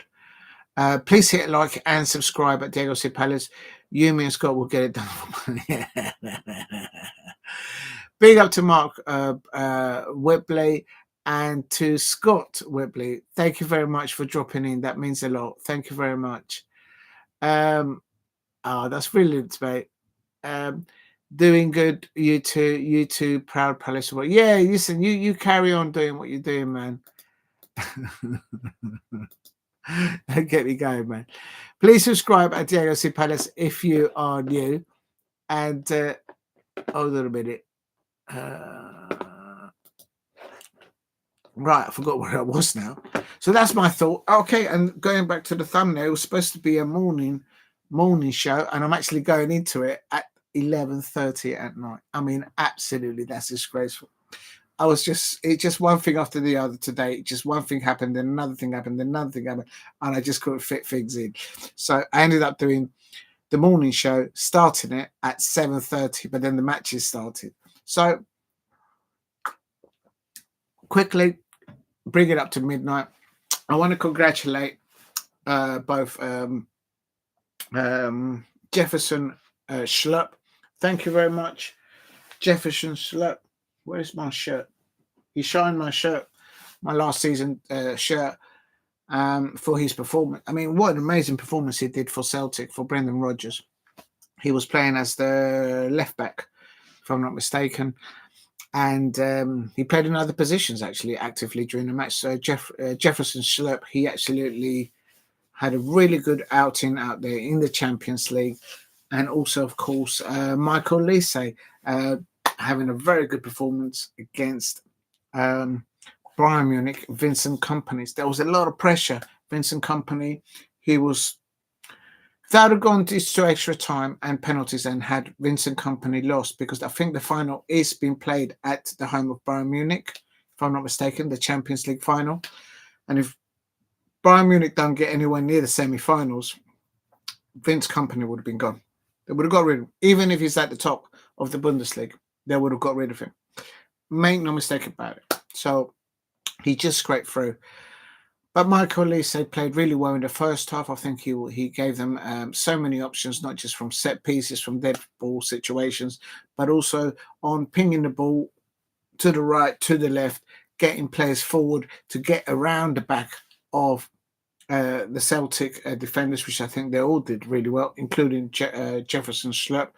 So, really proud to see Michael Olise and Jefferson Schlupp doing the business out in the Champions League. The reason why I've put them on the thumbnail, and I put on the thumbnail who's next, is because I hear rumours of teams looking to, as the season goes towards the end, we're a bit early to that. But quick example, at Liverpool, if Luis Diaz goes to Barcelona, if Virgil van Dijk doesn't get a renewed contract, if Mo Salah goes to the Saudi League, if who else? Trent Alexander-Arnold, if he lands in Real Madrid, if other players from Liverpool look for new challenges in their careers, why they would go to Real Madrid, I don't know, because I don't think they should go there. But just go and ask a Liverpool fan. I think they'll explain it to you. That is like, oh, but anyway. But if that happens, clubs like Liverpool will be looking at see what we've got. And one place that they probably will come in for is Mark Gahey, perhaps even Daniel Munoz. If they look too much, if Luis Diaz goes, I wouldn't be surprised if Liverpool have a little look at Daniel Munoz as an example. And probably it's not saying that it's happened, but it won't surprise me in the least. So that's one thing. The second thing is other football clubs like Manchester City. We all know tonight that they're not in the Champions League. So now Pep Guardiola is already saying to himself, people upstairs, these 2-3 players, respectful of what they've done at the club, but we need to politely just move them out, like actually do it, and they will do it. And they'll already be thinking, what are our options? Who should we go for? Already I've heard Jean-Philippe Mateta, Daniel Munoz, Adam Walton, Ebrieze are linked, not officially from club to club, but I've heard whispers, momentum going on between Manchester City fans and what might not. You hear rumours and that. that they may be interested in some of the Crystal Palace players. Not surprised about that, because on our away form, the Crystal Palace deserve that attention, and it will surprise me if it does something like that materialise. What other football clubs? Arsenal, they're looking for a striker. They're looking for wingers.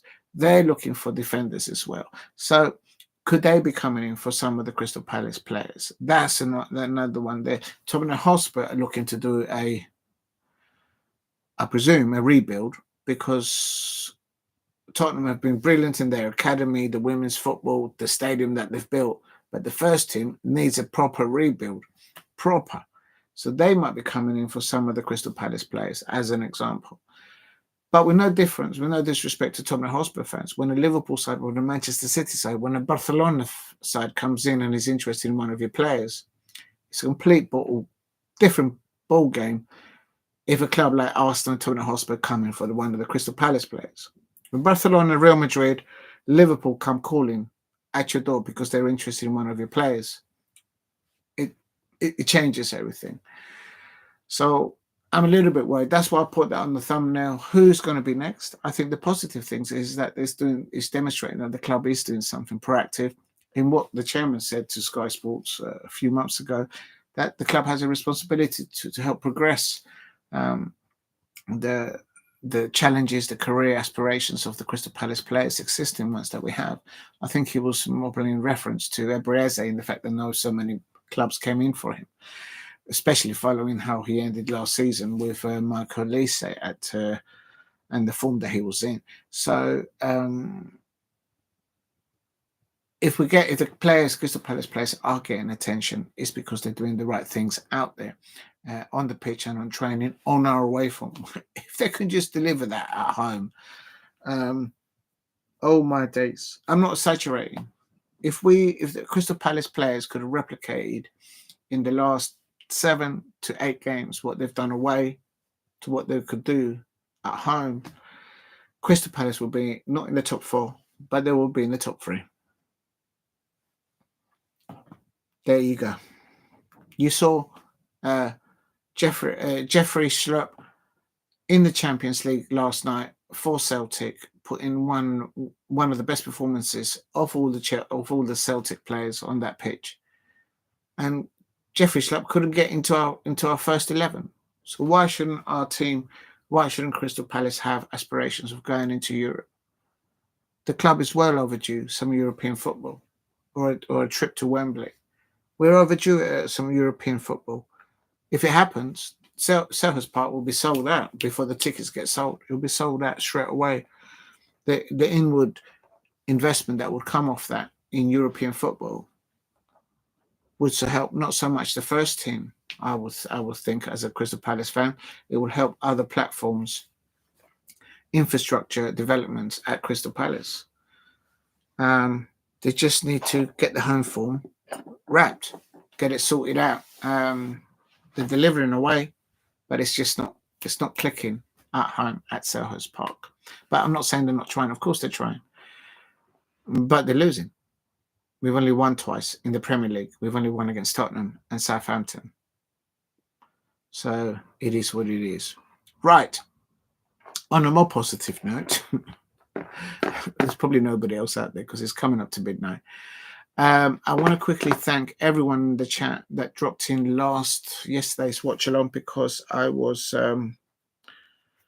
the thing just stopped working. I don't know what, or maybe I did press something more. I don't know, but I never got the opportunity to say thank you to everyone. So everyone who was on the watch along last night, thank you very much for tuning in and dropping in comments and making me sing, making me I didn't dance, but making me do things that I don't normally do as a human being. So big up to all of you in the chat. I think it was ST, Steve RFC, Paul Bradley, Damo1168. Big up to Samek for dropping in today. Massive thank you to Daniel90. Tottenham Hotspur your Tottenham Hotspur need to do a rebuild there, real talk. But you're not having none of our players. Not this season. Right, quickly, just finish off on today's classified results. if I can get how it all ends.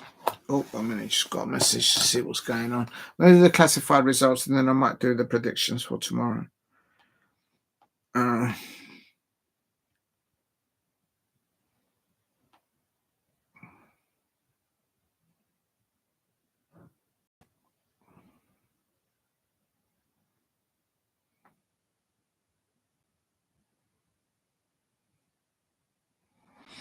If you're new to the channel, please subscribe at Diego C Palace. And as I say, I've kind of just wrapped up the morning show there, and I literally started doing it at 11:30 at night. I mean, that's just terrible. I sincerely apologize, but I've had so much things to do today that every time I tried to slide things in, I had to postpone other stuff as well. And in the end, I got to start doing this live morning show at 7:30 in the evening. It was just mad. And then the football started, and I was like, ah. Oh my God. And if somebody has been waiting from 10 o'clock in the morning, oh my days, do I feel guilty. So, full-time classical results. Today is February the 19th, still. Wednesday, the 19th of February, 2025. In the UEFA Champions League knockout round playoffs, Borussia Dortmund 0, Sporting 0. Borussia Dortmund win 3-0 on aggregate. PSG 3. Oh, it started like PSG 7, Brest 0.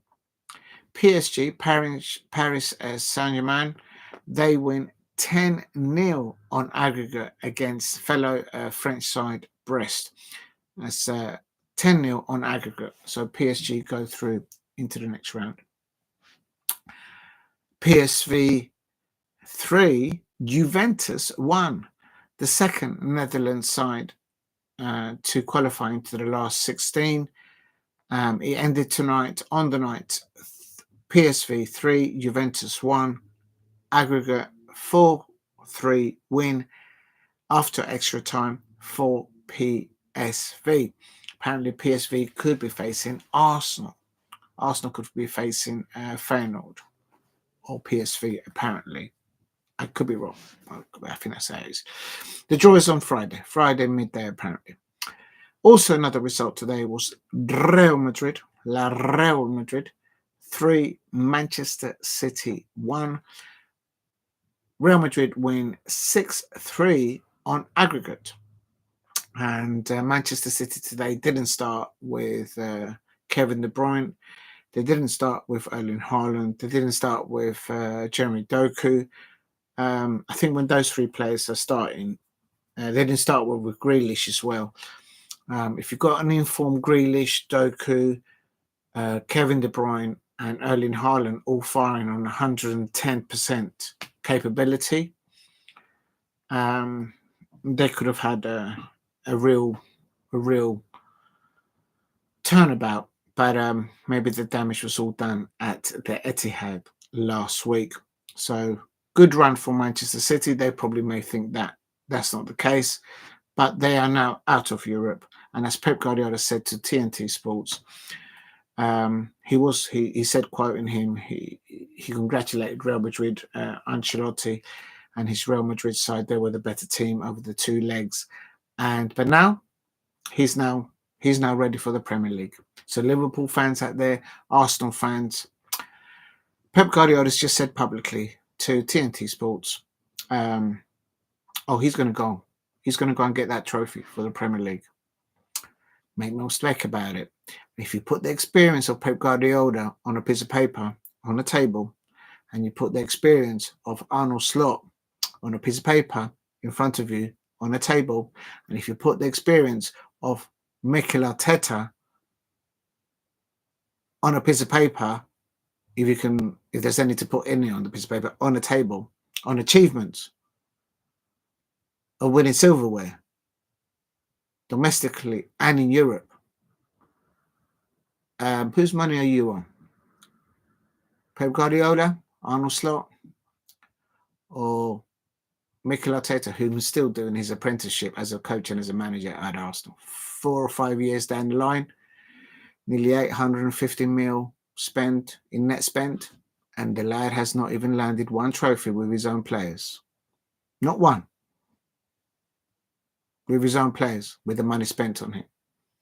But the narrative is they'll give him another 2 years contract and probably a pay rise. But City, Liverpool, and Arsenal.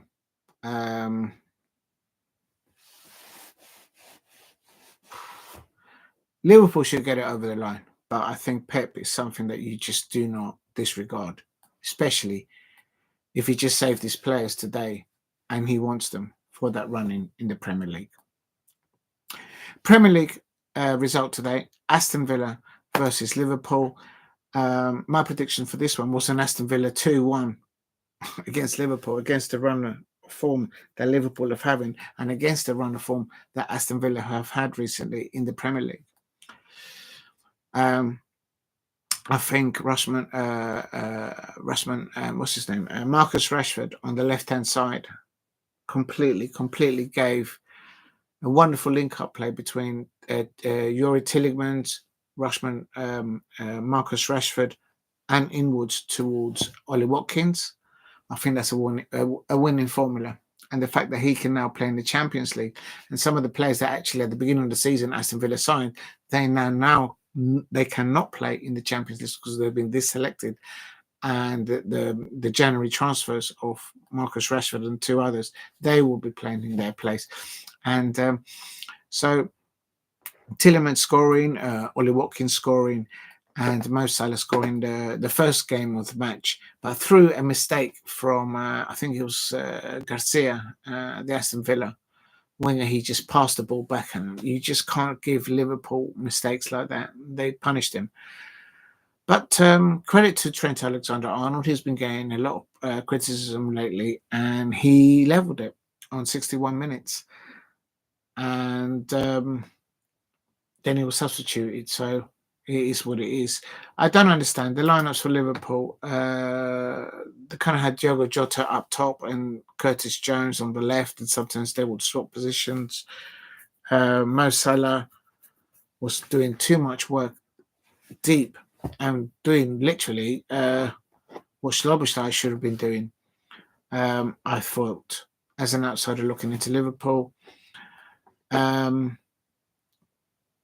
I think Conor Bradley should have started in front of Trent Alexander-Arnold for Liverpool, and Luis Diaz should have started on the left. But there's probably a reason why Arne Slot has done that, because maybe he wanted to see how would they will approach the midfield and the back line of Aston Villa. So there's probably a reason for why Arne Slot selected that particular lineup today.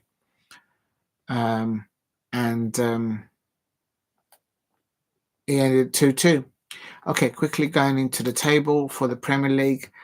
Liverpool are now, having played 26, they are on 61 points. So now they are 8 points ahead of 7, 8. What? 7. Yeah, there are 8 points ahead of Arsenal, but they've played a game more. And where is Aston Villa? Aston Villa are 9th. Oh my days. With that draw, they are on 39 points. And this is what I'm saying. Crystal Palace are on 30 points. If we were to replicate throughout the seasons what they've done away in form, in clean sheets, in intensity, and in goal returns, not just goal returns, but points scored, Crystal Palace would be where Nottingham Forest is right now. We'll be in 3rd or 2nd. Real talk. Mathematically. So it is what it is. Okay, so Manchester City are now 54 plus 10, 16 points behind Liverpool. But Liverpool have got the best goal difference in the Premier League. So we'll see with that. Right, I'm going to wrap it up at midnight. So it ended Aston Villa 2, Liverpool 2. Liverpool maintain being top of the Premier League now with a 8-point advantage over Mikel Arteta's Arsenal. And he but he's played a game less than 25, and he has 53 points for his Arsenal side. But he's come off 3 wins in a row, even with all that injury. So credit to that. I can also confirm, because I did do a prediction. I'll show you quickly. I did do a prediction of Luton 0, Plymouth Argyle 1, and it ended Luton 1, Plymouth Argyle 1. I think these two sides are at the bottom of the championship before kick-off. Oh, Luton scored first on 55. Brown scoring for them. Brown is the captain, isn't it? Who's their captain these days? Oh, no, it's McSmith. Okay. Well, anyway, Luton Town scoring first, and Plymouth Argyle. Remember what Plymouth Argyle did to Liverpool recently? And how can you go from that performance against Liverpool and then actually just drawing against Luton? How is that even possible? Okay, obviously they had Okay. So tables: Luton Town, Plymouth Argyle are still the two bottom clubs of the championship. One is on Plymouth Argyle on 29 points and Luton Town on 28 points. That is, but anything can happen. Luton Town can still scrape out. If they get a win and results go their way, they can come out of the bottom 3. So literally, I would say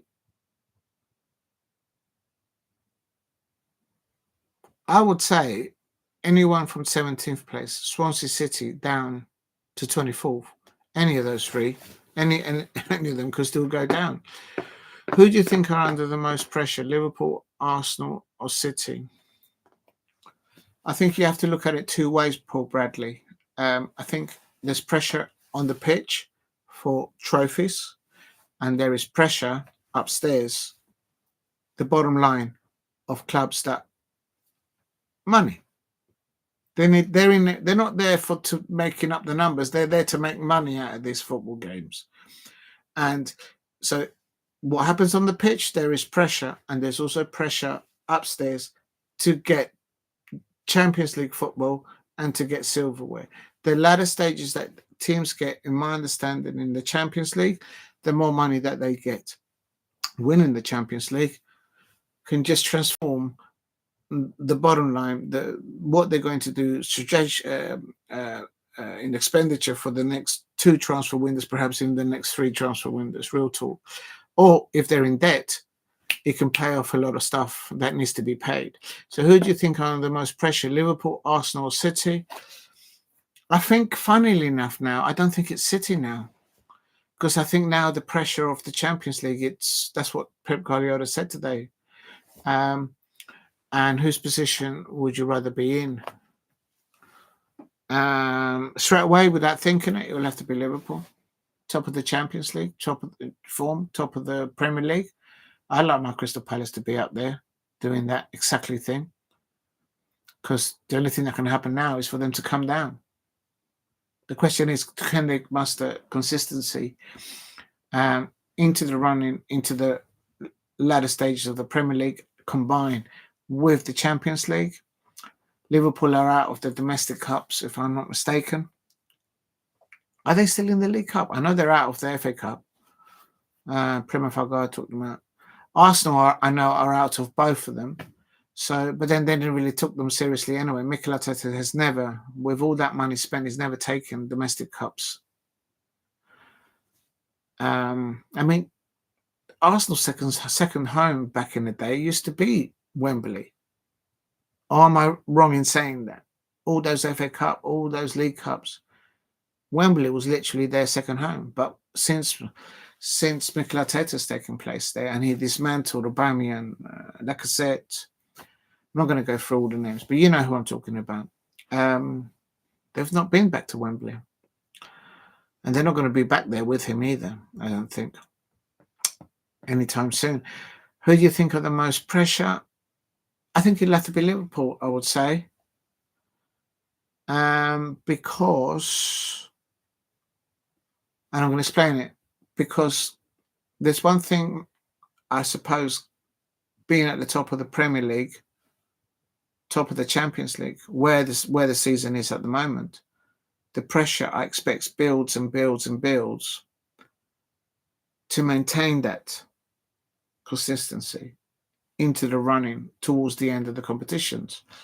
I think experienced managers like Ancelotti, like Jose Mourinho, like Sir Alex Ferguson, like Pep Guardiola, like Jurgen Klopp, I mean, no doubt that they will say a good start is important, but what's more important is how you finish the competition.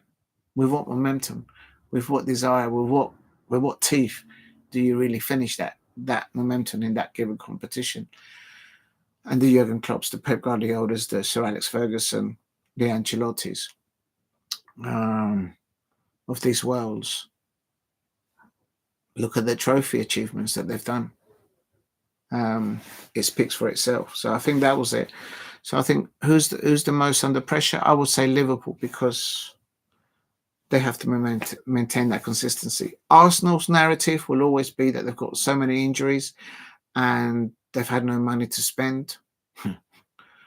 But the net spend that Mikel Arteta has spent in comparison to what we have available at Crystal Palace for Dougie Freeman is a completely different world. Like literally, they're in the Milky Way galaxy and we're like way out there in the Andromeda galaxy. For those of you who know your star constellations, you'll know how distant that far away is. Real talk. So, and City, I think now they can just say, you know what? We've got one thing to do. Let's do this. Let's take this title off Liverpool. So it's not pressure.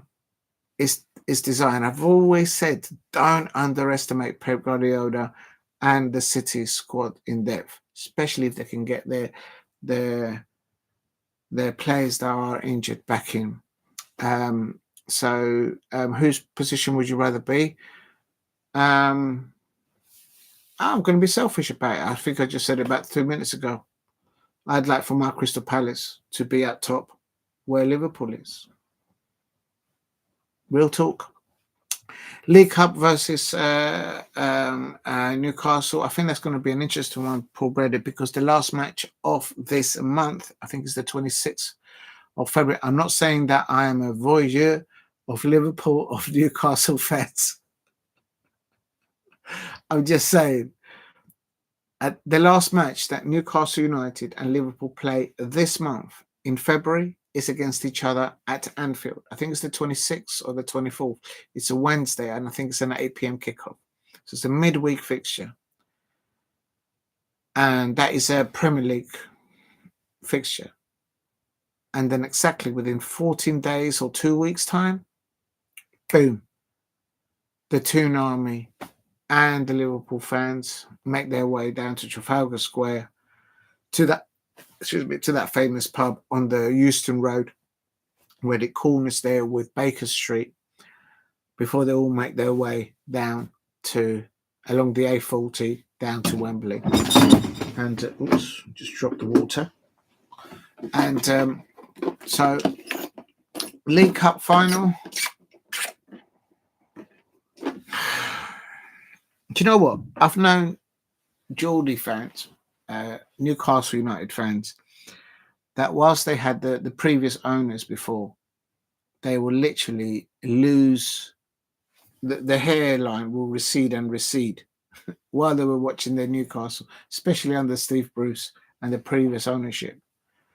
And they were just, despair is an understatement. And they are so gagging. They are so, not desperate, but they're so wanting just to see their side and lift that trophy.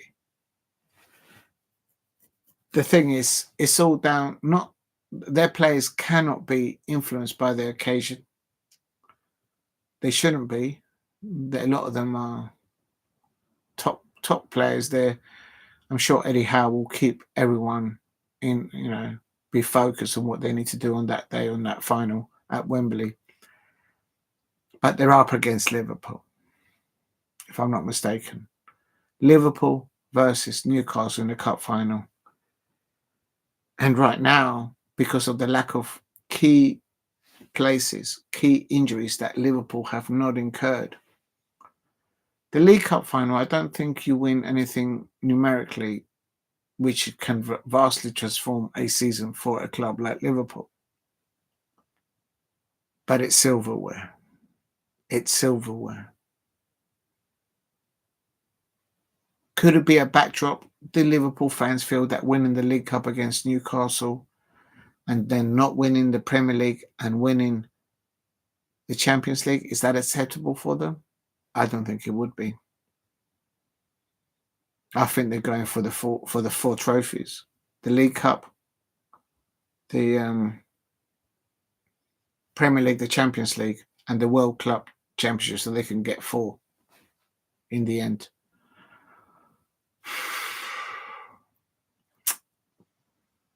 I don't know.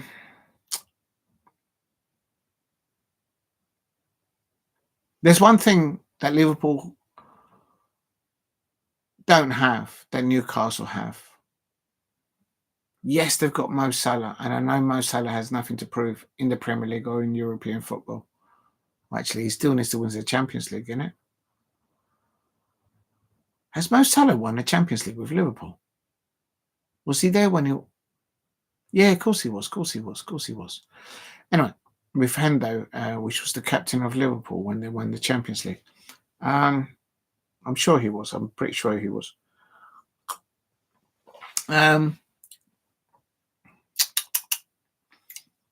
Alexander-Isak. If Alexander-Isak from Newcastle is not injured, if he gets to run at Liverpool like how Aston Villa run at them today, I know Wembley occasion and all that jazz has got to be different than Villa Park. But Alexander-Isak, if he can bag not just one but a couple of goals against Liverpool at Wembley, that's going to be a mad final for the neutrals. For Liverpool fans and Newcastle fans, I have no idea. But the stress levels, they're all thinking about it. They're all wondering. I suspect that's why you're asking the question.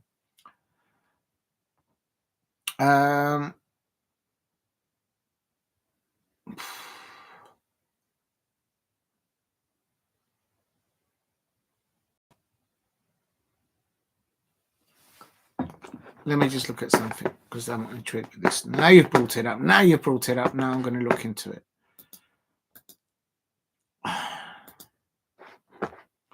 Not in today's fixture with against Aston Villa. I'm going to look at the fixture between not the one Liverpool against. Where was it? Oh.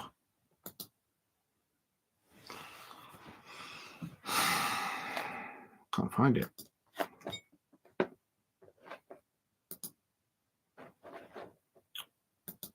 I'm going to round it off now because it's midnight. But you've asked me that question, Premier League. Oh, Premier League first and foremost, Diego, honestly. Yeah, I would suppose so. Yeah, you got to, innit? Damn it, if you had any shout, if my team was doing a Leicester, you got to throw everything in it.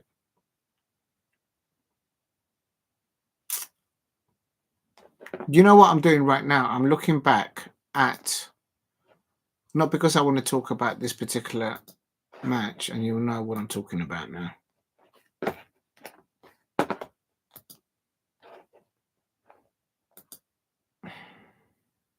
There. It was a Wednesday, 12th of February. I'm not going to talk about Everton versus Liverpool. I'm just going to focus on your lineup that day. And this is why it's sticking in my mind as an outsider looking in. Because this is what you started with. Conor Bradley, Konate, Virgil van Dijk and Robertson, Alisson Becker at the back. That's a no-brainer. I think as an outsider looking in, I think that's better. And then you bring on Trent Alexander-Arnold as an impact. Not impact substitute, but an impact once you've tired the opposition. and then Trent Alexander-Arnold will score a goal like he scored today. You got Gravenberch, McAllister in that midfield pivot, and then you had Szobozlai, Mo Salah on one side. In that particular match against Everton, your slot selected Gakpo on the left-hand side and Luis Diaz up top, and he would. I love the link-up play between Mo Salah up towards Luis Diaz, and vice versa sometimes. But I think Luis Diaz should be on the left, and Cody Gakpo in the middle as a number 9. That's the way I see it. If you're playing that lineup consistently between now and the end of the season and no one gets injured,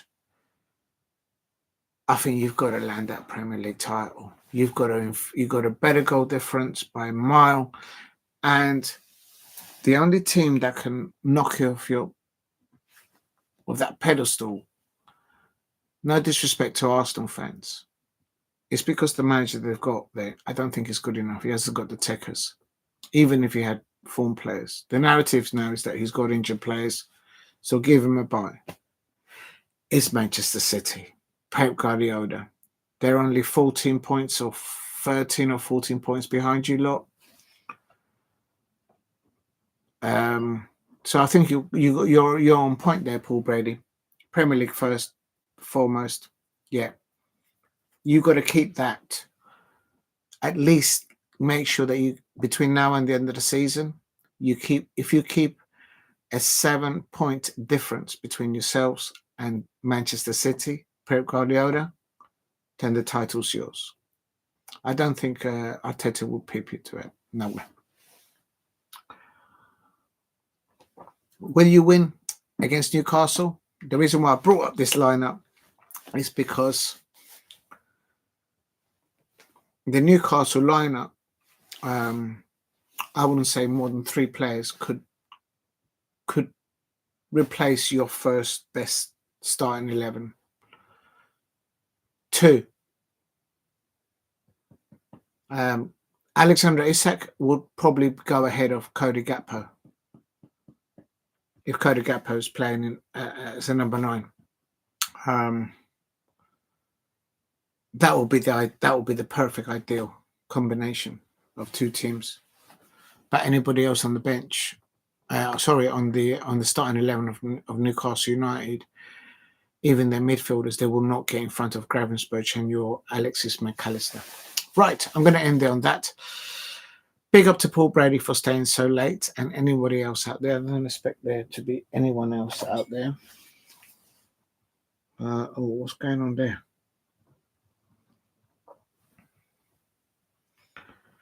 I hope there's no football tomorrow because I haven't done my predictions for tomorrow. Please tell me there's no football tomorrow because I haven't done my predictions and it's midnight. Oh no. I don't know why I started doing this. Hopefully there's nobody out there so no one can tell me either way. Oh no, there's football tomorrow. Oh, of course there is. The final knockout rounds of the Europa League and probably the Conference League as well. Oh no, I haven't done the predictions for that, man. Good, there's nobody out there. I can sneak off. I can shut the stream down and sneak off.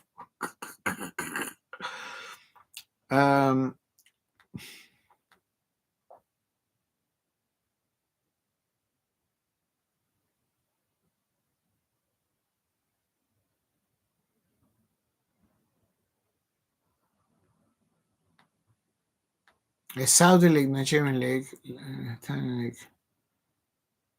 The Women's International friendly start, and there's probably some competitives. Cheers!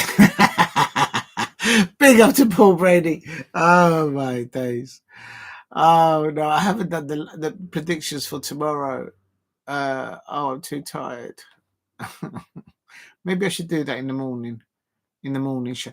That will push me to get up early because you don't want to do that. The predictions for both the UEFA Conference League and the Europa League, like a minute before the kickoff. Oh my God, they're kicking off at 5:45. Claudio Ranieri versus Porto. They're 1-1. I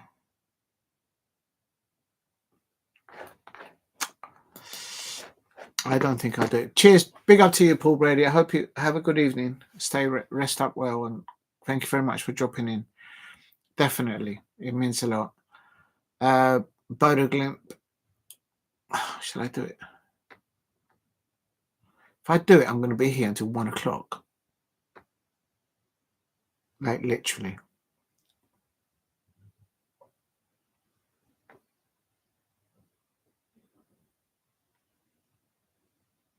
Oh, Ajax might get through as well because they're 2-0 up on aggregate. So there'll be 3 Netherlands football sides going into the next rounds of European football. Of course, it's not the Champions League, but the Europa League. And then, no, I'm not going to do it. I've had enough. Right. What I'll do tomorrow, let me just quickly check that there is no other breaking news, and then I'll leave it up. That will be something to do tomorrow after I do the morning show, if I can do it in the morning. And oh my God, Chelsea are in for Mark Gahey again.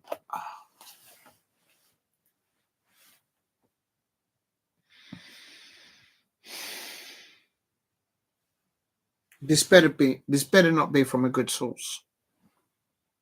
Okay, it's one of the tabloids. Chelsea are determined to beat off competition for Premier League rivals to sign Crystal Palace £70 million rated Mark Gahey. The 24-year-old joined Palace from Chelsea. Yeah, tell me a new story, mate.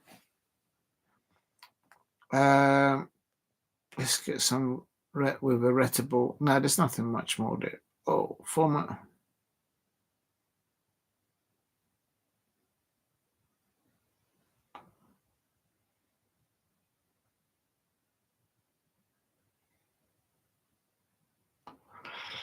Oh, that's interesting. Leicester and Crystal Palace are watching the Midtjylland and Guinea Biasso forward. Francolino. Did you? It's sure not to pick these. A 20-year-old who came through the Benfica Academy. And that's a Danish media outlet there. I'm not going to mention the other ones because I don't rate. When they don't, you know what it is. When there is no gossip about Manchester United, when there is no gossip about a situation at Liverpool, when there is no gossip about Newcastle gossip, when there is no gossip about anything else and whatnot, they have to pick on the Crystal Palace players being linked to either to Chelsea, to Liverpool, to Manchester United, or to Arsenal or Tottenham Hotspur, some madness like that. They just have to pick on our players. I mean, it's like, they've got an ugly miss. Look at that ugly miss there by Nunes. He's a good player off the ball, but I don't think. Oh no, Crystal Palace have made a 50 million bid. You carry on like that, Darren Brady, and I'm going to start doing the Pink Panther song. Not at this time of night, but I'm going to start doing the predictions just to get back at you. Because I thought, yeah, let them all go for a rest. And then that Paul Brady comes in there saying Palace have made a 50. If they even think about it, let alone making a bid, £50 million. And people want to buy Jean-Philippe Mateta for less than that? Don't get me started. Don't make me shout because I'll wake up the neighborhood. Real talk. There's taking the pee and it's taking the bubble. And that's both. Real talk. Listen, you wait and see what happens between Trent Alexander-Arnold. Is he going to land at Real Madrid? Is Luis Diaz going to sign for Barcelona? Is Mo Salah lands at Saudi League? If Trent Alexander-Arnold lands at Real Madrid, who's the other one? Who else is looking to jump ship from Liverpool?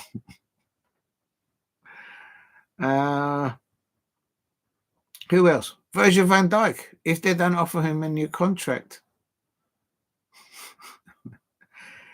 Do you know what?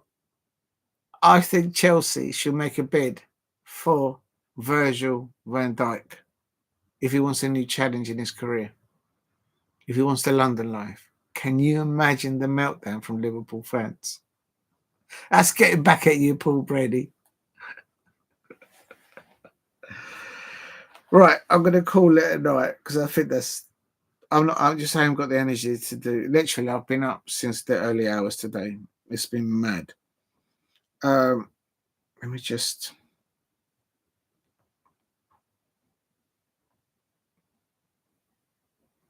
What? That's all right. That'll do. If you're new to the channel, please subscribe at Diego C. Palace. And if you can, subscribe at Diego C. Palace. Please set your notification bell on. And if you can, I'll try and do a morning show tomorrow morning to give a lot of banter back at the likes of Paul Brady. I'm going to go from the top because this is what I failed to do yesterday. Massive thank you, Steve RFC. A massive thank you to Shay Arsenal, who said, remember to hit the like button and subscribe if you're new here. Thank you, Shay Arsenal, for doing that early doors. And also to STE, although they've changed their name to subscribe to Diego C. Palace. Thank you very much for doing that. That means a lot. And I love all the comments that you're making with all these signs. Big up to Damo1168. Boom, boom, boom. Mateta's in the room. That's right, you said it. There's a real one out there. And a massive return there for James Stone. Good to see you back from your travels. I'm glad they let you back in. Grown adults. And also a massive thank you to, there was some other people in there. A day 0000. What channel is the Liverpool game? Oh yeah, I answered that. Day, so big up to day 000. Big up to Semic. I hope your Galatasaray get it done tomorrow. They'll probably bottle it. And who else? There were some other people in there quickly. Daniel 90, Tottenham Hotspur fan. Good luck to your Tottenham Hotspur in sorting out your first team. Sort out your A&E as well. Also, there was somebody else. I can't find him. There, Scott Wibley. Thank you very much for dropping in. Scott Wibley and Mark Wibley. So there's two people there from, I presume, the same family. Big up to you. Thank you very much for dropping in. That's really nice of you to do that. Both of you. That makes it look boom, boom, boom. Mateta's in the room. Everybody loves that boom, boom, boom. And Mark Lady will be doing this. Amen. Hallelujah to thee, man. Real talk, respect. And last comment there. Paul Brady says, Crystal Palace have made a £50 million bid for Darwin Núñez. If that happens, oh my God, that will be a 24-hour emergency meeting, hot stream. Like literally, it'll be a fire hot stream at Diego C. Palace. If that ever, Fabrizio Romano ever replicates that, cancel football. Time out, cancel football. Thank you very much, Paul Brady, for staying there late doors. I will do my predictions tomorrow for the UEFA Europa League knockout last rounds and the UEFA Conference League. That competition, Chelsea is still in that. And of course, in the UEFA Europa League, you've got Manchester United, Tottenham Hotspur, Rangers. Anybody else? No, I think that's it. Manchester United, Tottenham Hotspur, and Rangers that are still in that competition. So good luck to them. They'll be facing one of these sides that will be playing tomorrow night, I expect. I'll do the predictions tomorrow morning because I'm done. I'm done. Thank you very much, everyone, for your patience today. I've had a mad day. Yesterday, I should say, on Wednesday. Thank you for persevering me. Thank you very much for the 12 likes. That's amazing. Anything over 4 likes, I'm like, yeah. I've got 12 likes today. You lot are absolutely brilliant out there. If you're new to the channel, please subscribe at Diego C Palace, and also please leave your notification buttons on at Diego C Palace. Please hit a like if you're watching the playback, and I'll catch you up on the next one. Good night and take care. Please stay safe out there. Until tomorrow. Good night.